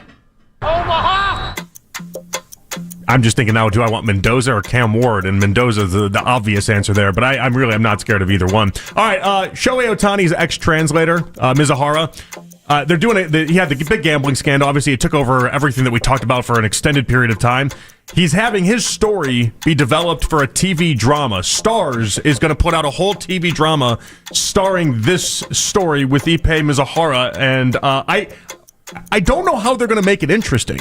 Like, I have a really hard time trying to grasp the concept of how they turn this in. Like, I mean, all he did was he basically stole $20 million from Shohei. Yeah, I don't know how they're going to make that interesting. I don't know. Like, because it's not like he stole it and then Is it used like a money. heist movie? Yeah, like all he did was call up bankers and tell them I'm actually Shohei Ohtani and I approve this. Okay, instead of the Italian job, that was his big plot. It's it the worked. Ohtani job. There was not like a 2-factor authentication for apparently $20 million. It worked. Mark Wahlberg's also in it. How do you make this interesting? He just conned a bunch stole from Ohtani. He just conned a bunch of idiot bankers who assumed that he was Shohei Ohtani because they don't know that people can speak multiple languages and they didn't know what Shohei Ohtani sounds like. I'm gonna now. Listen, when you first pitched it, I was like, I think I'm out on this. It's Stars. I think I'm in on it. Fine stuff. Although I can't think of anything on the top of my head right now. It has to be a caper. It has to be a caper. I just keep thinking of Power Book. That lead actor's a weird looking dude. Like, what are you going to do? Like, follow him as like a low life nothing to then at 18 years old, he gets on Shohei's. Is it like Entourage up until the part where he steals from him? No, I think the stealing is the Entourage part of it. I mean, I don't know. I don't know how they make this interesting. I don't know how this is going to go. But I'll watch. I'll probably watch. Well, they haven't casted it yet. They were in the very early stages of this. It's gotten greenlit, but we don't know who's playing who. It's probably going to end up being like that Clippers docudrama where everyone that played anyone looked nowhere like Doc Rivers looked nowhere close to Doc Rivers. So just to be clear, yeah, he sold this. No, Shohei didn't sell this. I didn't know if the translator did because I was like, that's some balls on a dude. You steal $20 million from a guy? I think they just make it. Oh, well, yeah. I don't think they have to do any like, hey, thievery meets thievery, right? You steal his story, he stole $20 million from Shohei. Can't even be mad about it. Now, if you want to give him like an executive producer slot, what would it cost you if you did something like this in order to go ahead and sell your life story of shame? How much restitution do I owe? I mean, I would think a lot. Well, then, so what I want them to do is get into the story about how this is all one big cover up and Shohei really was the gambler. Shohei's really the bad guy. That's what I really want to have happen in the story, but I don't think we're going to get that. Shohei is Kaiser Soze. Yeah. Kaiser Soze, by the way. I don't know why I said Soze like that. I was visualizing the word. It wasn't great. We move on. That is Quick Hits as we move on. Are we enjoying what's going on with the Cavs? Where's the enjoyment here? We'll get to that in 5 minutes. On 92.3 The Fan. Hey, it's Nick Wilson for Northeast Factory Direct. At Northeast Factory Direct, buy a hot tub.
Warning.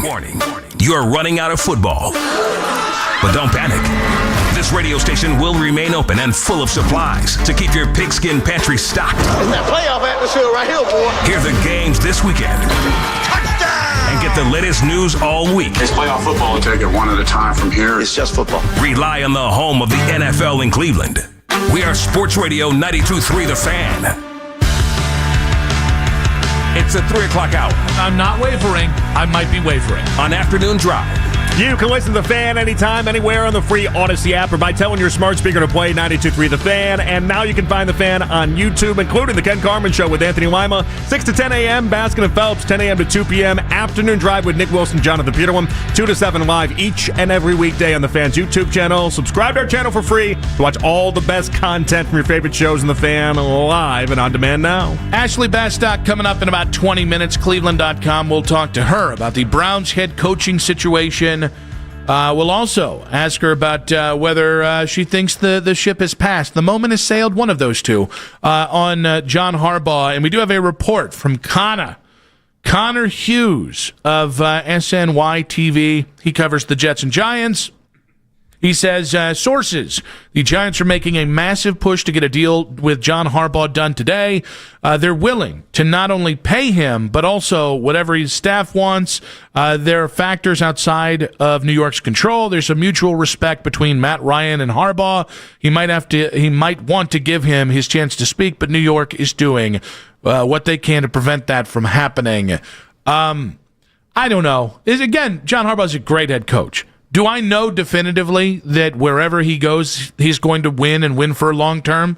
I don't know. And again, that's I don't think there's any coach out there that I feel that way about. And maybe I don't know that there's any coach I feel about that. Like, I think you have success in the situation you have in, and any time you leave that success, there's just no guarantee you're going to continue having success in a new spot. No, I mean, there's a reason why he did just get fired. You know, if you could guarantee that any coach that is out there on the market could get you 10-plus wins every single season and then also had playoff success, they wouldn't be open for a job. You know, like that is part of the catch of all this, is that there's no coach that any of us can hire, whether any team can hire, where you're like emphatically, this is it. But you got to put yourself in the best position.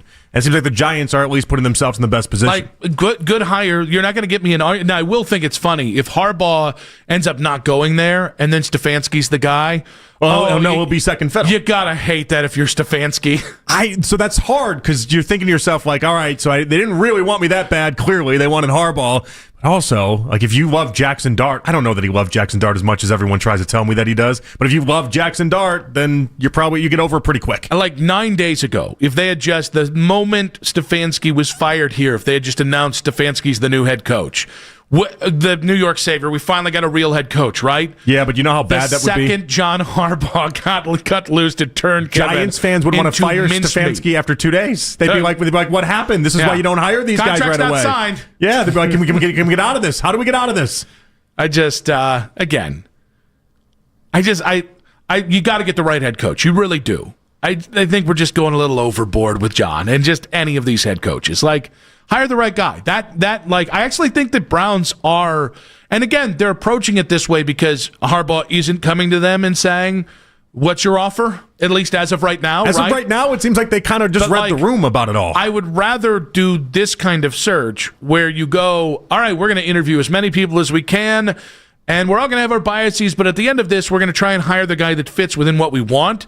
Because the structure, and I know everybody hates this, because the structure involved Paul DePodesta, who was a clown, great at baseball, though. He also wasn't very good at baseball. But, because it involves DePodesta and Stefanski, and we were out on those guys, and a lot of people are still out on Barry. Yeah. As much as we might think about Andrew Barry and the job he's done, the fact that there's at least somebody that Haslam is listening to, and there's a hierarchy in that building, so that it's not Tuesday and somebody's getting Haslam a coffee and then all of a sudden Jimmy's basing the entirety of the offseason on that guy. It's good.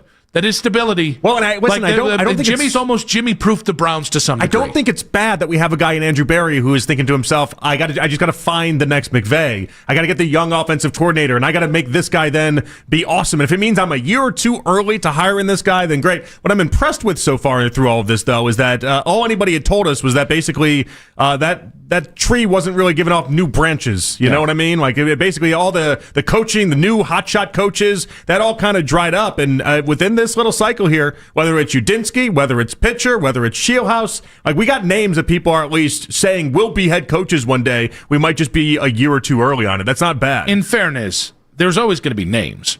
Like this is well, where no, but it's names. It's names that like when we fact check it with people that are covering the team, for instance, like when we talk to people in Cincinnati, they're like, "Yeah, Dan Pitcher's awesome. You guys need to hire him. He might actually be too good for you guys." Like those type of names. It's not like we're just call these guys up and they're like, I don't see it. Well, no, but I mean, like Mike LaFleur, when he went to the Jets, was a sought-after OC candidate. Like, now that's a bad because that's from quarterbacks coach to OC coach, but like. Everybody, there's very few guys that get hired every year that are like, really? You know what I mean? Like they're every year, some coordinator candidates are going to be elevated simply because of the bloodlust for the next McVay. I know, but sometimes we get a Jim Tom Sula, and you're like, really? Like that. Sometimes that does happen. Well, but no, totally fair. But I think that's a rare event. Like I think every now and then you do end up with a Freddie Kitchens, and you're like, "How did we get here?" I think we knew how we got there. Everyone knows it's going to fail before it even gets launched, but here we are. But like specific to this year, like there are 9 jobs. Are there really 9 guys who are truly ready for this moment? If everybody hires a first-time head coach, probably not. Somebody is going to get pushed up, and that is the risk the Browns take versus a known quantity like a McDaniel. And honestly. Like, I thought it was really interesting when Albert joined us yesterday, how Albert seemed to think it's not a given that Stefanski gets a job. I'm assuming, in this cycle, that is 100% because of Harbaugh going to New York. And I look at the other 8 teams, and I go, I might have my take on Stefanski. If I'm Tennessee, and Kevin, you have your option, like 3 months ago, you were salivating at Kevin Stefanski, and now... you just like the idea of Stefanski, but you don't actually like Stefanski? Is that what I'm understanding? So what I think happened there, Albert has not been shy. Back-to-back weeks, he's told us that he thinks McDaniel should go to the Lions and be the OC there. Yeah. And why has he said that? Because clearly he believes that you only get 2 cracks at this. If you're lucky, you get 2 cracks at it, and you need to make the most of that second opportunity that you end up getting. And he brings up good points. It's not without fault, but the idea that he'd think the same way about McDaniel, no surprise he'd think the same way about Stefanski. In fact, I mean, you wonder, we got the Lions job, obviously. Eagles job just opened up as well. Like, Kevin's got a great connection not only to the Eagles, but the Philadelphia area and everything. Like, that's, like, there's a lot of different parts of this that if we had Albert on today and asked Albert, would Stefanski rather have the Eagles OC job or one of these other jobs that we keep talking about? Based off of what Albert said about McDaniel, he'd probably say go take the Eagles job and rehab your image a little bit. I would like to know how quickly into Kevin's introductory press conferences, the Philly OC, does he mention that he grew up listening to WIP? That means it's got to be on it. Yeah. That's and they'd be like, maybe you need to stop listening now because they're going to make jokes about you. And he'd be like, I don't listen to the media now. I don't do that now. He is not prepared for Philly media. We don't take in a lot of outside voices. Listen. Okay. Cleveland, we bird dog it, okay? We can be a little harsh on you. They egged Kevin Patullo's home. Like firing, by the way, it's just eggs. The amount of take, well, we think. There could have been other things there that we just didn't pick up on. What other things are you suggesting? I'll tell you off air. Okay. But a lot of different fluids you can get up on that house, right? It's quite a shot. Well, but okay, I'm not going to explain the physics of it. All right, it's about the Earth's gravitation and the direction. There's wind. It's a lot of things. Okay, it's a science. But no, I. By the way, I understand the idea if you only get 2 head coach cracks. Very likely. I mean, Mike McCarthy has won a lot of games, and it's so unlikely. He's not even getting interviews in this cycle beyond the New York Giants job. Like, it's really hard to get a third job. And he's won a Super Bowl. Also, it's really hard to get a second job. And he won 12 games 3 straight years in a row in that second job. Like, he had success in both spots, and he's not really out and about. Well, but I think there's this idea of, take a good OC job, and then, it'll work itself out. Yeah, that happens sometimes. It also doesn't happen sometimes. Like, you can take what looks like a good job, and it isn't. If Jared Goff continues to I almost said digress. If he continues to regress, That job becomes a lot tougher. Philadelphia, it's a good job if you succeed. Well, they're if about to be really cap strapped. 2027 is going to be really interesting because I think they got to make a lot of moves. I looked at their financials earlier today. Like, you got 2026 to play with. 2027, you're getting close to screwed level. I'm just waiting for the days where it's time to move on from Jalen Hurts, because we are a half bad season away from it being more than just pockets of Philadelphians saying that. Yeah, I mean, Eagles fans wanted to bench him for Tanner McKee. Hey. He's tall. And then after that playoff game, a lot of those same fans called in and thought that they were right the entire time. But I think this idea that the best OC job in football for an experienced head coach, for a guy that just got fired, is better than the next head coach job, I think it's asinine. And by the way, that includes the Tennessee job, which I don't know there's anything you could get me to do to take that job, and I like Cam Ward. What would you do? So if you're Stefanski and you just don't get any of these jobs, maybe you end up turning a couple down because you just didn't think the right fit was there or whatever. Are you itching then to go do the Lions or the Eagles? Or are you going to do what Vrabel did last year? And what I think Tomlin's going to end up doing this year, I don't think he's going to go to TV. I think he's going to do the coaching tour. Where he just goes around to different teams, and he goes around, and maybe he finds one team he hangs out with for like 2 months or whatever it is, but he goes around to different teams, different camps, he shakes a lot of hands, he finds new coordinators, finds new coaches to impress and hang out with, and it's just kind of like a football gap year, so to speak, but you're around the NFL a lot. I really struggle with this because, again, outwardly, the Lions' job and the Eagles' job can catapult you back into a head coaching job if you don't get one this cycle. I mean, if you decide to sit it out. But, man, I got to be honest with you, there is no risk-free job in the NFL. It's the same thing they said with Harbaugh to start this, of like, that's a good hire. But let's not act like he's going to reinvent the damn wheel. It's football, and he could fail there. All right, there's no guarantees in any of it. Well, yeah, no, but I think it's even dicier with the OC jobs because you have such little control. Oh, for sure.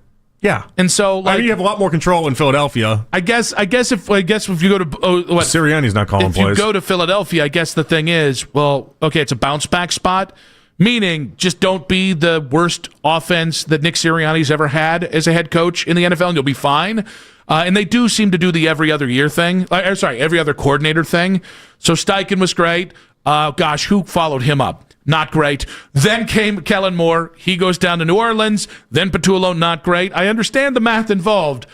I don't know. I would take a head coach job if I'm either McDaniel or Stefanski, because getting another offer, getting other chance is better than waiting your turn, which could go 1 year, but it could be 5 years. I'm interested to see how it all plays out because I think a lot of people just assume Stefanski would be hired right away, and Albert's making the suggestion not so fast, my friends. AshleyBash.Cleveland.com will talk the Cleveland opening, and should they make they being the Browns, make an all-out push for John Harbaugh. That's in 5 minutes on 92.3 The Fan.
From the University Hospital Sports Desk, I'm Michael Markach. Coming up next, Ashley Bastock of Cleveland.com joins Nick and Jonathan to talk Browns coaching search and other news around the NFL.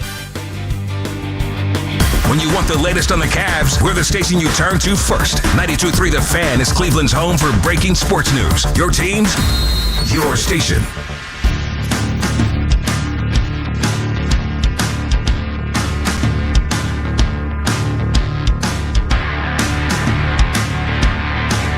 Back on Afternoon Drive, Nick and JP with you. We've got Ross Tucker. He's coming up. Ross Tucker Football Podcast in about 40 minutes. Get his take on Harbaugh potentially to New York. So many more things. I don't think I've said this, and I should say this. Good for Dante Moore. And more importantly, good for Dante Moore for having a camp that tells you what you should do and you listen to them. I think that's like somebody told Ty Simpson to go to the NFL draft. Was it about the financials or was it about the idea that he thinks the Jets stink? Listen, I think you're going to. You have to understand how the NFL works. If you go into the NFL draft, you're more than likely going to a team that stinks. Also, if you're Dante Moore, don't you think you can beat out Fernando Mendoza for the number 1 pick? No, you have to be logical about it. You're not beating out Mendoza right now for the number 1 overall pick. He's not God. He's a good draft pick. And the Jets are definitely taking you, and the Jets definitely stink and have a history of stinking. There's a lot attached to it. We've had these conversations around the Browns before. Would a quarterback avoid all these other type of things? It wouldn't surprise me if that's ultimately what ended up happening here. Dante Moore going, or as I called him in the, I think at the end of the 2:30 segment, Dante Henry. And Don't also, know where my head was. We do right have there. a real case study now to actually be able to prove and try to follow along with, because if his draft is anything lower than number 2 next year, and it then in fact plummets, talk about how much cash he left on the table by going back to Oregon. If you're a top 10 pick, you're going to be fine, Dante. We don't know. We don't know who. We've seen a lot of people from last year to this year just all of a sudden lose a lot of draft stock, a lot of draft positioning. Now, all this being said, Browns got to find a head coach. We'll see what they do there. To talk about that, the impact the Dante Moore thing has on the Browns' ability to find a quarterback in this draft, and so much more. We head out to the Make It Right Call Kyle Wright hotline. She joins us every single Wednesday at 3:20. She is Ashley Bastock. Ashley, welcome to the show. Thanks for having me, guys. And boy, are you right. The quarterback landscape in the draft can change very quickly or change year over year in ways we don't expect. And I don't think anyone this time last year thought this quarterback landscape would be what it has turned out to be in 2026. I understand this is an all too early question, but with Dante Moore coming back to college, Fernando Mendoza's coming out, Ty Simpson's coming out, other names, Carson Beck, Miami's quarterback. I don't remember any of the other ones. It's going to get exhausting, but how much of a chance do you think the Browns would take a quarterback with that first pick, that number 6 pick in the draft this year? Boy, I don't know that there's going to be an option there for them, which even before Dante Moore decided not to come out just a little bit ago, I wasn't entirely sure if there was going to be an option for them, because really it was those 3 guys. And look, we talk about how quickly things can change. Like 2 years ago, I think people thought Carson Beck was going to be a much hotter option than he turned out to be, right? Like, I mean, maybe he would go in the 2nd round. Like, I don't quite know that someone would be willing to take more of a chance on him.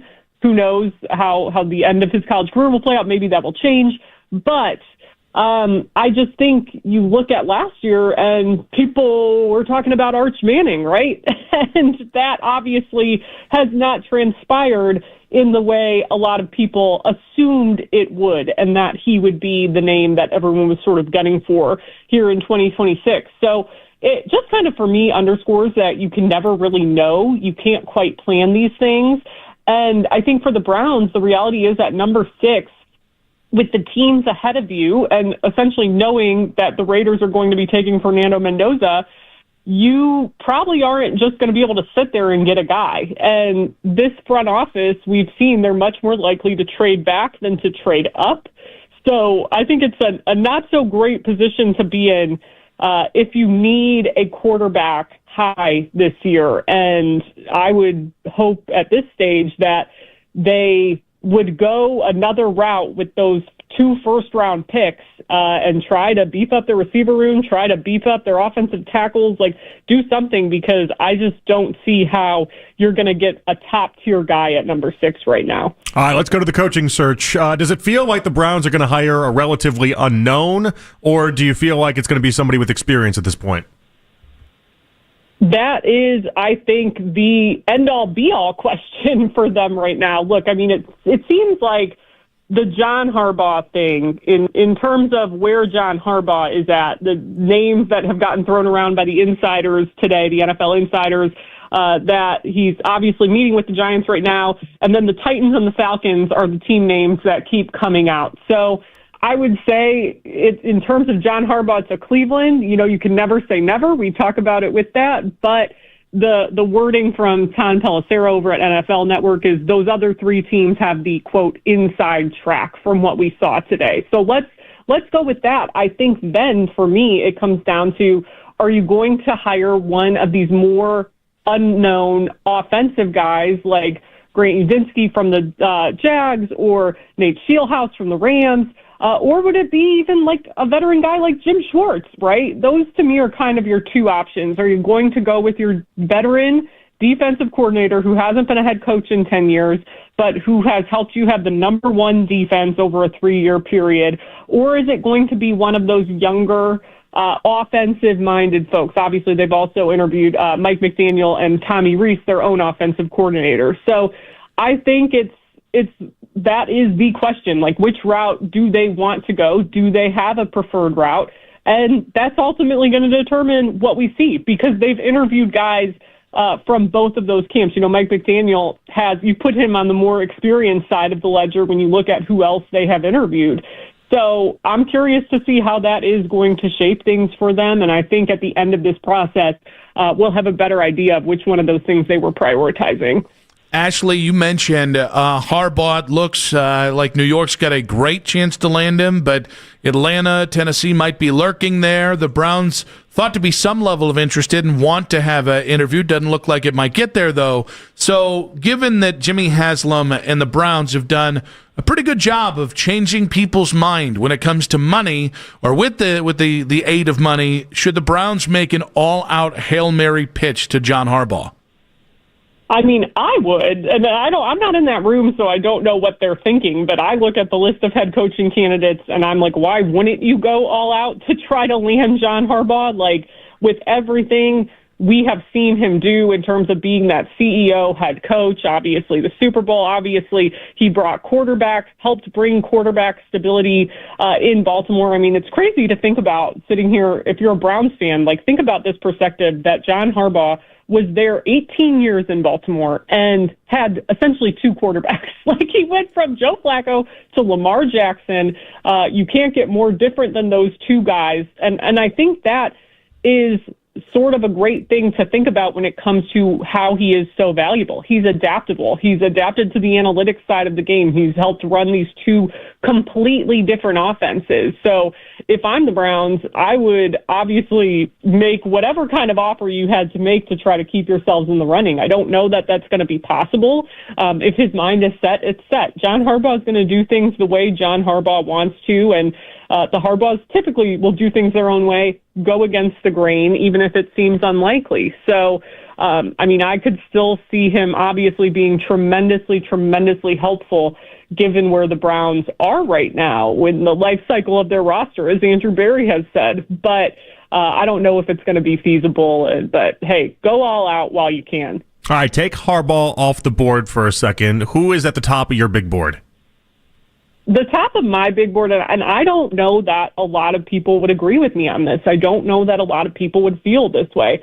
I would want it to be Jim Schwartz if it's not going to be John Harbaugh. And I think a lot of people would say, well, they need offensive help. Why would you do this? Isn't this just the path of least resistance for them? And to some extent, yes, but I would not let Jim Schwartz get out of the building. And I definitely wouldn't let him become the head coach of the Baltimore Ravens, which they just completed their interview with him today. That's the only other head coaching interview request that we know of for him. So they completed their interview. I would not let him out of your building. He's made this the top defense over a 3-year period in the NFL. They rank number one in just about every major metric over that 3-year period. And I think you can still have Jim Schwartz be like that sort of CEO, head coach, run your defense, and get a really good offensive coordinator. And you can get a really good young offensive coordinator, innovative mind there, whether it's keeping Tommy Rees or whether it's, getting someone else in the building to help design a new offense and help you work through this quarterback situation. But I just look at this defense. I look at the other guys available across the league. They're supposedly they're supposed to be interviewing Jesse Minter on Friday, as my colleague Mary Kay Cabot reported. But Jesse Minter, Brian Flores, who they haven't requested, Odd and Dirty, who we obviously talked about last week, they all run very different defensive systems from Jim Schwartz. And I'm just not crazy about that idea, given how this defense is built. I mean, I look at that safety room the way it is, and I'm like, I don't know how you run 2 high looks and a bunch of disguised zones because, they were doing stuff like that with Joe Woods, and it was just a disaster. So that's where I stand. That's my case for keeping Jim Schwartz and making him your head coach.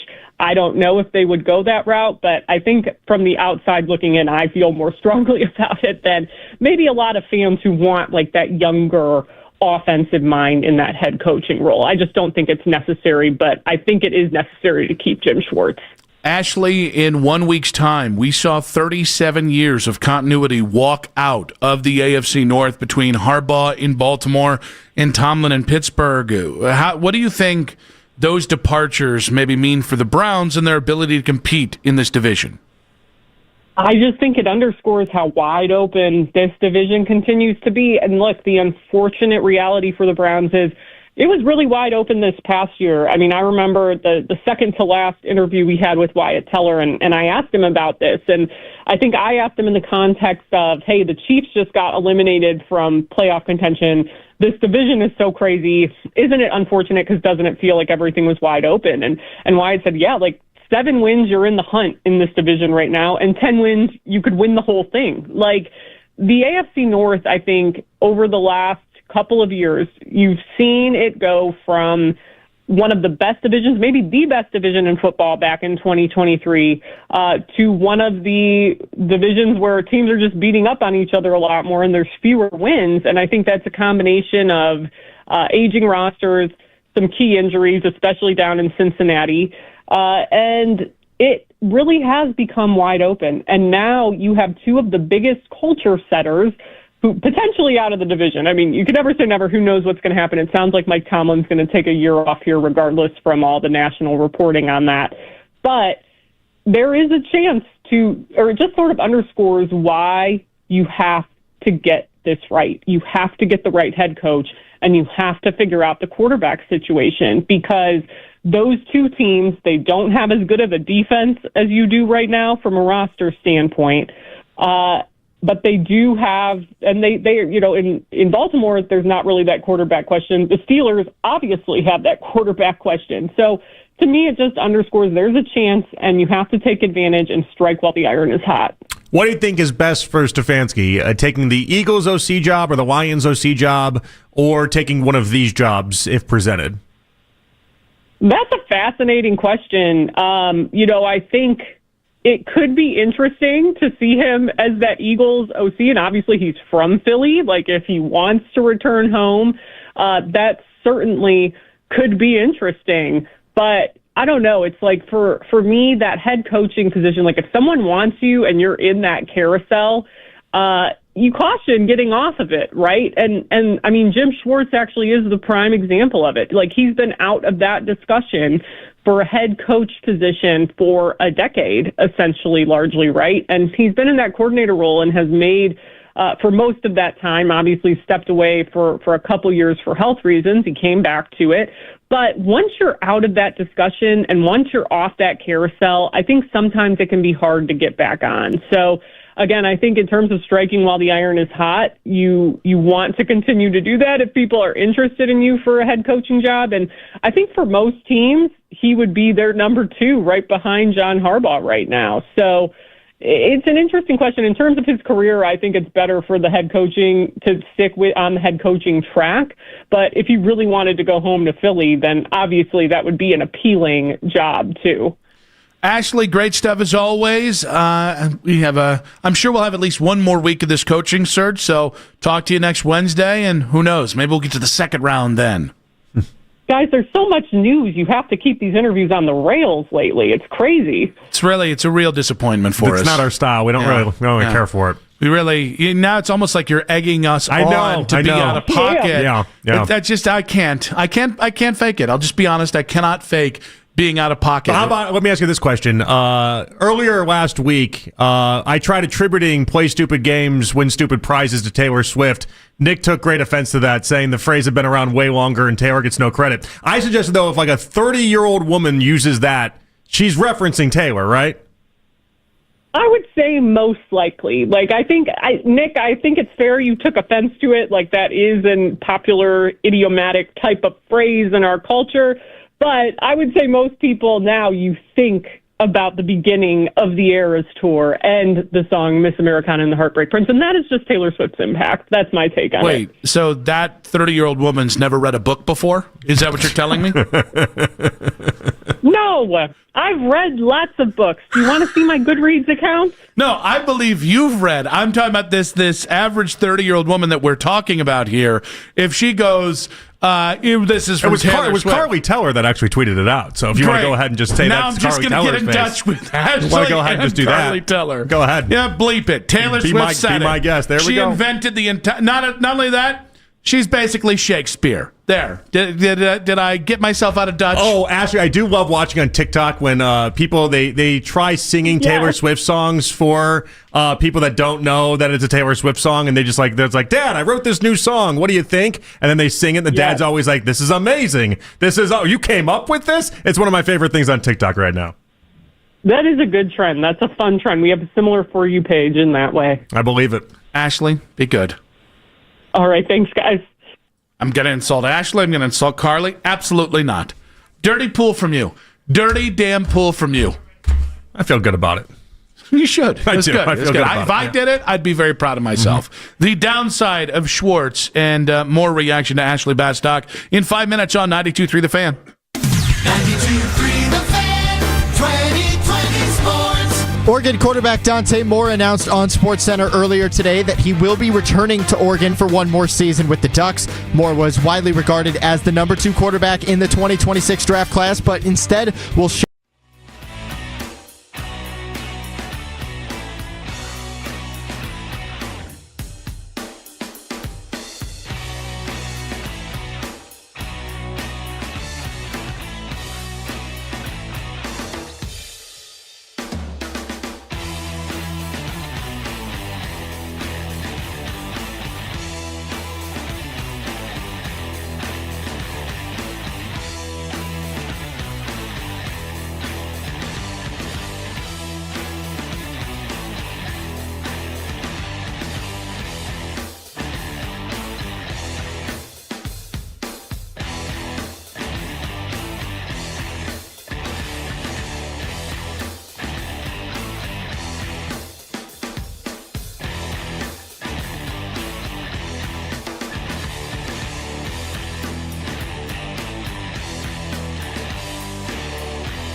Northbrook, Illinois. Headline sports news every 20 minutes from the University Hospital's sports desk. We are Sports Radio 92.3 The Fan. I would want it to be Jim Schwartz if it's not going to be John Harbaugh. And I think a lot of people would say, well, they need offensive help. Why would you do this? Isn't this just the path of least resistance for them? To some extent, yes, but I would not let Jim Schwartz get out of the building. And I definitely wouldn't let him become the head coach of the Baltimore Ravens. They completed their interview. I would not let him out of your building. He's made this the top defense over a 3-year period in the NFL. They rank number 1 in just about every major metric over that 3-year period.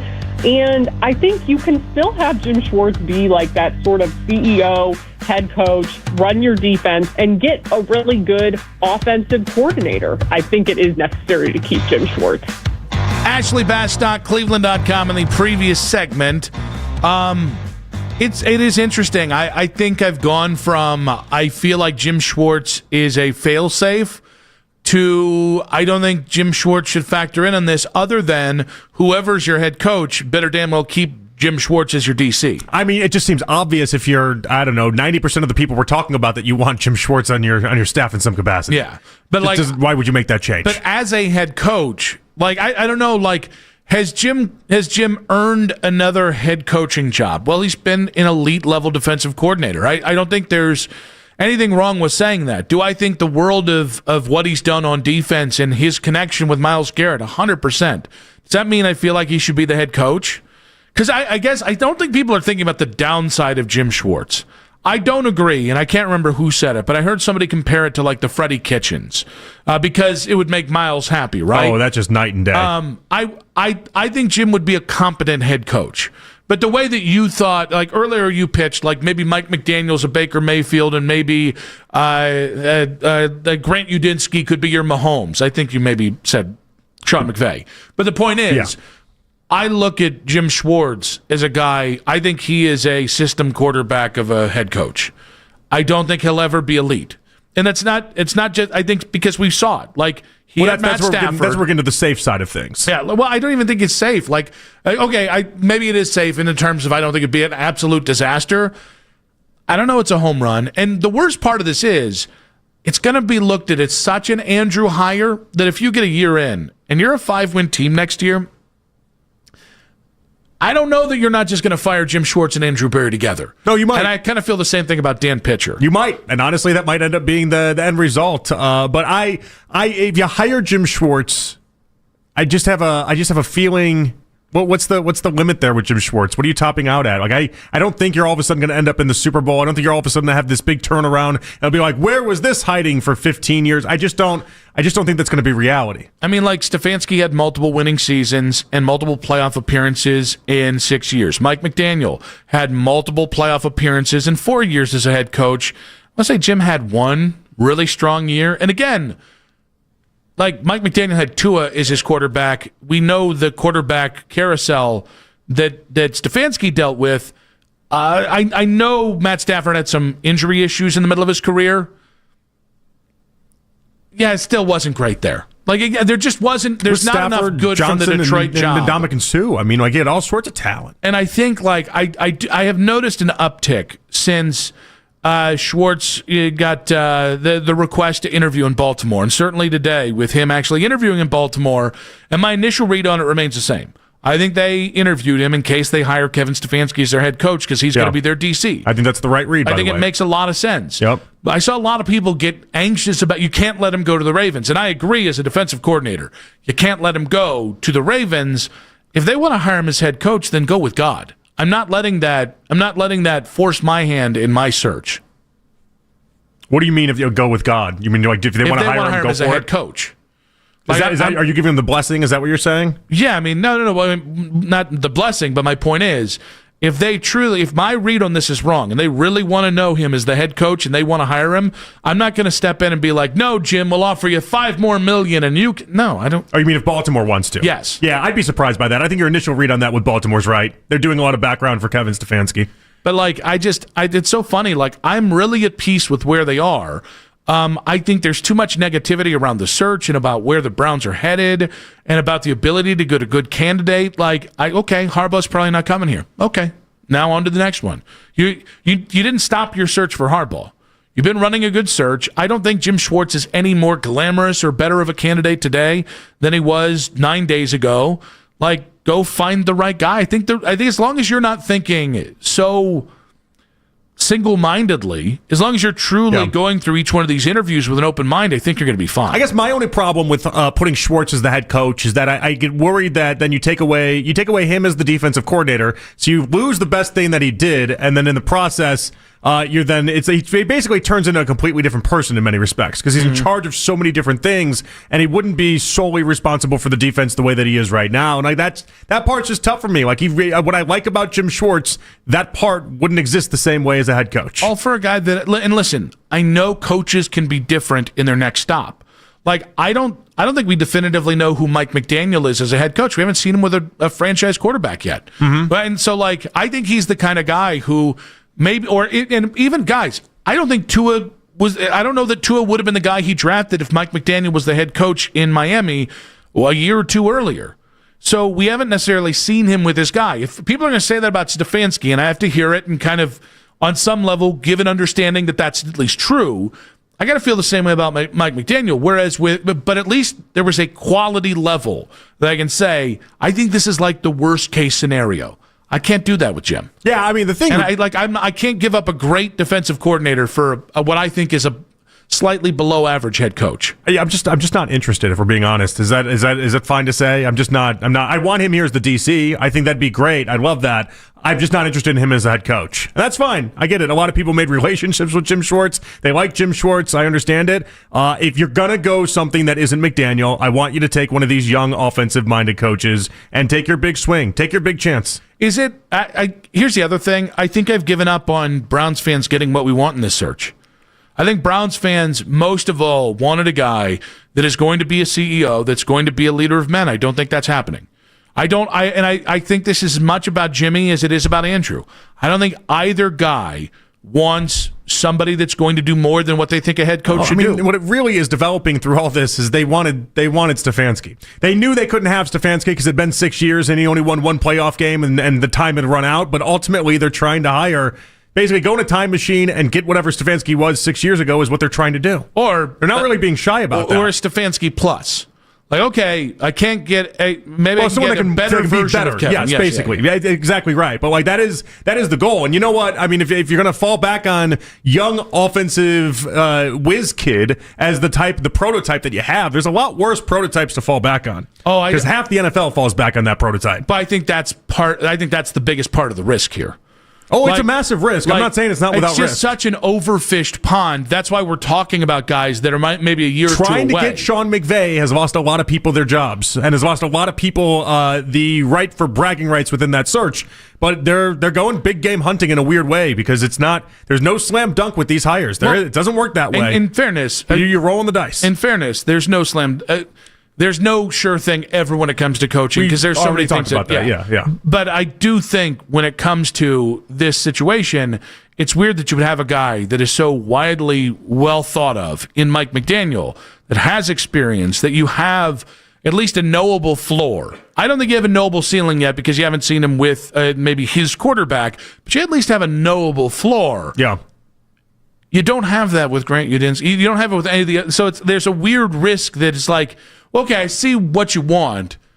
Well, why don't you take that because it's a lot less risky, and I think the payoff is just as good. Well, you don't have to sell me on it. I want McDaniel here, but I do think there's a sense of Liam Cohen. Let's see how high this thing can go. There's a sense of, hey, Kevin O'Connell. We thought the pond was empty. Here, all of a sudden, we got somebody that is on the same level as Abel Floor and some of these other guys that we talk about. And so, that's the risk. That's the gamble. I like that Andrew Berry seems like this is the route that he wants to go because there's much worse routes that I feel like he could go. Ross Tucker, the Ross Tucker Football Podcast, joins us in 5 minutes. We'll ask him about the Browns head coaching job, Harbaugh as potentially a sure thing in New York, and the Eagles OC job as it relates to the Browns head coach job. That's in 5 minutes on 92.3 The Fan. This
92.3 The Fan on YouTube. Headline sports news every 20 minutes here on 92.3 The Fan from the University Hospital Sports Desk. I'm Michael Markatch. Coming up next, Odyssey NFL insider Ross Tucker joins Nick and Jonathan to talk Browns coaching search.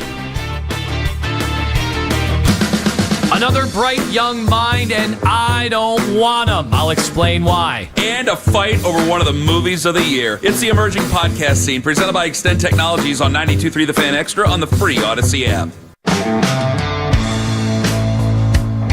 It's the 4 o'clock hour on Afternoon Drive. How about your sweet Bippy boyo? Nick and JP back on Afternoon Drive. The search rolls along. A lot of Grant Udinski love in the last 24 hours or so. Yeah, yep, a lot of Grant Udinski love. Is this going to be like an Albert Bell situation? When Albert Bell was here, it was like, he's RD. And then we went somewhere else, now we hate him. Is that the Jake Parkman? Like Parkman hits the homer or the White Sox. His hip shimmy makes the women of Cleveland sizzle, and then he does it as a White Sox, and the hip shimmy makes the women of Cleveland vomit. Hold on, is Grant Udinski a bad guy? Did I miss something there? Oh, no, it's the punchable face. That's what I was saying. You've mentioned his punchable face. He does before. have a punchable face. That doesn't mean he's a bad guy, though. That just means he's got a punchable face. A lot of people have punchable faces. Yeah, but I will tell you, about 50% hit rate on a punchable face. You mean like actually connecting? No. What I mean is about 50% of the people with punchable faces end up wanting to punch, not just because of their face. Yeah, okay. So we are working to get Ross Tucker on here, and we'll be talking with him, obviously, about the latest. And the latest on the head coaching front is it looks like the Giants are going to do their darndest to try and make sure that John Harbaugh doesn't leave the premises for that interview there. Many people... I actually have seen some Browns fans really anxious about this, and I'll say it again for about the 12th time today. I'm really at peace with where this thing's going. I'm excited to see where the conclusion goes. I've also kind of made peace with it as well, and it just kind of feels like it just doesn't feel like it's in the cards. I'm waiting for the Browns to surprise me, but it just doesn't feel like it's in the cards, and that's okay. It really isn't the end of the world. Yeah, because I guess it's not like, to me, it's not like quarterbacks. Like, if if you get the wrong quarterback, draft the wrong quarterback, trade for the wrong quarterback, it just has such disastrous responses. And I know if you hire a disaster of a head coach, what that does. I kind of think they stumbled on, and when I say they, I mean, I think Jimmy has a better understanding 13 years in about the coaching process.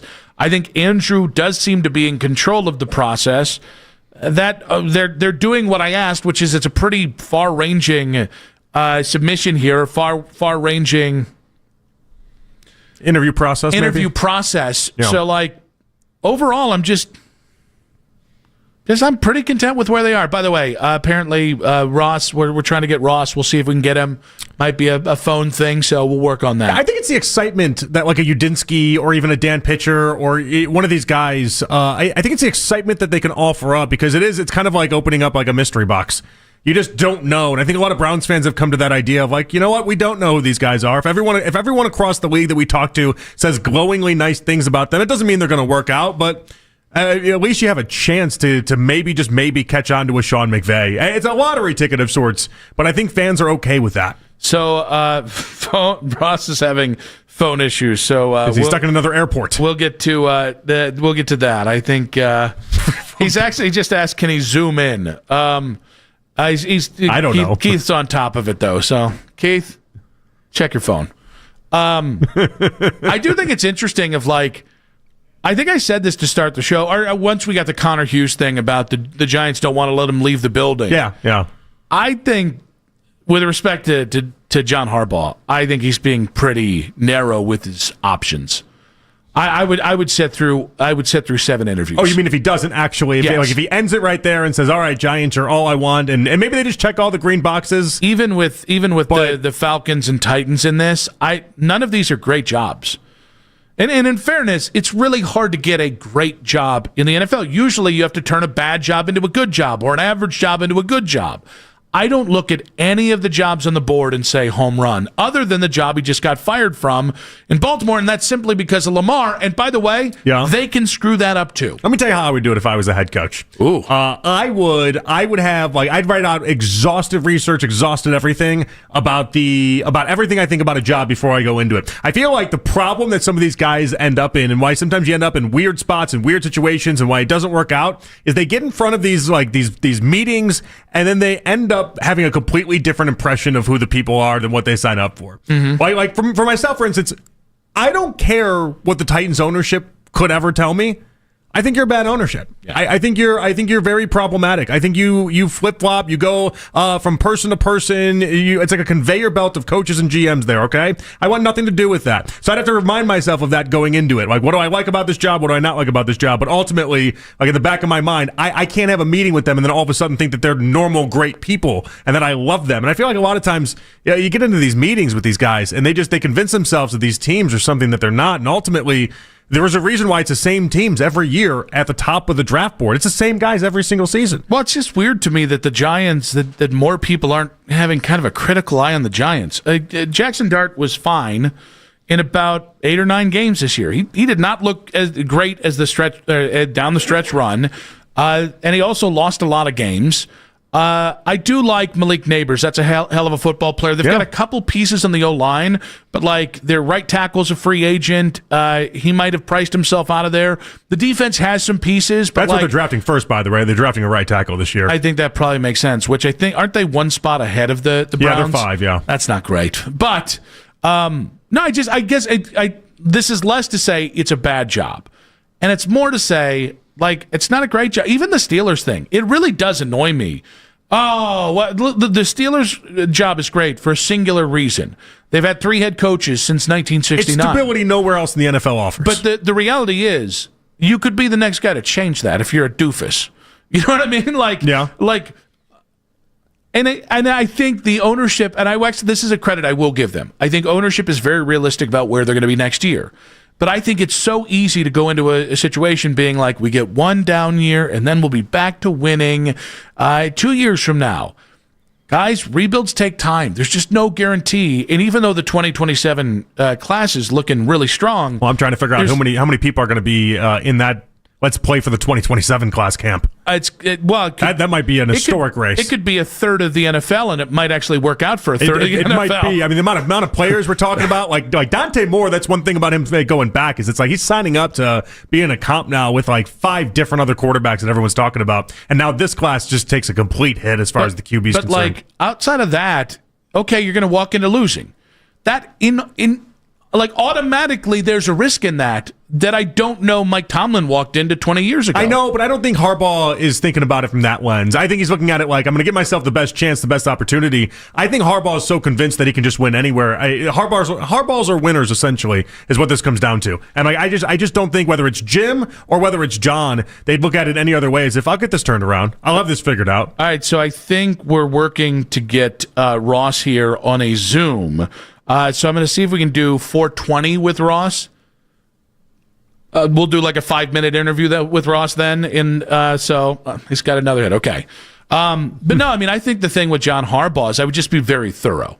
I think that's like the number one thing that I think is most important in all of this is I think he's not being thorough enough just because. I mean, again, like if somebody goes, I'm judging all of this based off a quarterback, I don't really have a problem with that. I really don't. Like, I think it's a little...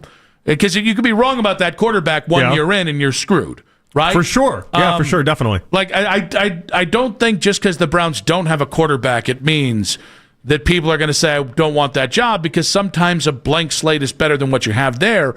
But if I had a critique of Harbaugh to this point, I think he's being a little...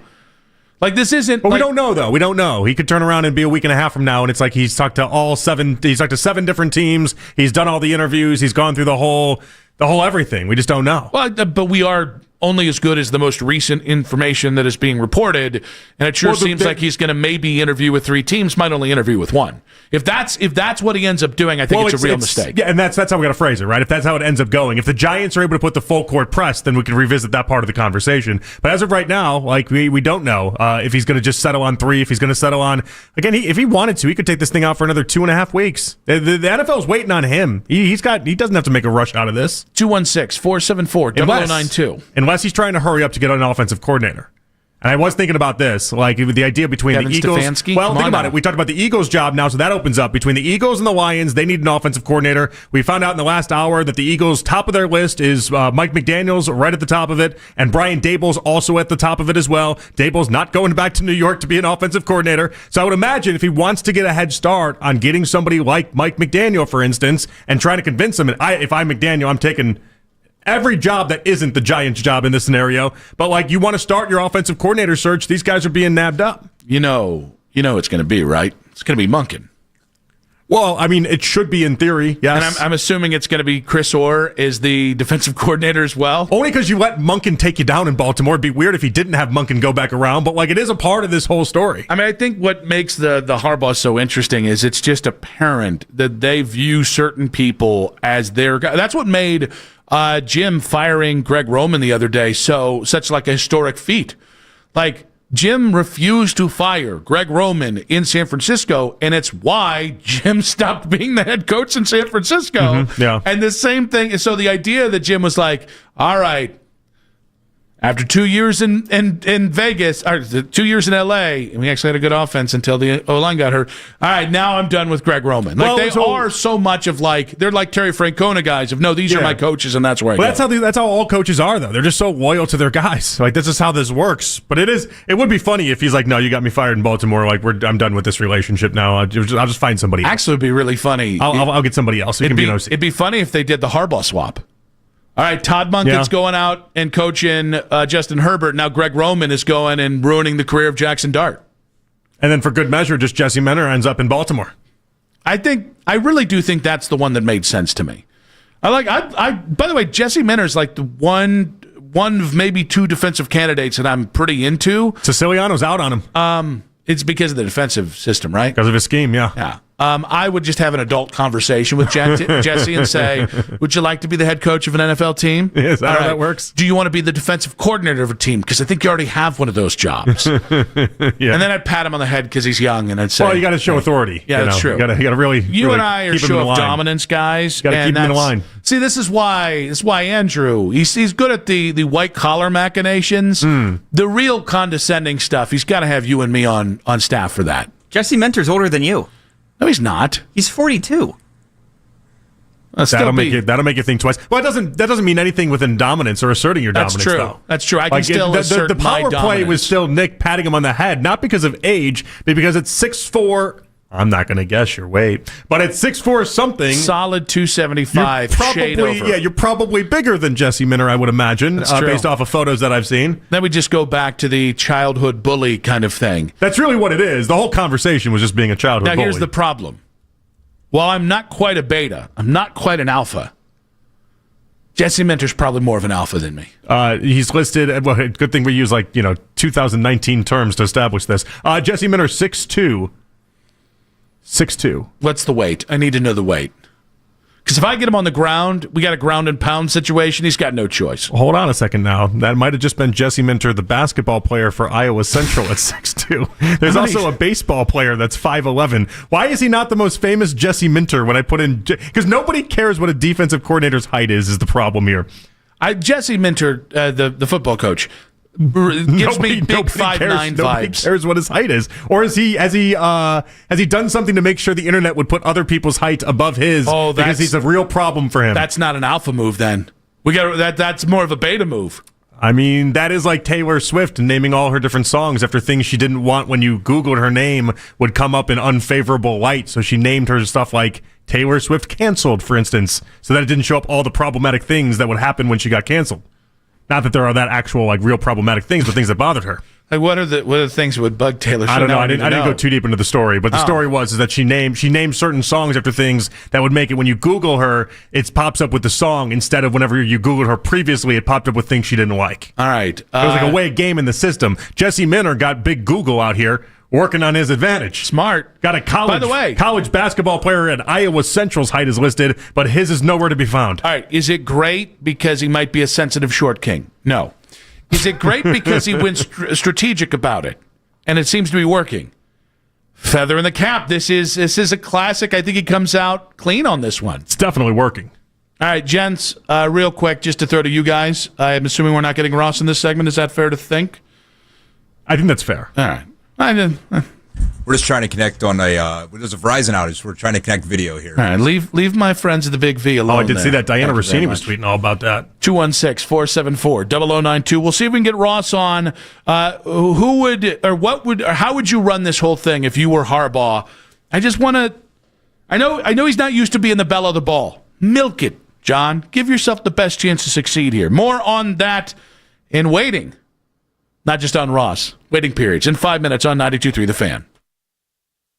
Want to see the wine and gold in person? Join us at $2 in Eastlake tonight from 6 till 8 p.m. Sign up for our Papa Shot contest. The high score of the night wins a pair of tickets to see Cleveland versus Orlando, January 26th. Come on out, shoot some hoops, and win your way into the game from 92.3 The Fan. Bad accident? Hurt at work? Not sure what to do next? Make it right. Call Kyle Wright for a free consultation. There's no fee unless they win. 844-WIN-OHIO. That's 844-WIN-OHIO or OHattorneys.com. Make it right. Call Kyle Wright. Electricians in Northeast Ohio, are you ready to finally feel valued? At Mr. Electric, you'll get the support, culture, and work-life balance you've been looking for, and benefits that start on day one with a $5,000 sign-on bonus. If you've got 2 to 5 years of residential experience and love working with customers, we want to talk. Here, you'll get real career growth, ongoing training, and the stability you deserve. Don't settle. Level up your career with a company that invests in you from day one. Apply now at jobs.mrelectric.com. Mr. Electric, where great electricians thrive. Hey everybody, it's Anthony Lima, and I'm very excited to tell you about this brand new treatment to restore your hair called Exosomes, right here in Northeast Ohio at Vanscoy Hair Clinics. You've heard me talk about Vanscoy and how they've restored my hair and the great care they took of me. Well, do what I did. Restore your hair at vanscoyhair.com. Call 216-370-7980. Vanscoy, the only ones that have exosomes in the area to restore thinning hair and dormant hair follicles. That's hair that isn't growing. Exosomes is different from other hair treatments. It's a plant-based treatment, patented process that delivers more growth, takes only 30 minutes, and is pain-free. Leave it to Vanscoy Hair Clinics to have the latest treatments to restore your hair. For men,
is at 7 o'clock. Listen to The Fan Rewind weeknights 11 p.m. to midnight. All the best segments from all our shows, and you can always listen on the Odyssey app. Headline sports news every 20 minutes here on 92.3 The Fan. From the University Hospital Sports Desk, I'm Michael Markoch.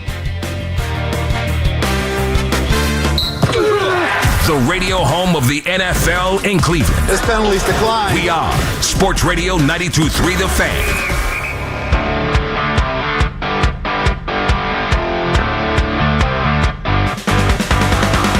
Back on Afternoon Drive, Nick and JP. I have to air a very quick grievance here. Sure. Mac, I love you. We were in the middle of the show. We just had difficulties. Can we get Ross Tucker? Can we not? Don't tell me about the snow outside. Spoiler alert. We couldn't. We didn't. We all wanted to. Ross wanted to. We wanted to interview him, but we didn't get him. Ross did try hard, at least. He really did, and I appreciate that about Ross. That's really all I ask in life. But then we just get through the stress of that, and then Matt goes, "Oh, by the way, snow's starting to come down outside." I don't really see it snowing outside right now. So like my eyeballs they're not matching up with what your story's saying. Yeah, I was just looking out in the other studio there when I was talking to Jake during the break, and yeah, no, the flurries are starting to come down at least now. So now you've doubled down on it. I like you turning into Al Roker all of a sudden, though. This is kind of fun. Mac actually would be a great weatherman. Because he's nice, and he's the kind of nice that when you're a D to him, you feel bad about it. That's the secret Hasn't sauce. stopped you yet. Like Mackenzie, no, because I don't have a conscience. But like go to any of the. I could never have been a D to Andre Bernier. Mackenzie Bart, Jen Harcher, I'm just naming people that have worked. AJ Colby.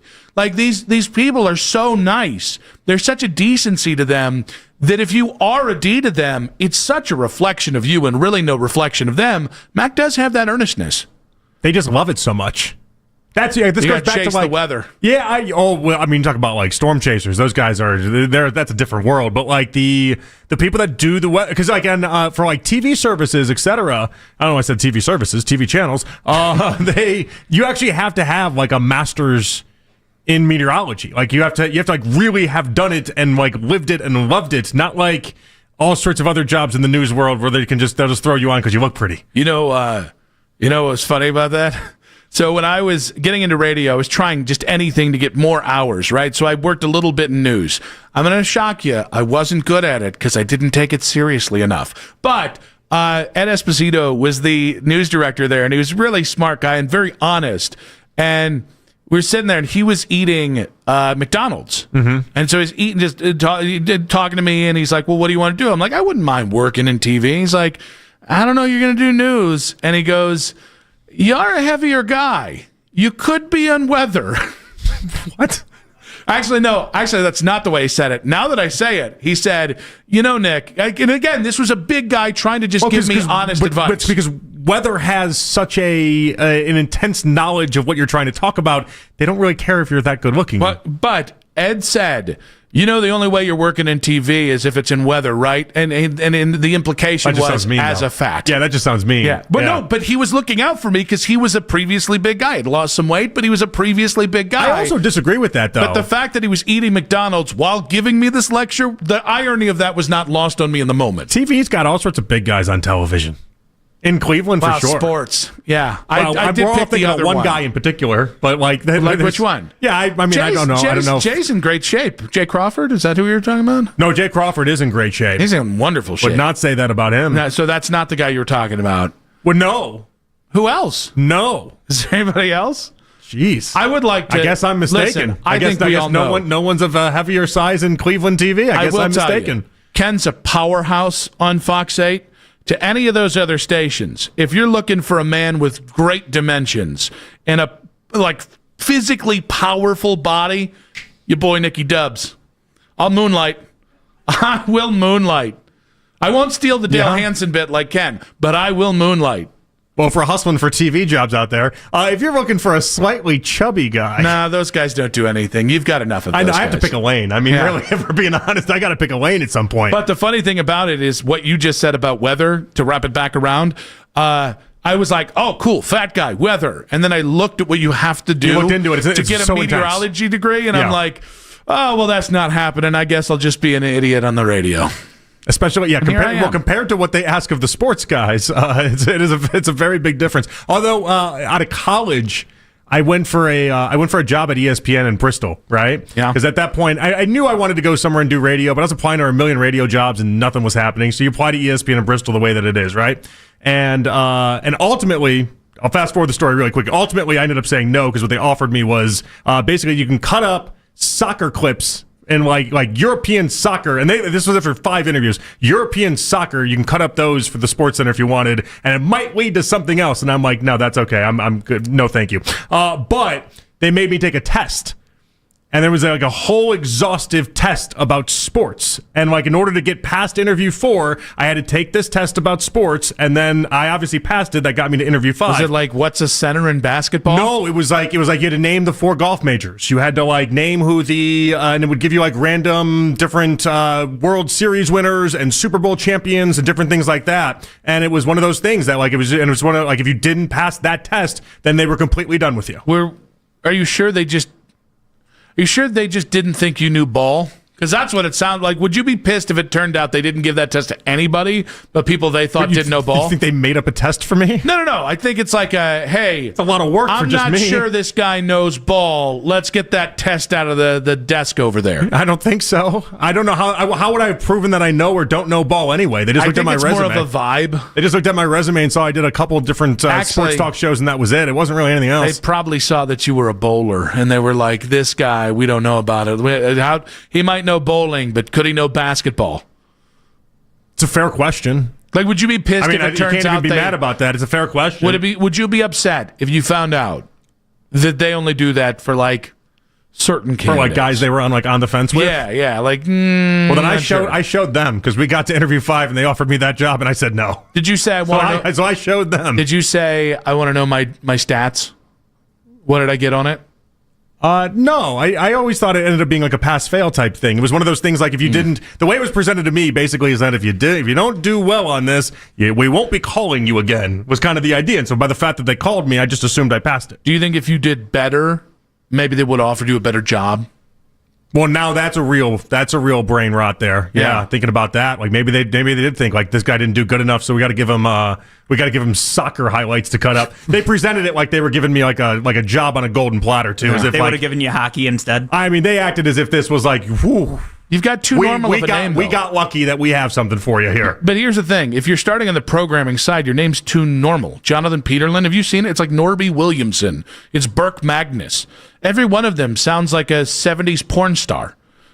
Or junkie. One of those two. Those are the two names. How do you think you stand out in that world? Yeah, that's true. Well, you got to stand out having a porn star name. Who's this plain Jane over here in programming with the name Jonathan? Huh. We got Husky McGusky over here. That's a real programmer. Nick Wilson's a much more plain Jane name than Jonathan Peterlin is. Yeah, no. I'd almost killed for a more plain Jane name, if we're being honest. Why? Jonathan Peterlin's a little wordy. That's a lot of action. That's realize how many people have met a Nick Wilson, a lot happening in that name. Or a Wilson? I mean, they printed me out in the Vanilla Factory, and if you say it, just a little extra dough, right? If you say it either slow enough or fast enough, depending how you talk, it definitely rhymes too. My name, Jonathan Peterlin. Jonathan Peterlin. I know you got it right because you said it the right way. But like if you slow it down or if you speed it up, depending how you talk, you can end up in a spot where people rhyme it. That's not great either. How bored were you your name has the no day chance. that you realized that this was a possibility? You know what it was? It was trying to come up with names for the night show and realizing that I had just no chance of coming up with anything. And like the best I could do was like all in with Jonathan Peterlin because it's just there's not a lot of great rhymes off that. But then it's like my name rhymes with it already. What am I going to do here? I'm going to rhyme all in with then a name that rhymes within itself to begin with anyway, depending how people sound. That's not great. In fairness, I don't think I should say what I was about to say. It wasn't about you. It was about names of shows. It was about me. It was about names of shows. Yeah. And then I realized that could be used against me at some point. And I already do enough to my own candidacy. All right. So you weren't fat enough for weather. No, I wasn't knowledgeable enough for weather. It was the knowledge that really struck you down. Yeah. Yeah, that's a good thing. I like that we have barriers of educated entry. enough. It was educated enough. We should I was too fat for news. Well, we shouldn't. Our weather shouldn't be Mac looking out the window and being like, it's snowing, guys. That shouldn't be our weather. Yeah, no. But okay, especially when I was looking outside the window and it's not snowing right now. In like fairness, there's projected snowfalls to happen, but I'm looking right now. But the weather person has to have an earnestness. This is where we're going to wrap it all around again. There has to be an earnestness that when you're wrong about the weather, I don't hate you. Well, isn't that the cool thing? In many ways, it is very similar to what we do in that we're like Evel Knievel. We get paid for the attempt. Weather people do get paid for the attempt. It's still, we got a lot of things that are working outside of their control. Everyone knows you're not expected to hit 90% of your weather reports. In fact, that's an ongoing joke for all time, is that weather people just historically get it wrong. Yeah, but I don't think people cut them slack. People are really awful to people on TV. Like, really, really awful. Like, it just takes, who's that? Carissa Codell, the blonde lady who reads the thirsty comments that people send to her. Oh, I didn't know her name, but yeah. And she does it very well, and she does a very funny TV voice. But also, people just think they can just say damn near anything. And I think they shouldn't. I think it's it's like Facebook comments on steroids. Yeah, for what they send to these folks. For sure. Yeah. Well, we get emails. You get emails. I don't get a lot of emails. Not at the rate that TV people. No, I get a lot of tweets. A lot of crappy tweets. Oh, I still get emails. I figured that was going away at some point.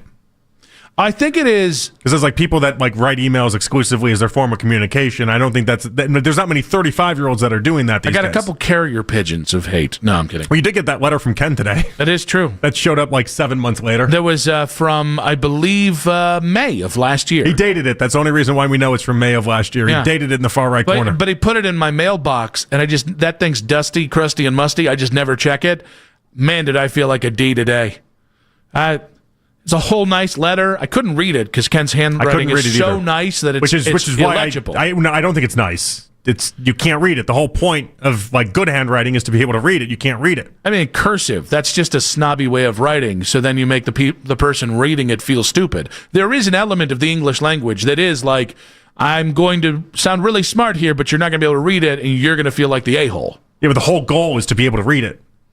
I don't know. He didn't pass that goal. I tried reading it myself. I couldn't understand what he was trying to say. I think Ken's goal was to write it. I don't know that he cared that much about the reading of it. Just wanted to remind you he's got Declaration of Independence writing. I think it is a bit of a. I think it is a bit of a play. That's a power move. That's how you get on Fox 8. That's all I'm saying. As a big guy too. Quick side note. Yeah. I know the whole segment's been a side note. Yeah, but another one. Getting back to weather. Do you think? Because I know the women of Fox 8 just went on that the cruise thing.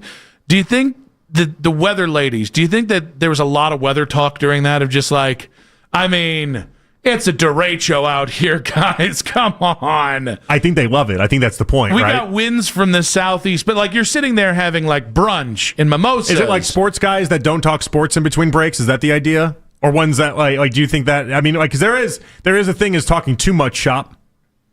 I imagine that's half of the. It'd be funny if they vacationed to San Diego, where it's always the same weather, so they exclusively didn't have to talk weather.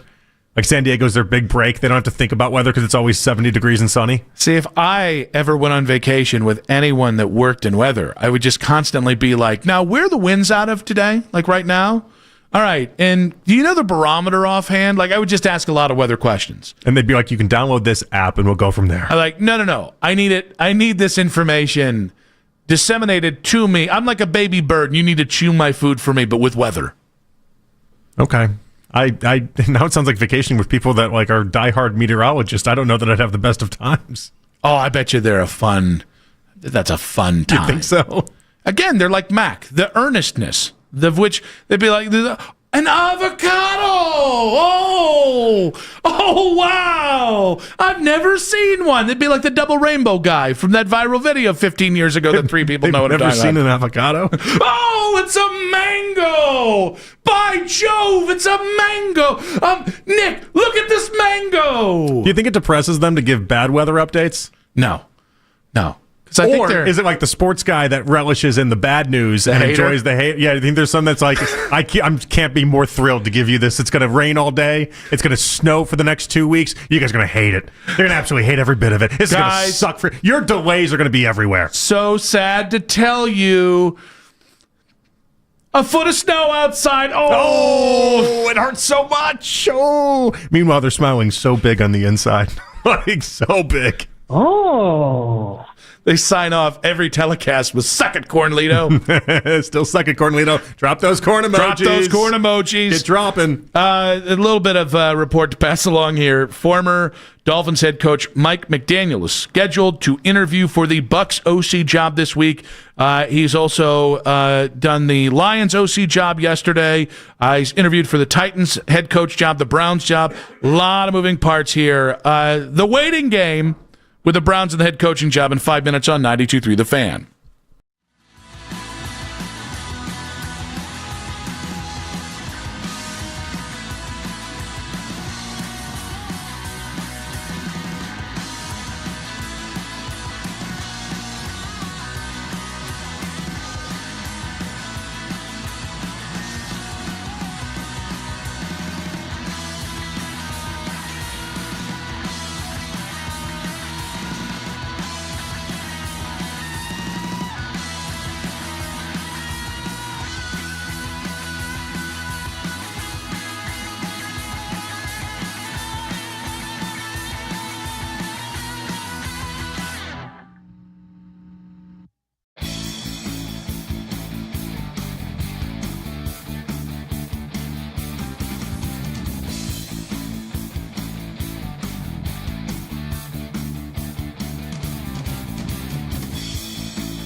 I highly recommend AmericanEagle.com. Transform your business today. Dial 877-WebNow1 for a free digital consultation with AmericanEagle.com.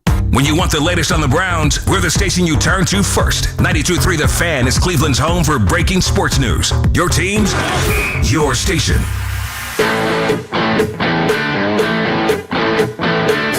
The lead coming up in about 20 minutes there. I know a lot of people missed Ross Tucker. We did not get Ross on, some phone difficulties. We will effort to get him on today. We'll see if that works out. But we do have Daryl coming up at 6 o'clock today.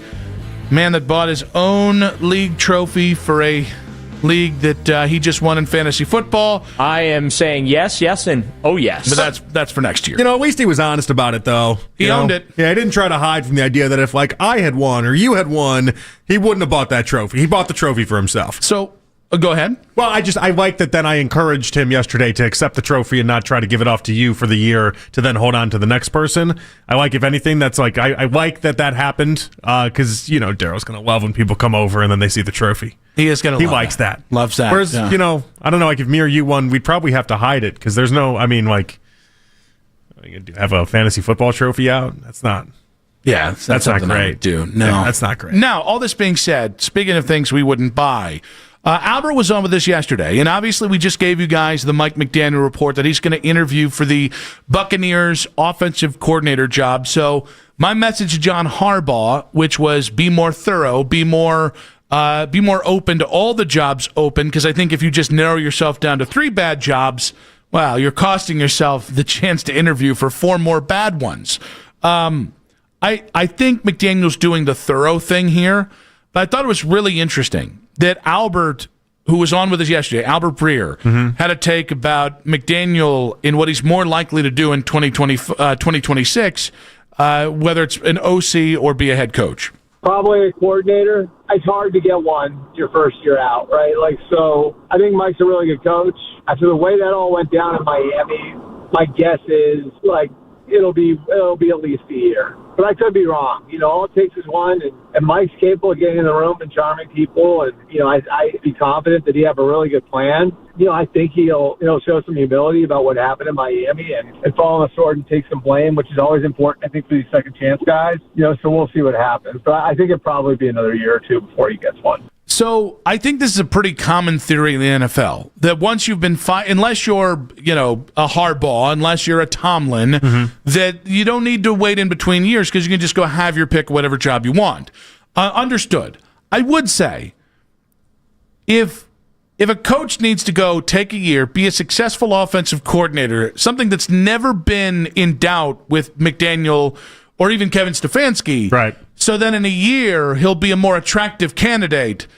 I guess my response would be, why the hell would anybody wait a year? Why would you wait a year? Exactly right. And it kind of falls in a little bit of I guess it's a little bit different if you're talking about some of the young guys, like a Udinsky or someone like that. And it's well, if he's a year or 2 away from being hired as a head coach, why don't you just get to the market early a little bit? There's a little bit of a difference there, but I get exactly what you're saying. It does seem a little silly that if you think Mike McDaniel after 1 year will be the hottest guy on the market, why don't you just hire him now? Yeah, and there's a part of me that's are you afraid of optics?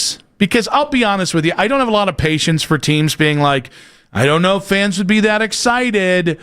Is he the right head coach or not? And I'm not saying the Browns are thinking this way. Optics is all of this. That's driving 99% of it. Because what does time do? Time heals all wounds, right? The idea that time is on everyone's side is because as so much time goes away, you stop thinking about some of the infighting that happened around Miami and some of the bad stuff that ended this last year that seemed like it kind of took them down a roller coaster of a season, and you just highlight the idea, he took Tua. He took Tua to the postseason. He was, if that game in Kansas City didn't legitimately get people frostbitten and have them lose their fingers, maybe Tua beats the Chiefs that postseason, and who knows where they go. There's all sorts of things you can start to dream up that in a year's time, we tend to just wash over the good and forget the bad. It's just kind of funny to me that, he can go have more success as an offensive coordinator, and then, he'll have learned things. It's I think he learned the thing by getting fired. I think that's the thing that he learned of, hey, all these things happened. The end result was I got fired. Here's what I need to do in my next stop. And the reason why it matters is I don't want optics to get in the way of the right coach for the Cleveland Browns. And again, like, I can't tell you Mike McDaniel is going to be a beloved coach. I can't tell you I think he's going to be a great coach.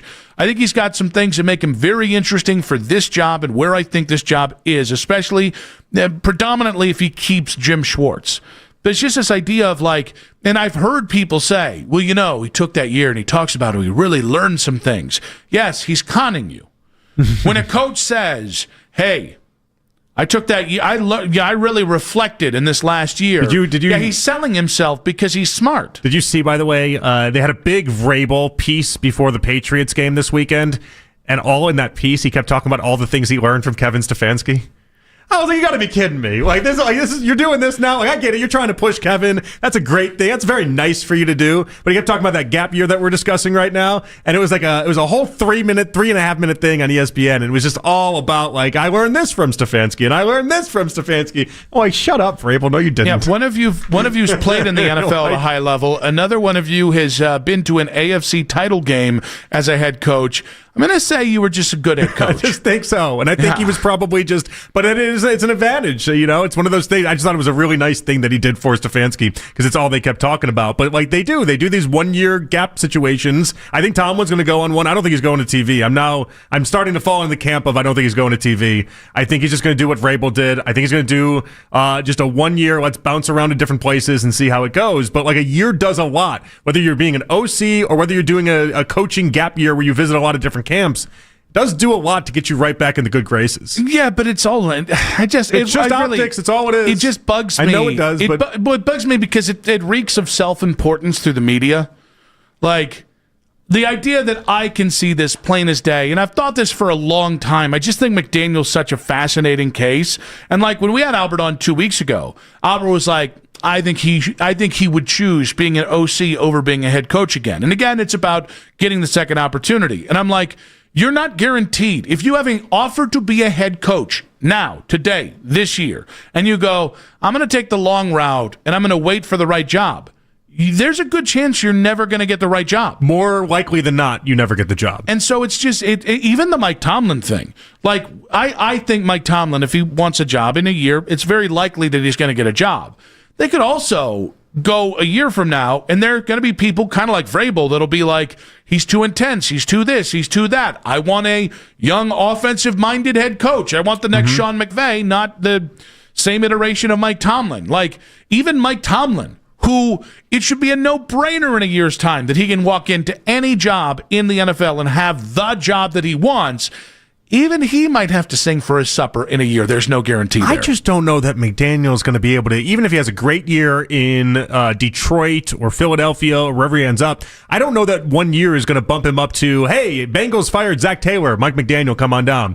Josh Allen just got bad playoff loss and Sean McDermott's out the door. We want you, Mike McDaniel. Like, I just don't think he's playing in that top echelon as is. I think the where he's playing right now, interviewing for the Browns, is probably the same spot where he's going to be in next offseason, even if it ends up going well. That's a really good point because Kellen Moore won the Super Bowl, and Kellen's job was New Orleans. Let's talk about that. Was the worst job in football. You had no quarterback to speak of. As a matter of fact, he's made it better because they drafted Tyler Shuck, and then Tyler had a nice second half of the season. He made Tyler Shuck into what I think he is right now. But, like, you look at that roster, you look at the game that they've been playing. By the way, I was gonna bring this up at one point, but ESPN says the Saints had a better draft class than the Browns. Let's see, Kelvin Banks, Tyler Shuck. They ranked out the Tyler. They also, it was Banks, it was Shuck, and then it was the third round you had. There's a couple different pieces, but the point was that they said it was better than the Browns. They ranked all 1 to 32, and the Browns came in second. The Saints came in first. Oh, I'll take that. I mean, I disagree. I think Tyler Shuck is still, we'll see. I think crowning him at this point is a bit much because we know. I just think it's fascinating based off of how we talk about this draft class for the Browns. To speak to this real quick, I think it's so rare that we get like rookie tight ends that come in and dominate the way Harold Finn Jr. did. Yeah. That I think if you're good as a tight end as a rookie, I just assume you're going to be better and continue to grow. Same thing with the running back. Same thing with like a tackle. Like if you're good as a rookie, there's just not there's not many positions that I'm still out on.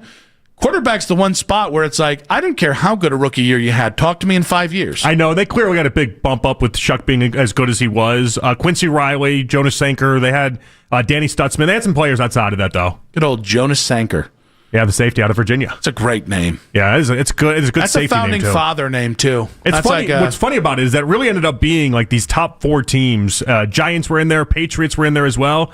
And then it was just basically like a massive drop-off from there. 216-474-0092. So Albert Breer talked about Mike McDaniel saying he thinks he's more likely to be an offensive coordinator than a head coach. I just think if he's going to be a head coach in a year, why the hell? If I'm saying that about Grant Udinski and all these other guys who've never been head coaches, well, then why the hell wouldn't I just, maybe more seriously consider Mike McDaniel this year? Where do you guys stand on that? The lead in 5 minutes on 92.3 The Fan.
best Browns content filtered right to your phone this offseason by following the Browns playlist in 92.3 The Fan on the Odyssey app. Headline sports news every 20 minutes are on 92.3 The Fan. From the University Hospital Sports Desk, I'm Michael Markach.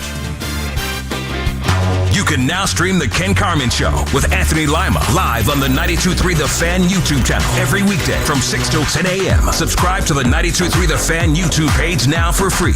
It's 5 o'clock on The Fan, and it's time for The Lead with Nick Wilson and Jonathan Peterlin on Afternoon Drive.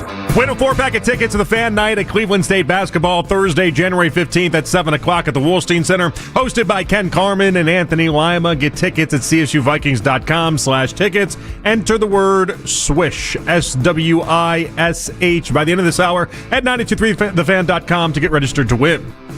Nick and JP back on Afternoon Drive. Daryl Reiner coming up in 1 hour's time. Probably on time by the Browns head coaching search.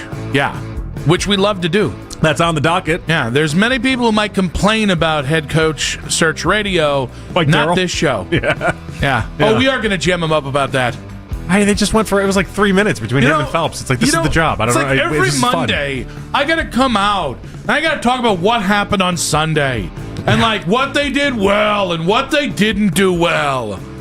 Yeah, that's the job. Yeah, like, this is the fun part. Yeah. I don't understand. I like this. Am I crazy for enjoying head coach search radio? No, I think you just like your job.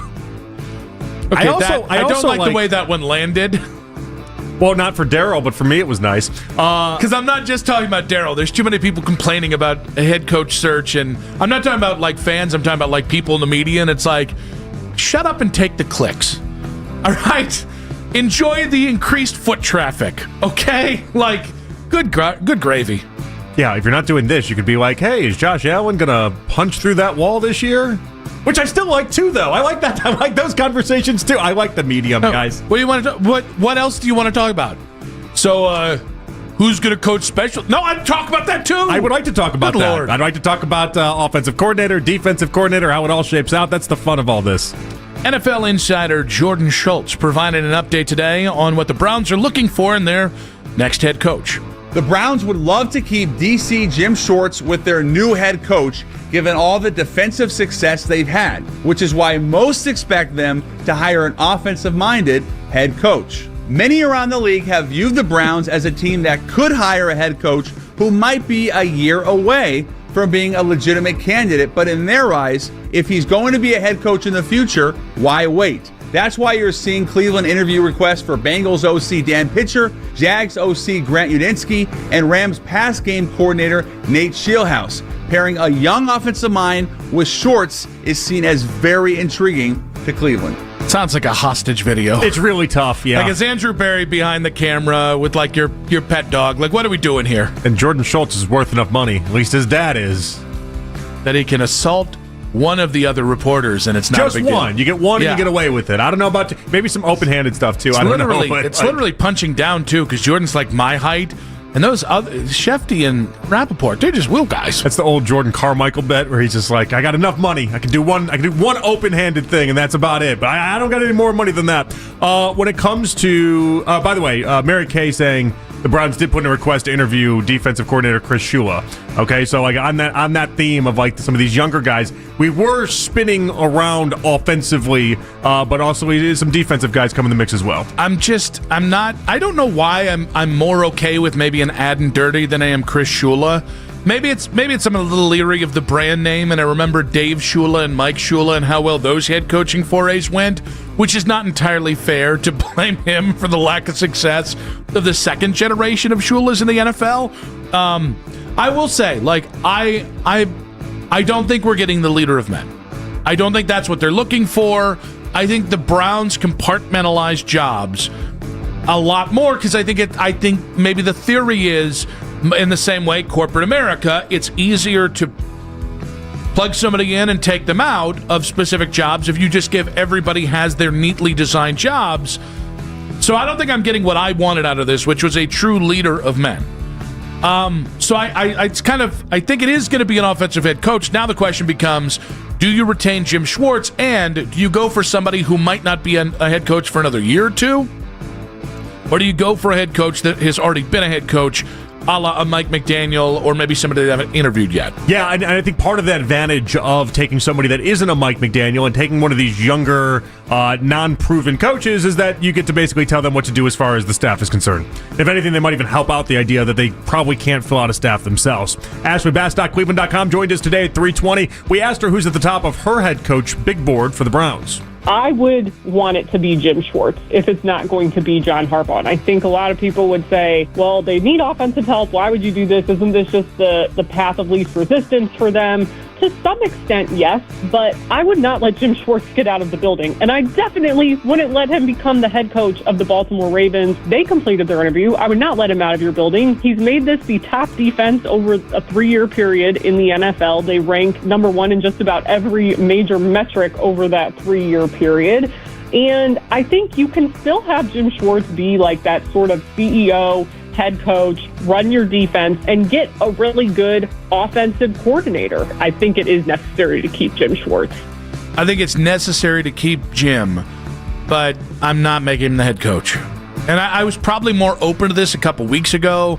I just think the more I've thought about it, like Jim just didn't have enough success in Detroit as a head coach, and he had Matt Stafford in the peak of his career. Yeah.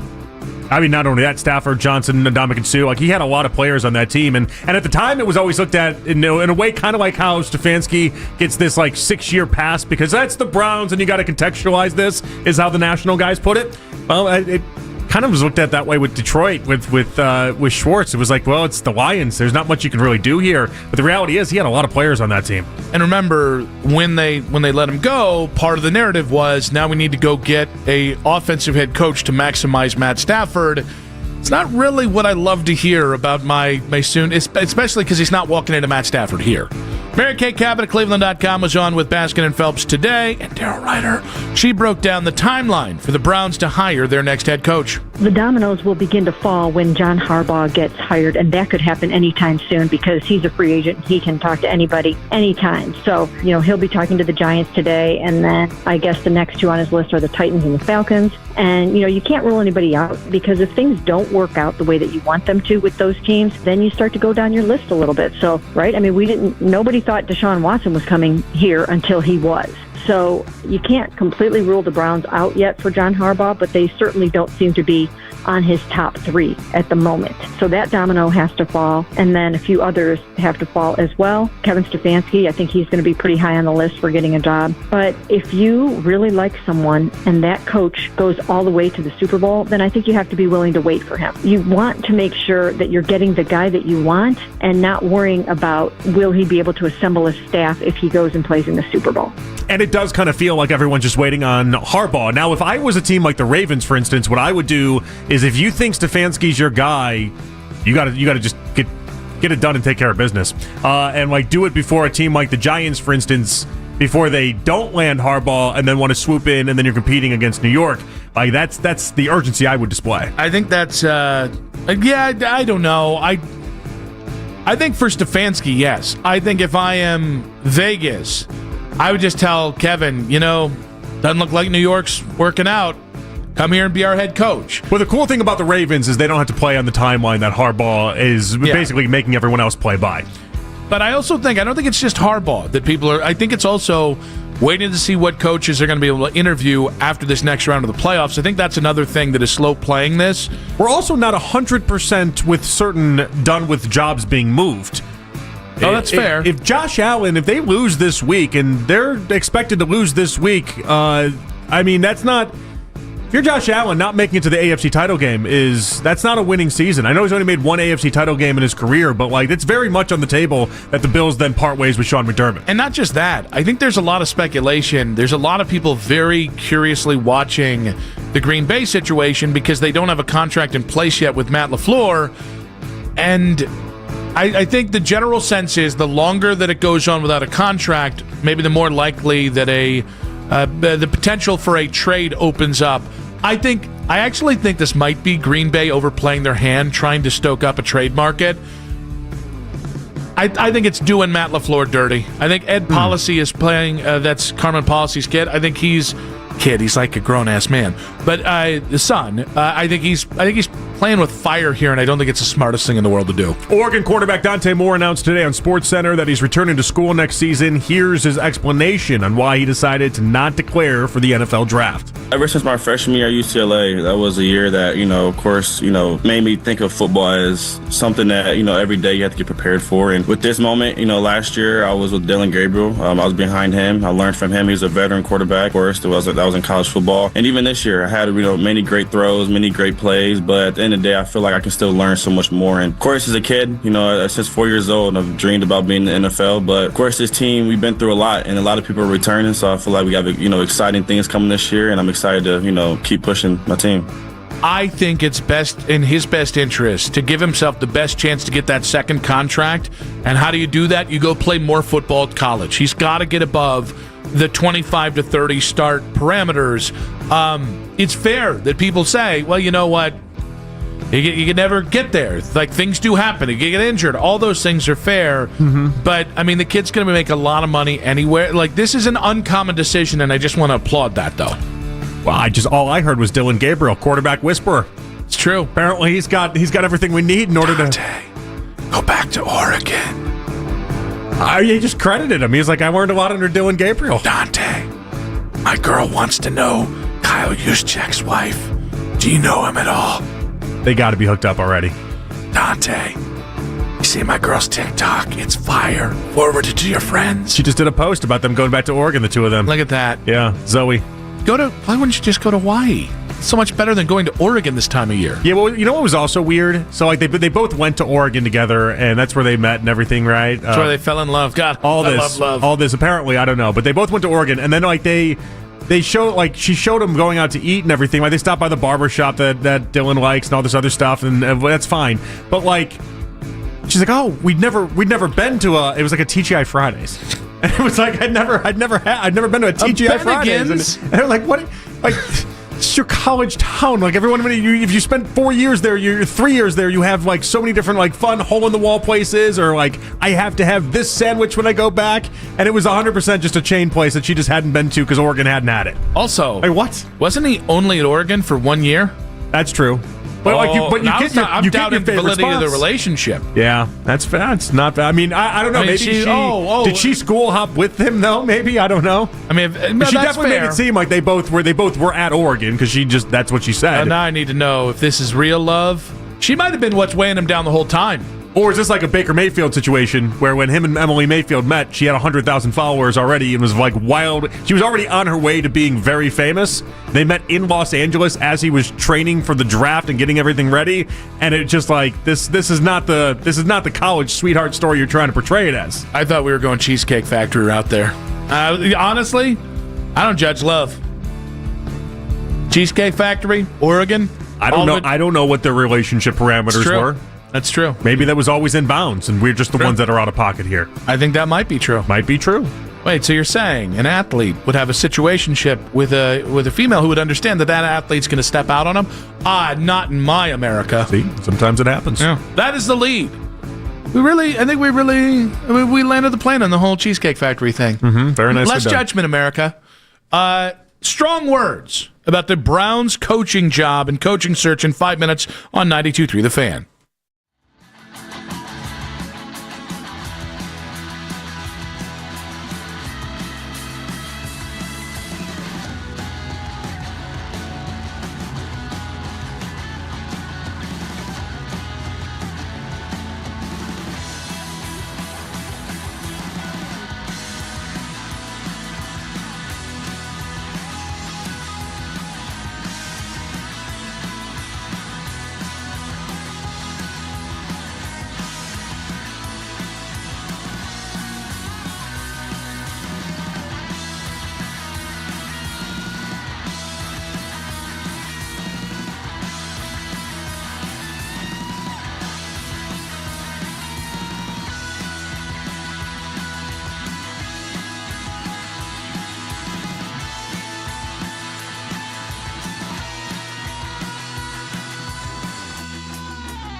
That's 92.3 The Fan on YouTube. Headline sports news every 20 minutes here on 92.3 The Fan. From the University Hospital Sports Desk, I'm Michael Markoch.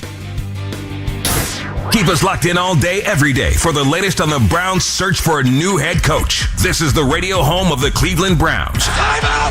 Time out! 92.3 The Fan. Dale Ryder coming up in about 40 minutes. I do want to get to the sad trombone about the Browns head coaching job in a moment. But I want to make a point on the Dante Moore stuff. Mm-hmm. Yeah. Because I think if you're in the don't draft a quarterback camp, today might feel like a win because Dante Moore isn't coming out. And it's early enough that you can talk yourself into, well, maybe the Jets are open to trading up, or maybe he falls for whatever reason. And I understand that one less quarterback there that felt like a reach feels like a good thing. Here's the thing. I'm going to feel like the Browns are truly safe from drafting a quarterback in the first 2 rounds of this draft when they don't draft a quarterback in the first 2 rounds of this draft. I mean, I would imagine Ty Simpson is not going to be a top 10 pick. Now, again, that might change because this stuff always seems to change, and quarterbacks, usually teams get very, very desperate for quarterbacks, and so they'll reach. I don't see anything that's a top 10 quarterback here. I don't, but I think he's going to be a top 10 quarterback. And I'll say, just because I think scarcity pushes guys up the board. It always does, and that's like I've always fallen back on. I think we had that argument last year even. Like, that was like one of the bases for it's like they're going to have 2 quarterbacks. They'll go 1 and 2 because that's historically how it works. It's just that Ty Simpson feels like Jackson Dart of last year in so many ways. There's going to be so many discussions about it. There's going to be so many people that talk about it, and ultimately he's going to end up being somewhere in the 20s. I think Carson Beck. Maybe 15. I think Carson Beck's going to be another interesting name to watch. I think there's a couple like supremely raw quarterbacks that are coming. Sorry, not raw. They're more in the Carson Beck. They played college football forever. Joe Fagnano, the UConn quarterback. Like, I think there are going to be guys overdrafted this year, and I think that scares the crap out of me because I think, in the same way that like our show started with me saying, hey, if you can do within reason what you should do to persuade Harbaugh, okay, but like I don't want to act out of a position of desperation.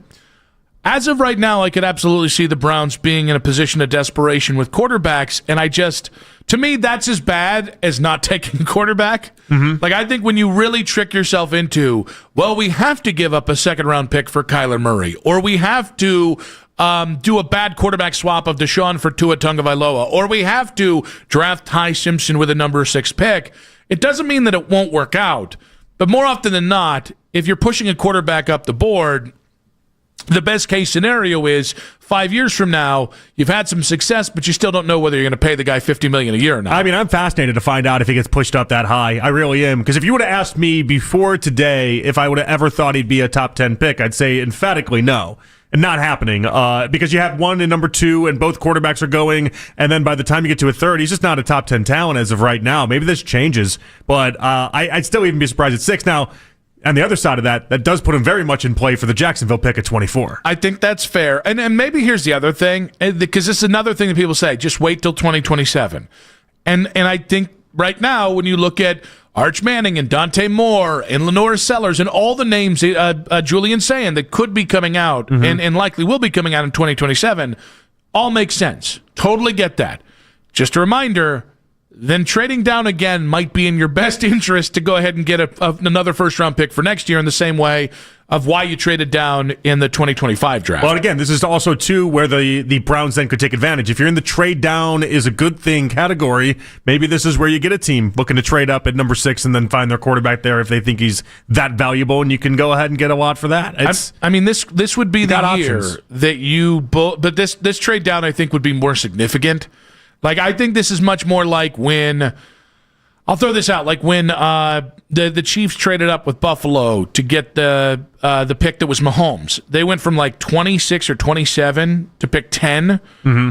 That's a huge drop. Now, you can get a number 1 receiver there if you're the Browns. You can get multiple starting offensive linemen in that range. It's just you're relying a little bit more on luck because now you're not choosing who you think is the best wide receiver. You're probably going to get the 4th or 5th best wide receiver if that's the route you go. I'm trying to think too. What's your quarterback plan beyond 2026? If it isn't get a quarterback in 2027. You see what's hard about this is hiring a new head coach. You can't do the let's win 3 games thing. Yeah. That's a real problem, or else we're going to end up with a fired head coach at the end of the season and a fired GM, and then maybe they're in the spot, a new guy will be in the spot for a 2027 quarterback. But if you do this right, or what you perceive to be right, you're not going to be in position for a quarterback in 2027. I think optimally, the way Stefanski started in Cleveland is the best way to start. I think winning, and it's not even about winning a playoff game, making the playoffs in your first year, whoever the head coach hire is, it just gives you stability to build on with the locker room. The problem is, I think right now today, the most likely outside candidate to be the Browns starting quarterback week 1 is Kirk Cousins. And I really struggle with any Kirk of the Cousins, other names out there. By the way, is spending the next couple weeks auditioning for CBS with television. Yes. And I think the problem with that is Kirk is a 1-year kind of deal. I think it's like Rodgers in Pittsburgh. I would be really surprised if Kirk, given where he is in his career, is starting for 2 to 3 years at the end of his career. And by the way, I'd still be surprised even then. So if he starts and he's good for the duration of that time. So it really is going to be a catch-22 of, I think the best thing you can do to unite fans, that locker room, put this organization in a place where they're not thinking about change, because Jimmy can get in that rut. We've seen him do that before, Stefanski and Barry. I think the best thing is to win.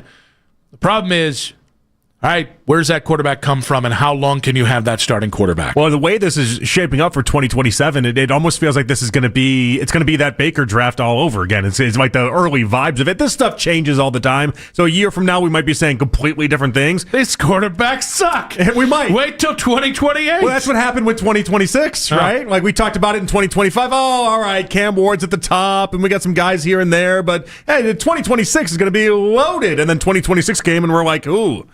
All right, one guy at the top, and then I wouldn't take Ty Simpson in the top 10. Like, this is how this works. But as of right now, it's given you the perception of the Baker one, where you ended up having 5 different quarterbacks in the first round, and you got a lot of opportunities to go ahead and get somebody. 216-474-0092. When it comes to Dante Moore going back to school, do you think it's more likely than not the Browns don't take a quarterback in the first round this year? I mean, Andrew Berry can't survive another year, though. Well, no, that's why you got to win. You have to win, but that's what I'm saying. If Andrew Berry's big plan is let's go for 2027 and do the quarterback stuff, then I'm sorry, you're not gonna be around that long. I actually disagree. I think Andrew is in a position. He's got to get going. I don't think that's how Jimmy Haslam thinks about this. I think Andrew's very.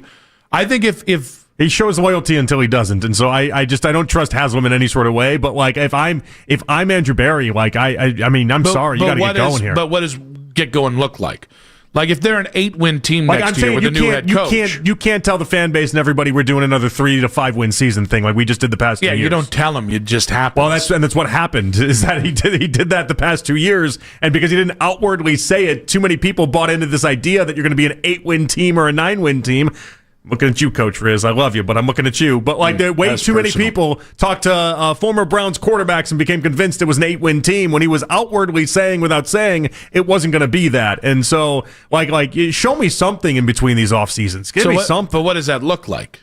Well, it looks like trying to beef up the offensive line, change that up, obviously. You're going to have to do something with wide receivers, acquiring somebody that isn't Jerry Jeudy to be your number one. And you're going to from the Andrew Berry thing, what's the specific goal that he win total? What does that have to look like? I mean, probably 7+ wins, somewhere in that range. I think that's beyond gettable. I'm not asking for the world. I think you could get I'm asking your current quarterback room and a better wide receiver room. I'm not asking for the world. I'm asking for not 3 to 5 wins again. I don't think you can do 3 to 5 wins again and then still keep your job. There's a real world that exists out there that I think Andrew Berry currently exists in, where you get fired 10 weeks in the season if it looks the way it did the first 10 weeks of this season. We call that the Chris Greer, for what happened to Chris Greer this year. Still the fact that you thought McDaniel survived that whole thing, only to then get murked after the season, 4 days, was it 3 days after the season? It's beautiful. It was Thursday, yeah, that was tough. That's how it goes. Now, a lot of takes on the Browns head coaching job, and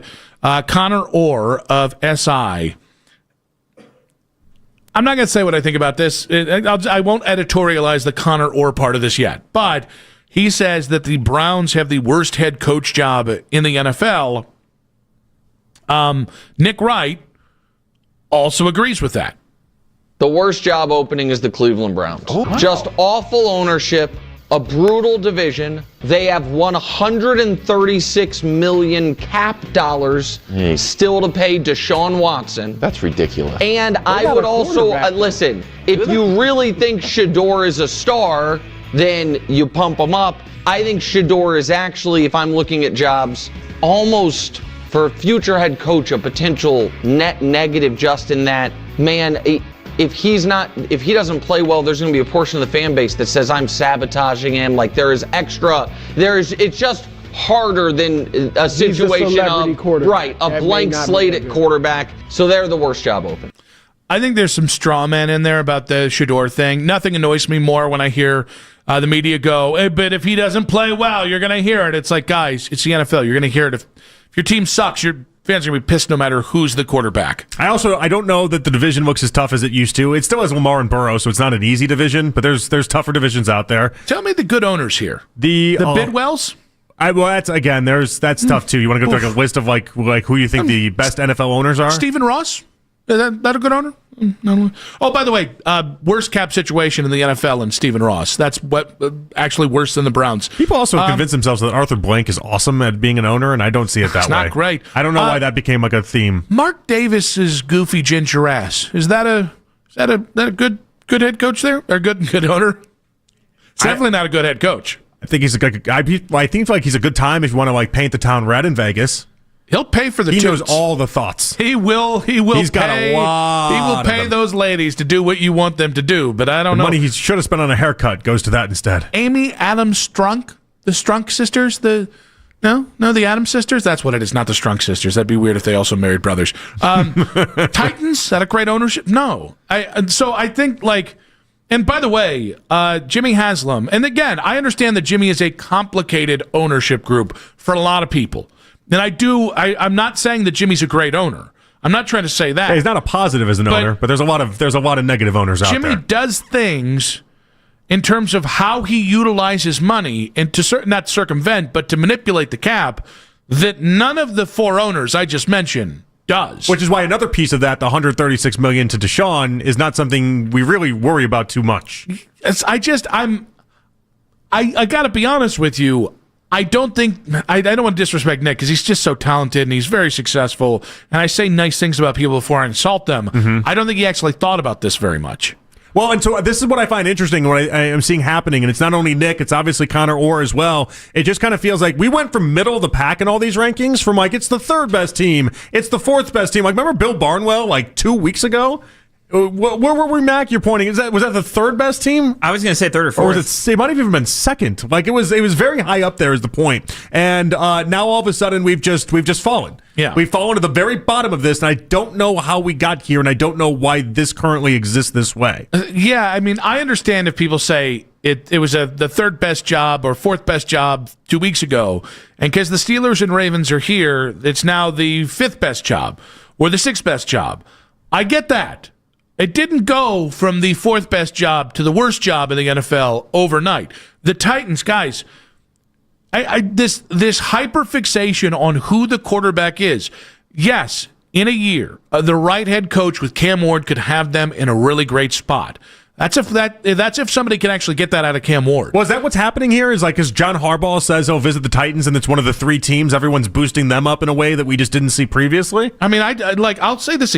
Yes, I think that is part of it. I think there's a Harbaugh glow up here, but none of these are okay. Like even the Falcons. People are talking about the Falcons' job as if it's like a premier NFL team. Yes. Well, we don't look at the Falcons that way. I don't think the Steelers. I'll just say this right now. It's a bad job, but it's not like, what are we doing? I don't think the Steelers' job is a preeminent job. You're not stepping right in winning.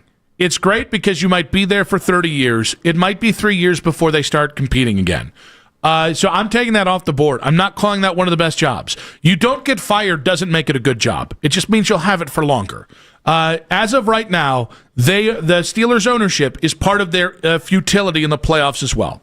The Ravens' job is no BS with a bullet, number one, because of Lamar, right, and because you also have stability there. That's a good job. There's no one debating that. Every other job, just say them out loud. Cardinals, Dolphins, Falcons, Raiders, Giants, Titans, Steelers and Browns. You can poke holes in all of them, but like in any of these conversations, the defense doesn't really get brought up. Myles Garrett doesn't. Denzel Ward doesn't get brought up. The best parts about this Browns team just cease to exist for everyone that talks about this. So it's not necessarily a defense of the Browns' job, as it is an absolute condemnation on all the other jobs being built into being something else. You could be in Tennessee a year from now, and you could be back at the quarterback puppy mill. I just don't know what changed. I don't understand it. I'm very confused by it. It's kind of like when people talk with like draft prospects and they hadn't played games in 3 months, but then all of a sudden it's like these big sweeping changes on who they think they are. It's like, what changed here? And no new information has been leaked. No new games have happened in the time that people had the Browns in the middle of the class, and now we're the bottom of the basement, I guess. How did the Browns job, or I don't know, did the Browns job lose momentum? And a great NFL head coach. That almost got. We're just talking about Mark Davis again. A great NFL head coach shows he's also a great pain in the ass. That's in 5 minutes on 92.3 The Fan.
repairs you need to take care of, check us out at repairclinic.com.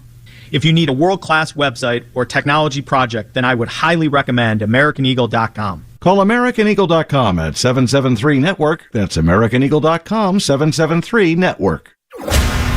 Talk sports deep into the Cleveland night. Overtime with Jake Volnick. Weeknights at 7. Sports Radio 92.3 The Fan.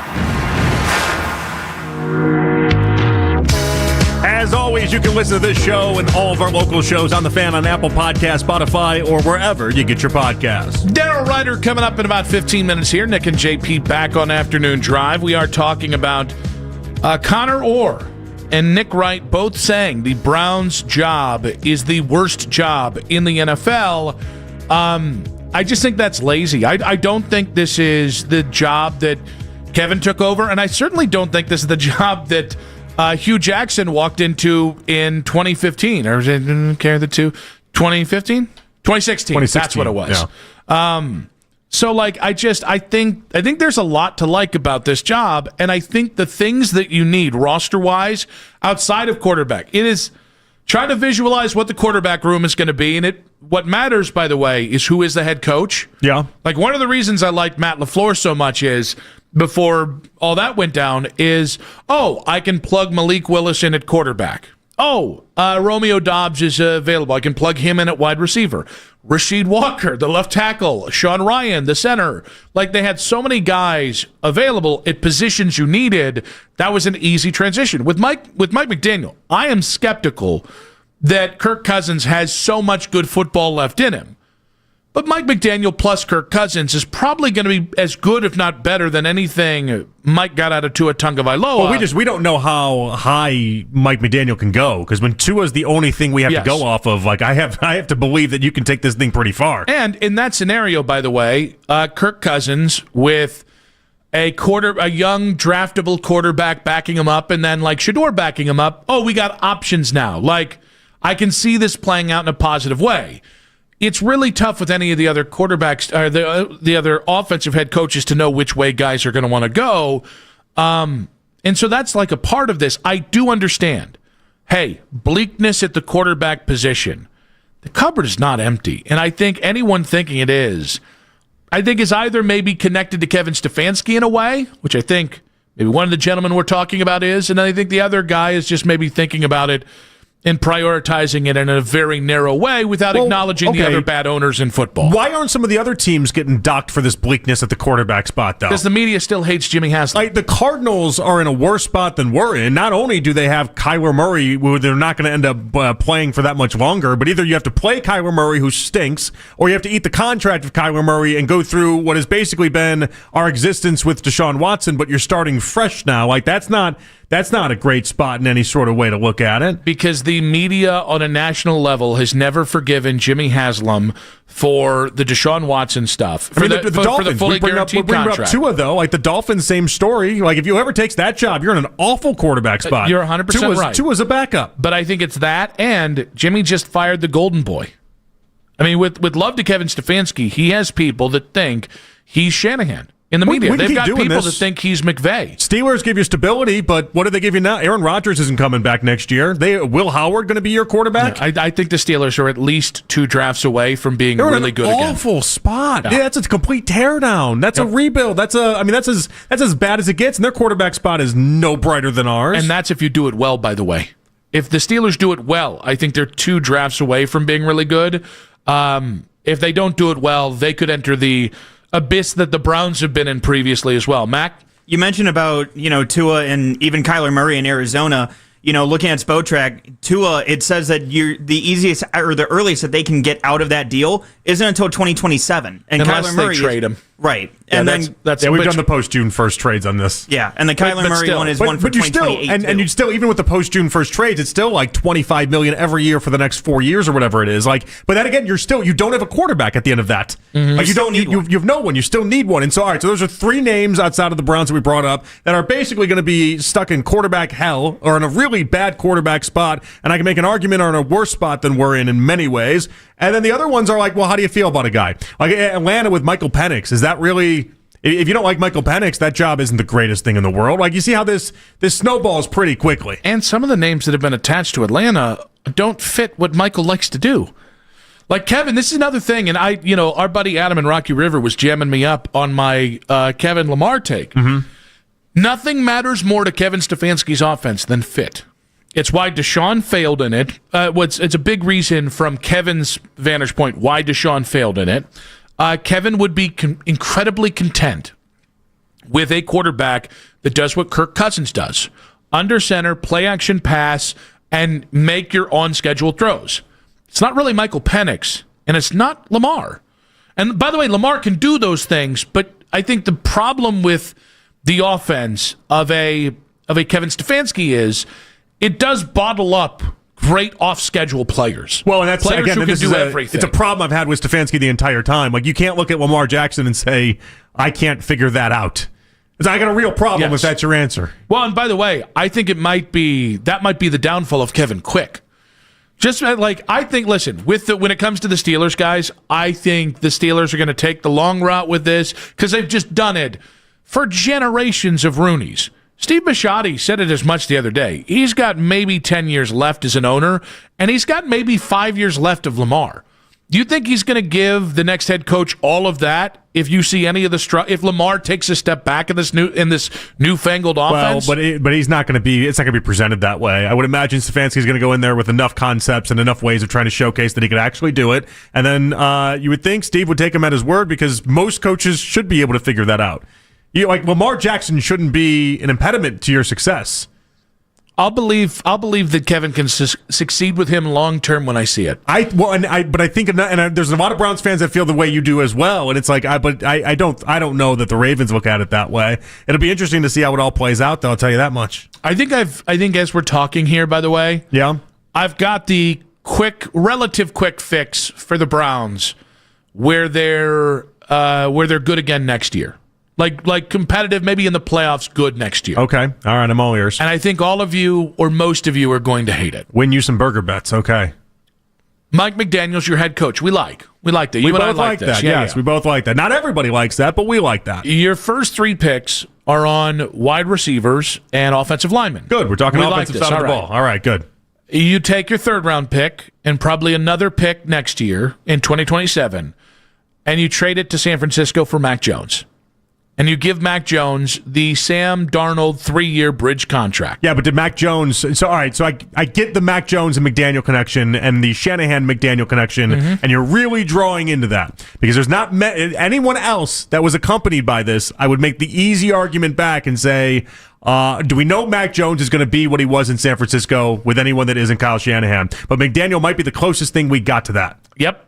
And then you wait. You just stabilize this thing. You try and win as much as you can in the next 3 years and hope that the better version of Mac Jones is good enough to stay at that level. Almost like, honestly, Mac Jones becomes the Baker in Tampa Bay, but for Mike McDaniel in Cleveland. I also don't know that a 3rd-round pick is going to get it done either. When we first talked about this a month and a half ago, whatever it was, people were speculating 2nd-round pick.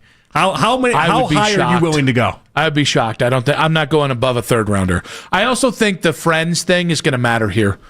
I would not be surprised if they're willing to trade Mac Jones, if Kyle Shanahan isn't a little nicer to his friend Mike as the head coach. I like that. Then Grant Udinski, somebody that he doesn't know from Does his love for McDaniel outweigh his disdain for Jimmy Haslam? Ooh. It's a great question. We need to know. And I still think it's fascinating that the guy that drafted up the PowerPoint presentation to get... By the way, lazy work of Kyle Shanahan. He didn't even draft up his own presentation. Hey, Mike. Well, you know what happened nowadays. Make a PowerPoint presentation and make that son of a B 30-plus pages. What an a-hole of a friend. What a jerk. Who needs friends when you have enemies like that? You know what I mean? But nowadays, people would just put it into ChatGPT. Yep. By the way, out on that. Well, you're out on ChatGPT? You realize how much work I had to do to my Browns head coaching tiers that I put out there today? Crop out this. And then it put 4 pictures in one thumbnail.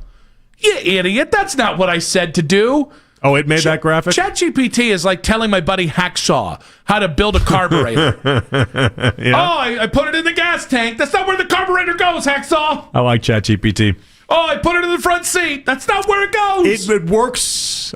It needs direction. You have to tell it. You have to be very specific with ChatGPT. You have to treat it like it's Hacksaw. Yeah, yes. I already have a Hacksaw. It's basically dealing with toddlers. You have to be very direct. You have to be very like, this is how this goes. You want this is the info. PPT editable? This is the info I need from you. Here you go. I wouldn't trust it with graphics. Here's a PNG file. What are we doing? I wouldn't trust it with graphics. Those are. It's not good at that yet. Like it's trying. It's working on it. It's not good at that yet. I love when like the. I thought you made it yourself. I didn't know that. So so basically, I asked for everything I got, and then it gave me a blank orange template, and I said, "Well, all right. What about the words that I asked for?" And they said, "Oh, of course." And then they gave me the same damn thing. Oh, it's like when people accuse the Duffer Brothers of using ChatGPT to write the last season, guys. If ChatGPT did it, that's so hard to say. Is that the Stranger Things guys? The Stranger Things, yeah. If they Didn't that if they take them did like that, 3 years? Yeah, and ChatGPT would take you like 5 minutes, but it wouldn't be good. Is my point. Like Hacksaw building a carburetor. All right. I built your carburetor.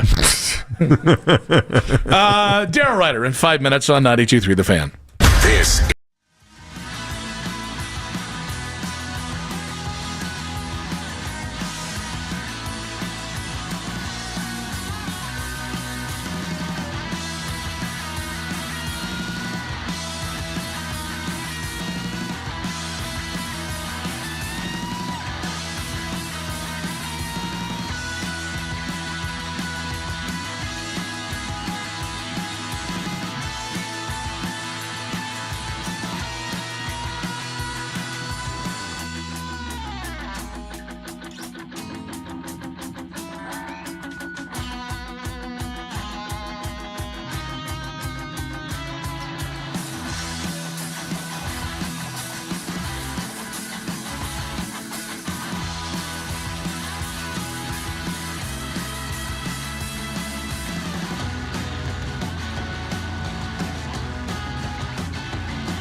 today's headline segments. Headline sports news every 20 minutes here on 92.3 The Fan. From the University Hospital Sports Desk, I'm Michael Markach. Coming up next, 92.3 The Fan's own Daryl Ryder joins Nick and Jonathan to discuss the Browns coaching search. Every playoff game through Super Bowl Sunday, the radio home of the NFL in Cleveland.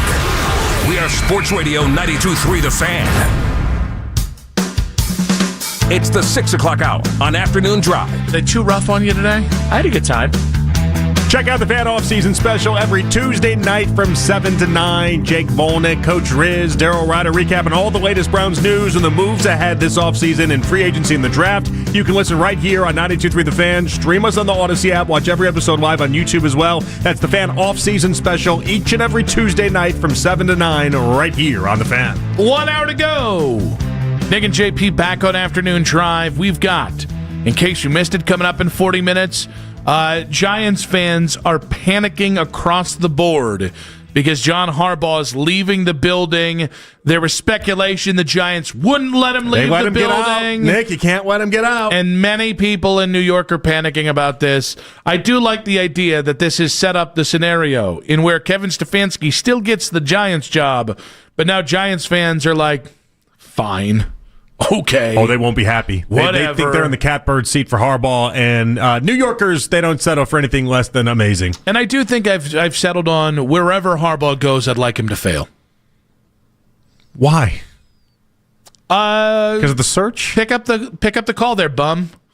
Pick up the call. Oh, this Giants job is so good. He might have the call picked up. We don't know yet. I want to go to the NFC South where I don't have to coach for a living. Listen, he's not even leaving his house to do the Titans interview. Okay, that's not even serious. That's who I want to coach. I mean, that's anytime they come to him in his own humble abode, that's not even a serious thing. He's a clown. He's probably going to dress in pajamas for the interview. He's going to have a 400 winning percentage wherever he goes, and God, he'll be fired within 4 years. Or Gonzi will be like, you couldn't even put a polo on for this one, John?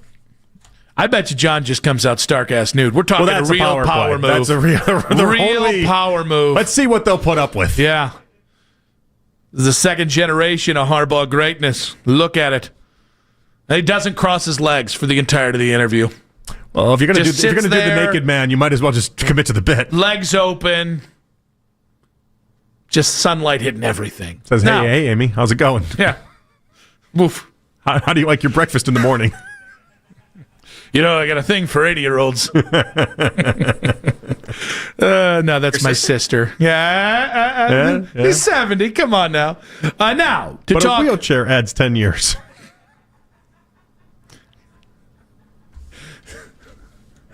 I think we're going to keep this right where we need it to be. Daryl Ryder, brought to you by Scheiben Jewelers, Cleveland's premier jewelry store. Daryl, welcome to the show. What did I just walk into? A bleep show, I think mostly. Okay. I have pitched the Browns' best off-season plan, and I want your grade for it. Okay. Mike McDaniel's the head coach. Jim Schwartz stays. Mac Jones is your starting quarterback next year. And you spend the 6th pick, the 24th pick, and your second-round pick on a wide receiver and 2 starting offensive linemen. Weigh in, Daryl. I'll give you a B for that. Oh, nice. I thought you'd be a little more hyperbolic. Daryl, do you win the burger bet if that's how this plays out? Yes. Which is probably why I'm giving it a B for burger. You love it. Yeah, I think they should sign up for this twice so I can beat that fat idiot at a burger bet. One of us has to get on the board eventually. That's true. I mean, at some point, one of us has to win one of these. I would have if not for a wide right field goal. Yeah. But, Loop, there it goes. If my aunt had, you know what, she'd be my uncle. What? I don't know. I never forget the word. Yeah. I always forget it. It just never comes to me. All right. I guess we'll actually start with the Dante Moore news. So Dante Moore's going back to Oregon for another year. That's one less quarterback in the hopper, potentially for a first-round pick for the Browns. How likely is it from right now to the draft that the Browns fall in love with one of these quarterbacks that would actually be available and they take a quarterback in the first round? I don't think that they'll take a quarterback in the first round. I think that they will take your approach to the draft, wide receiver, offensive lineman, another offensive lineman, They have tremendous holes there, and obviously they have one at quarterback, but it's the same hole that's been there since the late 1980s. So I obviously Moore deciding going back to school or to play college football, that impacts the Browns. Also, too, I think the landscape has changed. I have to check the pay scale. There might be a chance he may make more money in college than the NFL, too, at this point. And I think that is what changes the landscape here, is when it comes to the draft guys, is a lot of players would rush coming out because they had to take care of their families or wanted to take care of their families.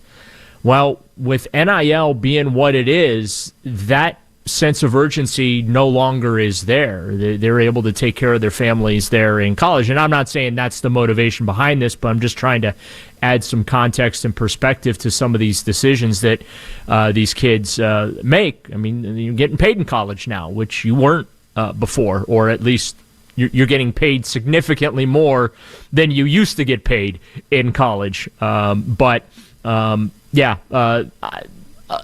Semi-surprised, but not entirely surprised that Moore is going to play college football for one more year. All right, Daryl. We played the Jordan Schultz audio. I saw you quote tweeting it on Twitter earlier today as well. About an hour ago, you quote tweeted it. We were talking about it all show on, though. And it's kind of been a theme of yours, I feel like, as well. You didn't need Jordan Schultz to combat this one. What do you think about that possibility? You've been harping on it. They're going to go young, offensive type mind, the Dan Pitcher type, the Udinski type, those type of guys. As of right now, are you still convinced that's the route the Browns are going? Yeah, I am. I have not heard or seen anything to get me to come off that thought. I still think Nate Scheelhaase, Dan Pitcher, and Grant Udinski, those are the three most important names to watch in this coaching search. I know we're all on Harbaugh watch, met with the Giants today. He's going to meet with the Falcons probably, and as well as the Tennessee Titans. We'll see if the Dolphins get an interview. We'll see if the Browns get an interview. But I keep going back to what Andrew Berry said in that press conference a week ago, this past Monday, in which he did talk a lot about looking for the right guy for where they are in their team building process. And let's be honest about it right now. When you look at the offense, they're nowhere in their team building process. They have to redo the offensive line. You have to find a quarterback, obviously. You got to redo your wide receiver room. So this is from the ground up type of a build when you're talking about that side of the football. And if they're able to retain Jim Schwartz, who did interview today with the Baltimore Ravens as defensive coordinator, that's a very easy sell to a young, up-and-coming, first-time head coach. Okay, you get to be head coach and you handle the offense and get all that implemented, but Jim Schwartz has got your defense covered for you. I just kind of feel like this is where this search eventually is going to land. What do you think the timeline is for the next head coach of the Cleveland Browns? Well, I think that Mary Kay Cabot, who was on with Jeff Phelps and I earlier today, made a great point. There is a process that the Browns are going through, and I certainly understand the lack of excitement from Browns fans when it comes to talking about processes, but they still have to, conduct some interviews. Scheelhaase, Jesse Minter, the Chargers defensive coordinator, and then of course they still have to talk with Udinski, and Chris Shula got added to that list today as well. So they've got to go through that process, I think, first of those interviews. We'll see how the Harbaugh thing plays out. It's obviously not looking all that great for the Browns. And once they conduct those interviews with Scheelhaase, Minter, Udinski, Shula, maybe then we'll see some movement, maybe the middle to late next week, where they start to pare this thing down and narrow in on a candidate. Why do you think it's gone down this way? Where we were going to talk about Andrew Berry's timeline, but just like a broad picture scope of this. If you have 9 coaches that have lost their jobs this offseason, there's only 2 GMs, Chris Grier, Terry Fontenot, that have lost their jobs. Why do you think there's such a disparity there? Are GMs getting a longer leash? Are they getting more opportunity to kind of straighten this out? It sure seems that way, right? Obviously we've talked about Barry's situation here in Cleveland in relation to Kevin Stefanski's dismissal, but it certainly would appear that way where these GMs are getting an opportunity to get it right with another head coach. I will say this. I do believe that Andrew Berry goes on the hot seat if he does not do a good job this offseason, including the draft. And if this head coach he hires flounders, that I think solidifies the case here in Cleveland to make a GM search. But the Haslams are standing by him. He stays in place. He's leading this coaching search, or is a major part of this coaching search, and the decision-making processes that come with it. And so I do feel like there is a tremendous amount of pressure on him to get this right. And also, too, the reason why I think they're skewing younger with this, they're looking for their Mike Tomlin, their John Harbaugh, their Sean McVay, a guy who's in his young to middle 30s who potentially could be here for upwards of 10 years or so. Now, do I think that that's realistic? Not in the current climate in which the Cleveland Browns typically live. I think we were lucky we got 6 years of Kevin Stefanski without them making changes. And I know there's obviously people that disagree with that and feel that a change should have been made, I should say, after the 2024 season, and he should not have gotten 2025. But I don't think a head coaching change last offseason would have borne out better results considering what this offensive roster happened to look like. So I do still think that they're going to eye one of these younger guys looking for their up-and-comer that's going to be here for a very, very long time, and more specifically, that Andrew Berry can hang his hat on and say, see, I found that guy.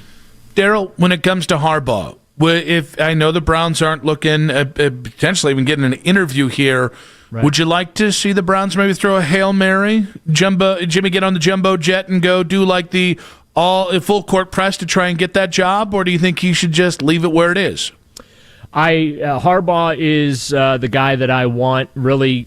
I mean, my coaching search kind of starts and ends with him because he knows this organization intimately, having coached against them for 18 years and basically running laps around them on the football field for 18 years. If anything, I just want an interview with him. And I've said this, I think, on your show and others. I just want the interview with him so that they can use that as a bit of a debrief to figure out and find out his perspective on the Browns, where they come up short, which I'm sure he's going to say a lot of things that we already know, but for them to hear it from him, somebody who has owned them for the better part of the last 2 decades here, I really would like them to then take that to heart and implement a lot of the fixes that he might propose with their young and up-and-coming head coach that I think that they're ultimately going to end up hiring. Daryl, great stuff, buddy. Appreciate you. We'll talk to you next week, and I'm sure next week will be just a couple steps closer to getting that new head coach. We shall see. Look forward to it, guys. Have a great weekend. You too, buddy. Daryl Ryder there, brought to you by Scheiben Jewelers, Cleveland's premier jewelry store. Obviously, he gave us something to react to there. We'll also get into an old friend with an honest admission in 5 minutes on 92.3 The Fan. Hey, everybody. Anthony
all probable for Philly. Tip-off from Philadelphia is at 7 o'clock. Get all the latest Browns content filtered right to your phone this offseason by following the Browns playlist at 92.3 The Fan on the Odyssey app. Headline sports news every 20 minutes here on 92.3 The Fan from the University Hospital Sports Desk. I'm Michael Markoch. Catch the latest Browns news all off-season long. Stream us on the Odyssey app and on your smart speaker by telling Alexa to play 92.3 The Fan. We're going to get to what Jameis Winston had to say in just a fine moment here. Yeah. You need to save your boy. Hold on. Need to save your boy Mac Robinson right now. Everyone knows Jake's my guy. I like Mac a great deal, but you two are the simpatico ones. Although it never seems like it. Yeah. You guys fight like a married couple. It's insane. Well, no, because he has bad football takes, and I have to tell him. I like this. Not that I like endorse the take, because I don't, but I like the idea that he really stood firm on this one. So in the break, don't back down on this. In Mac. the break, so Mac is, and I'm going to paraphrase for you, Mac, because you'll get your moment in a second. If this turns into fifth grade teacher story all over again, I'm going to be really upset. That's true. I will throw you out the window if you turn this into a teacher story. Then I'll really tell you if it's snowing outside. That's me. Guys, I have a concussion. Also, it's snowing. Thank you, Mac. However, while it wasn't snowing, I digress. He could feel the accumulation in the air. He's like telling us it's snowing. I'm looking directly outside and seeing no snow. Now, like, what are you trying to lie to me? We're going to have this Donnybrook out on air because Mac did the I just smelled a fart face when I mentioned trading a third-round pick. Well, then you looked at Mac me Jones. and gave me De Niro face for some reason. And so I said, well, what if you trade Dylan Gabriel so they get a controllable backup for 3 years that fits the Shanahan system and a fourth-rounder for Mac Jones? And Mac Robinson replied, and I quote, I would rather do a pick swap, like a fifth-rounder for a sixth-rounder, for Anthony Richardson, which is the dumbest football take I've ever heard. Talk. It's essentially giving up a bag of balls for Anthony Richardson. For a bag of balls. For somebody who at least has some kind of physical talent coming into the NFL. Yes, can he do the quarterbacking? No. We haven't been able to see it the last couple of years. Yes, no, we have. No, we haven't. And by the way, he's very injured on top of that. Yeah, we haven't been able to stay on the field because he stinks butt. He basically got drafted 4th overall because he's great at performing combine drills. And because Jim Irsay was lost in the sauce that day. And that's really it, He though. just saw something else. God he was bless a him. combine darling, and he set all sorts of like vert records and everything else like that, and that's really what he got drafted And on. Jim just got some high-quality Molly and just legitimately watched Florida football, and we're like, we don't see it. Like the homers are the homers. We're even like, AR cannot do it. Yeah, like they were happy he went into the NFL ranks. But continue, Mac. My bigger issue is the fact that you're going to have to pay Mac Jones after this. If you give up a fifth for a sixth for Anthony Richardson, you can still get out of it after the year if it doesn't work out. Pay Mac Jones. The Sam Darnold thing is like $30 million a year, which is a bargain for a starting quarterback in the NFL. He would get Darnold or Geno Smith money, yeah, around 30. It'd be about a $100 million 3-year deal somewhere around in there. If he actually, Mayfield money, honestly. If he actually performs. But why don't you just make Shedeur the starter instead of AR? Even that I would take over Mac Jones, honestly. Because that should be where your argument shifts. Because Anthony Richardson can't be the argument because he's a non-starter. I feel like Anthony Richardson has more of the actual physical tools when it comes to throwing down the field and actually moving around in the pocket as well. You realize, it has a bigger size. You realize. That's all I'm saying. Yeah, well, okay, one guy was the 4th pick, the other guy was the 15th pick in the draft. You realize that Mac Jones' stats, extrapolated for 16 games this year, would be 4,300 yards, 26 touchdowns, and 12 interceptions. Yeah, am I getting Christian McCaffrey, George Kittle, and the rest of the offensive line? No, that's not fair. He had not a bad defense. He had a banged-up defense. They didn't have Ayuk. They had Jawan Jennings as his best wide receiver. Hey, Jawan Jennings had the best throw this weekend for a 49ers player. Yeah, but that was your best wide receiver. Take that, Brock Purdy. Ricky Pearsall in his disappearing act. Like, come on now. Come on, yes, he had Kyle Shanahan. I'll give you that, but I have my Kyle Shanahan and Mike McDaniel. I mean, that is the whole everything. You had Shanahan, and so and Shanahan doesn't travel, but McDaniel is as close as you're going to get to Shanahan. Yes. That's why the Mac Jones things has life. Give me an 8-game sample size. When his rookie year, he was the NFL Rookie of the Year. He also had comparable numbers to the ones I just espoused, and he went 10-7. Okay, and look at what he did with Brian Thomas Jr. the year before when he went 2-5 with Jacksonville. Yes, you mean the Jacksonville team that was a 4-win team? Was that the Jacksonville yes, team? again, Brian it's Thomas a Kyle Jr. was on the Shanahan block. polished job. On Mac's point, he's entering a 5-win team. So, like, if Mac's argument is that they didn't have this defense in Jacksonville. He's only as good as the skill position players around him in Jacksonville. When he didn't have the skill position players, it didn't go very well. Even he did have, again, Brian Thomas had a great rookie season, as well as Travis Etienne out of the backfield. He had skill position players there, and he still didn't perform well. Yeah, nobody he had 8 did. touchdowns and 8 Nobody picks. did. That's why all the coaches got fired. So you're going to have a better offensive line, which Jacksonville didn't have a good offensive line last year. The defense is better, and here's the thing. You're acting as if you've got Bezos' budget, and we're shopping at the thrift store here. We need to be realistic about what's out there. All right? I'll be honest with you. Mac Jones would have been a better play going into this last year for this Browns team than Kenny freaking Pickett was. He's not a bad quarterback. It is fair to say he's not a great quarterback. He can be your Alex Smith. And no, don't even give me that. Alex Smith was at any point, the 9th or 15th best quarterback in the NFL, and he was okay in San Francisco. They polished him to be pretty good in Kansas City, and that's how they were able to then build the bridge to Mahomes. I get scared of San Francisco guys. I do. San Francisco quarterbacks just scare me. That's because why McDaniel's a big part of this. There's just so many people that they've looked so much better, and then you get them in other spots, and you're like, well, you never know what they would be. It's like, oh, Jimmy Garoppolo goes anywhere but San Francisco, and it's just unplayable off the rip. I'm scared to know what Brock Purdy would be in any system that isn't San Francisco. Like I think Shanahan is one of a kind. I think he's unique. I think it's almost unfair to look at a quarterback and say anybody else can replicate what Shanahan is able to do in another spot. I think the Shanahan part of this is totally fair. I think dismissing him out of hand is what I object to. And again, the context in San Francisco wasn't good. That's the worst the O-line has been. You have Kittle, but that's still not the same Kittle. And McCaffrey's the best part of that offense, which isn't saying much because he's not even Christian McCaffrey from 2 years ago. Like, there was a lot of smoke and mirrors, and he put up good numbers in that. Well, he got a lot of volume is the idea. Shanahan's a great coach. I will give it. A great play caller. I mean, McCaffrey's still going to finish top 5 MVP this year. He didn't turn C.J. Beathard into Jesus overnight. That didn't happen. Like, there are backup quarterbacks who they've won with who've put up bad stats or were obviously not it and not starter caliber. Yeah, I think there were a couple games that kind of scared me. And really, once he actually got comfortable in it, Mac Jones in the last 5 games didn't look nearly as good. He lost 3 of those games. The Tampa game stood out to me as not great. The Atlanta game stood out to me as not great. Like, there were some hiccups there. It wasn't all sunshine and rainbows. Yeah, he's going to be available for a reason. Well, yeah. Well, now we need to start to use some of these arguments, though, to be like, at what part are you going to sell him, and what part are you going to? How high are you going to go? Are you going to go 3rd rounder? Are you going to go 2nd rounder? Dylan Gabriel in the 4th, I think, gets it done. Oh, I don't know that gets it done. I don't know what their thoughts are on Dylan Gabriel. Oh, I guarantee you, he kind of fits what they want to do, right? Well, I don't know. He wants to play out a shotgun more than maybe Brock does. And even just the left-handed thing throws people off. Shador in a 4th? I don't think it sounds crazy, the idea that Shador with Shanahan. Shanahan has to love some of the traits that Shador has.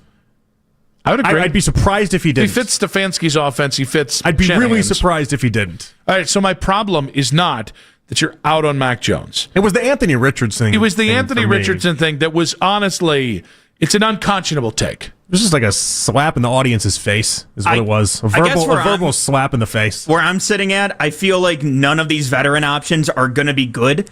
Well, but you can't not do anything. No, but that's what I'm saying is that at least there's somebody that has some physical upside when it comes to Anthony Richardson, where, hey, you know what? If it doesn't work, at least I can get out of the contract after this year and still take somebody like a Dante Moore next year. Mac Jones does have one more year. This isn't American Ninja Warrior. This is the NFL. Yeah. I mean, I understand that. Yeah, that's pretty good. I like that. But I understand that, but at the same time, again, when it comes to getting Mac Jones, you're going to have to extend him when you get him. That is the... Well, one, you don't necessarily have to. You're going to do it because... you don't have to extend him at all. You probably are going to give him a bump at least for next year because it's the right thing to do, and he's worth more than $4 million as a backup. We're spending a lot of money in the quarterback spot. I think part of the reason why you trade him is for that friendly contract. You don't have to give him any bump up. So, really fair point here. You probably won't have to extend him because he's still in prove-it mode. Right. So, this effectively becomes his Baker, that first year for Baker. He's in Tampa dancing Bay. for his dollar. If anything, you trade for him and you say it's you and Shador, it's a battle in camp. The same way when Baker got traded to Tampa, he had to win that job. Bingo, bango, bang biscuit. Bang biscuit. For me, it's also trading the draft compensation for it as well. It's a 4th rounder in Dylan Gabriel. Again, I still wouldn't want to pay. That. The 4th round pick, I wouldn't want to do a pick swap. Sure, fine. Basically, you can pick up a 4th rounder by sliding 2 spots down at either of your first rounders, right? And I don't want to slide down from either of my first rounders. That's. At least he draws a line in the sand somewhere. You're I get acting it. like you're like on easy street here, and that you have all these options. You don't. We do have 10 picks in general, though. What about a 5th rounder? We got a lot of picks. A 5th rounder and Dylan Gabriel. Can we do that? We got 3 5th rounders, Mac. Sure, if I don't have to pay him going forward, all right, fine. I'm cool with that. I don't have to think give him an extension. Here's the problem. Here's why he's going to cost more than a 4th rounder, and I think it's going to be even more than a 3rd rounder, is right now he is Brock Purdy insurance, and Brock Purdy is showcasing himself to be a little bit too injured of a player. That's why Dylan Gabriel. You're giving them a affordable backup for 3 years that does have incredible value for a team like San Francisco, and it's fair, by the way, to say, assuming that they like Dylan Gabriel. I mean, we all watch Dylan Gabriel. It's a backup, though. It is a backup. But it's a spot where Brock Purdy, with all these injuries that keep popping up now, it's like you might actually have to use him the way that they used him this year. Like, San Francisco wouldn't be in the playoffs if not for Mac Jones' contributions this year, and so they wouldn't be continuing to be in the playoffs right now if not for what Mac Jones was doing. I think it's 3 years and saving some money on trading Mac Jones, by the way. 3 years of control of Dylan Gabriel versus 1 year of control for Mac, and Mac Jones, that is. I will tell you, Mac Jones is going to come here.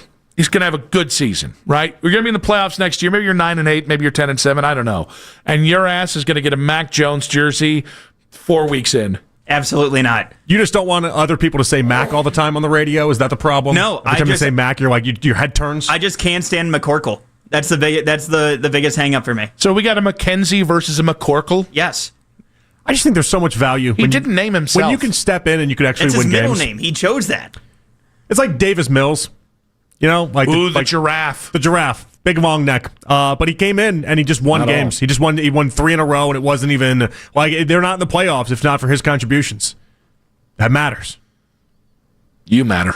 Thank you. Thank you, Bernie. Saw a photo of him at Marble Room last night, painting the town red. Getting back in there. I like that. Nice I like to that a hear lot. that. Yeah, it was a good photo of him too. He looked really good. Bernie's got such a great disposition about like the new liver and like what it means for him. Bernie's always had a great disposition, and he's insanely friendly.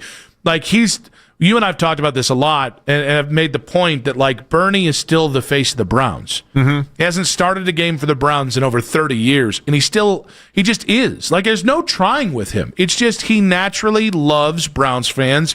He loves people around here. He is genuinely a sweetheart of a person, and it's just, and now because we're Facebook friends, I do get to see like pics of him like with his grandkids, and I'm like, this is the good stuff. Like this is, so the fact he's out in the Marble Room, yeah, he was out there. He was out there last night. I saw all sorts of photos and everything. It was, I like him getting out and about, you know, because you feel bad. Like sometimes when people have like major surgery or something like that, they just kind of go in a hole, you know, and they just kind of like become a hermit of sorts, and they just feel guilty about even celebrating or doing anything. And I like that that's not his mentality on it, because your mentality should be after something like that is like, I'm going to live life. It is like I got to appreciate every sandwich. I got to make sure like all that stuff should be the existence. So we love that. I love it for him. Also, I love it for him. I just love that he's back out of the hospital, because there was that little thing where there's a little concern that his liver was rejecting a little bit. So we love this for multiple reasons. They look good too. He did look good. Like, okay, this is not saying much. He looks better 3 weeks, 4 weeks, whatever it is, 6 weeks after getting a liver than I do at 40.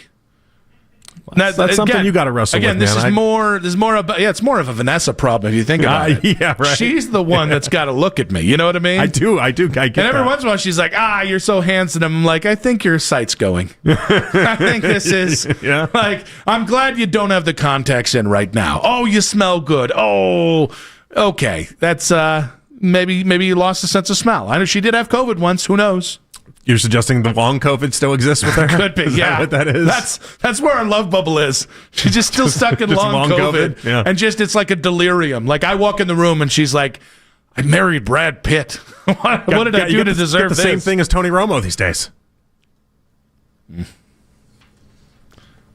Still a B move by Tony Romo. I think it was the only movie he had. You said it. I think it's the only movie he had. By the way, you know the comp I saw for Ty Simpson, right? I thought you were going to tell me Tony Romo. Tony Romo. I was like, that'd be a weird comp But right as now. a broadcaster. Like a broadcasting Very comp? weird. Well, he'll be out of the NFL in 5 years, but when he goes to the booth, they're already projecting out his broadcasting career. All right. He's going to do parlor tricks. In case we missed it in 5 minutes. I almost said 5 years. On 92.3 The Fan.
clinically studied probiotics for gut health support, magnesium to help relax the body.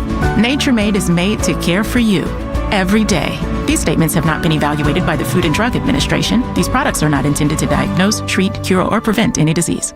Sign up to be a part of the fan club. Download the free Odyssey app and follow 92.3 The Fan to get all of the best audio and best stories sent straight to your inbox. 92.3thefan.com.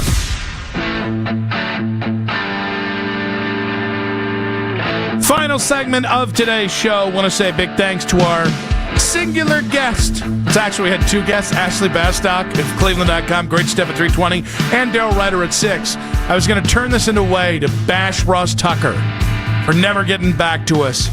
Cell service was fair today. We had cell outages in America. I got it. I bet you they're cleared up by now. I mean, I don't blame Ross. I do. I blame him hard. Now, what you should do is next week be like, whoa, the amount of people that tweeted us and were like, where's Ross Tucker? Because he loves that stuff. Yeah, so I would do the opposite. What? I'd be like, nobody talked about... Just be nice to him. Why? I don't know. He started the bleep. I did not start the bleep. It's just a nice thing to do. He didn't say my name on a broadcast. That's on him. Yeah, he's never going to either. Between him and the Lord. Yeah. And me, of course.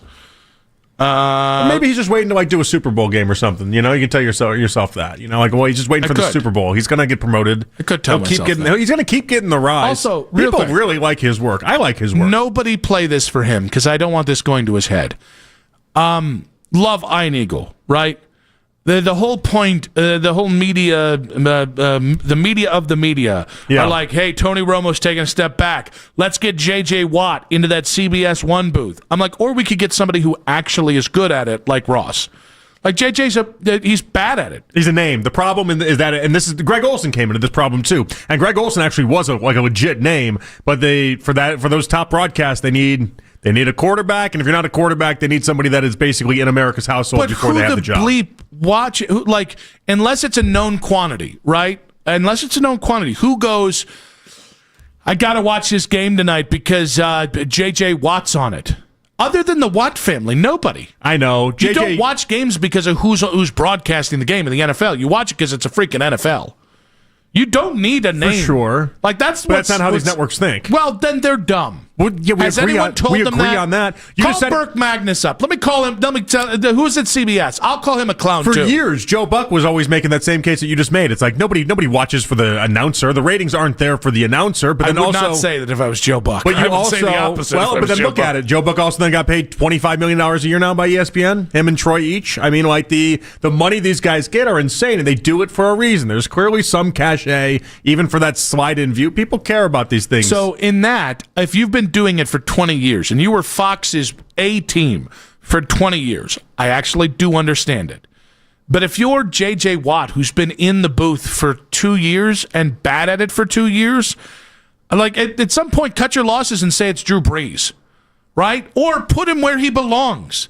Put him as the fourth team. Let him work with Spiro Ditas. Yeah. All right? Let him learn. Adam Archuleta's never leaving that. Ian Eagle deserves better. He does. Ian and Ross would be so dry, but so funny. Nobody tell Ross I said a damn word of this. He does not deserve it. Ian covers up a lot of things that he does deserve. Ian covers up a lot of the flaws that JJ has. He's even made it listenable in many ways. I know you might disagree with that because you just don't think JJ Watt's anything. JJ. Football. TJ good. Rules I don't know. He's not Gronk. I swear though, he didn't know the rules. It bothered the living daylights out of me. I didn't have to because he did something in football once. On that Mason Graham / Myles Garrett half sack thing, he got so turned around. I just needed something. I needed something better than what that was. Oh. Man, when I lived in Houston... safety? It's no safety. When I lived in Houston... the 50-yard line, JJ. I can't tell you how big and how popular he was. Idiot. I can't tell you when I lived in Houston how big and popular he was. Yeah, he had 20 sack seasons. There's no stratosphere that I can even try to comprehend to showcase how big he was. Yep. Because he wasn't just a great player and everything. He was also white. The most charitable human in the world. He was at every fundraiser. He would take members of the media out for coffees and stuff like that too. So that everyone they just loved everything about him. I do not doubt that. Legitimately loved everything about him. As a football player, one of the most popular football players I've ever been around. You should love him. As a broadcaster, you should mute him. Man, it got really personal there. He's just really bad at it. And just it's the NFL guys. Do better. You should tell this to Ross sometime. I know he'd really like that. That's why I'm never going to tell him a damn thing. I know. It's a weird relationship you guys and have. And he's going to say... You guys both like each other so much, but neither one of you guys want to ever tell each other. No. You guys would just rather just talk smack to each other and then rip each other. Yes. And then both die just being like, I never said a nice thing ever. Yep. And then we'll both get to heaven, and I'll be like, sorry, Ross, you're going to the other place. Ha! Sucker. You were good on TV, though, buddy. You were dynamite. As I walk through the pearlies. I got a pimp. Why is Ross going to hell?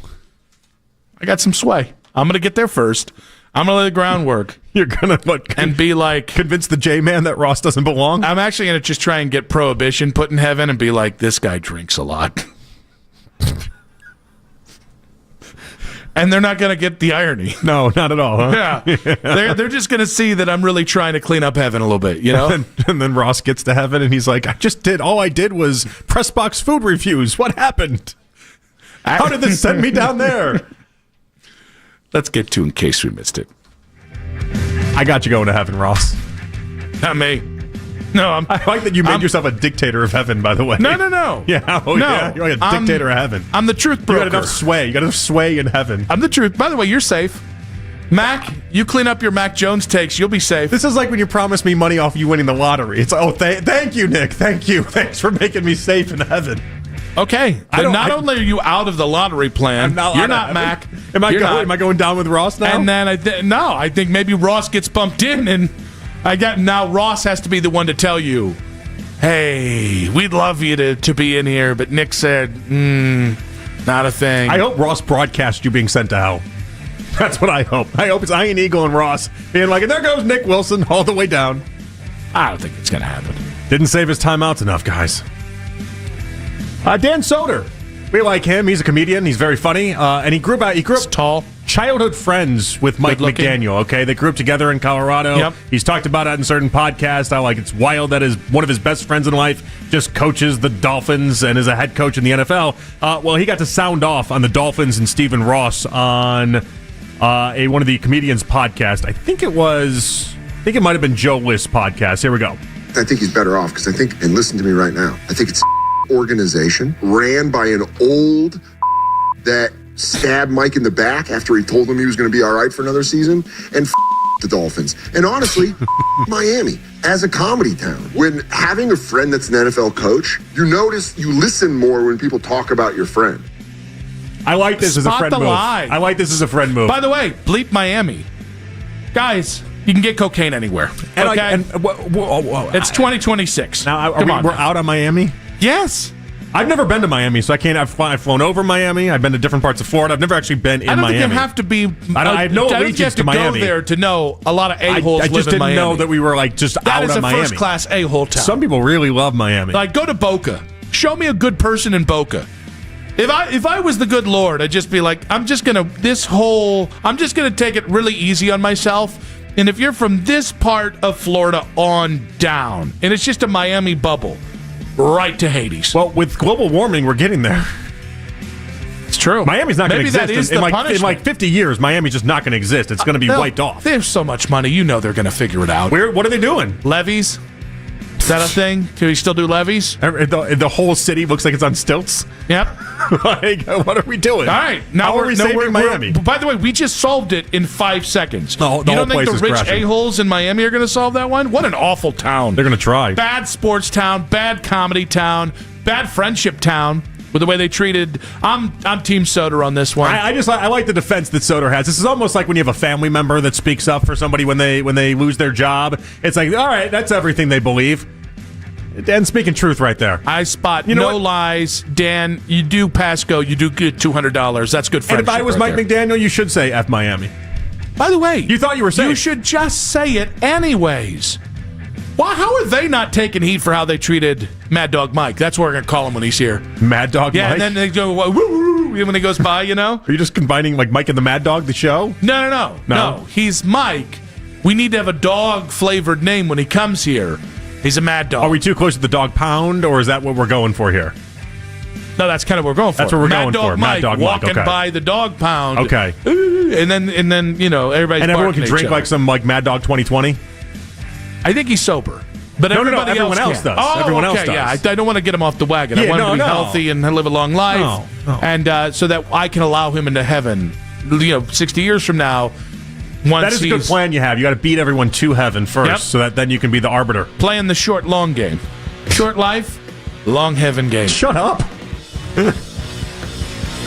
All right. It's not bad, right? All right, it spoke for me. Yeah. Okay. See? I was jiving with it, though. I like the short, long game. See? Mac Robinson on the board. Yes. Yes. It's more the Anthony Richards thing than the Mac Jones thing, but I can't wait for Mac Jones to come here, win 10 games, and for you to eat a pile of crap on air. That sounded really heavy-handed. I just meant... It came out harsh. It did. Again. Shut up. I'm still on the heaven thing, okay? Big thanks to Jake Murrin. Not on the board? Yes. The Ginger Saint of Cleveland sports, Michael Markoch.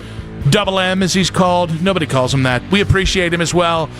Great stuff, JP. Had fun. We'll do it tomorrow. We'll be back tomorrow. Will that be the day that Mike McDaniel's named the Browns head coach? We'll find out. See you guys.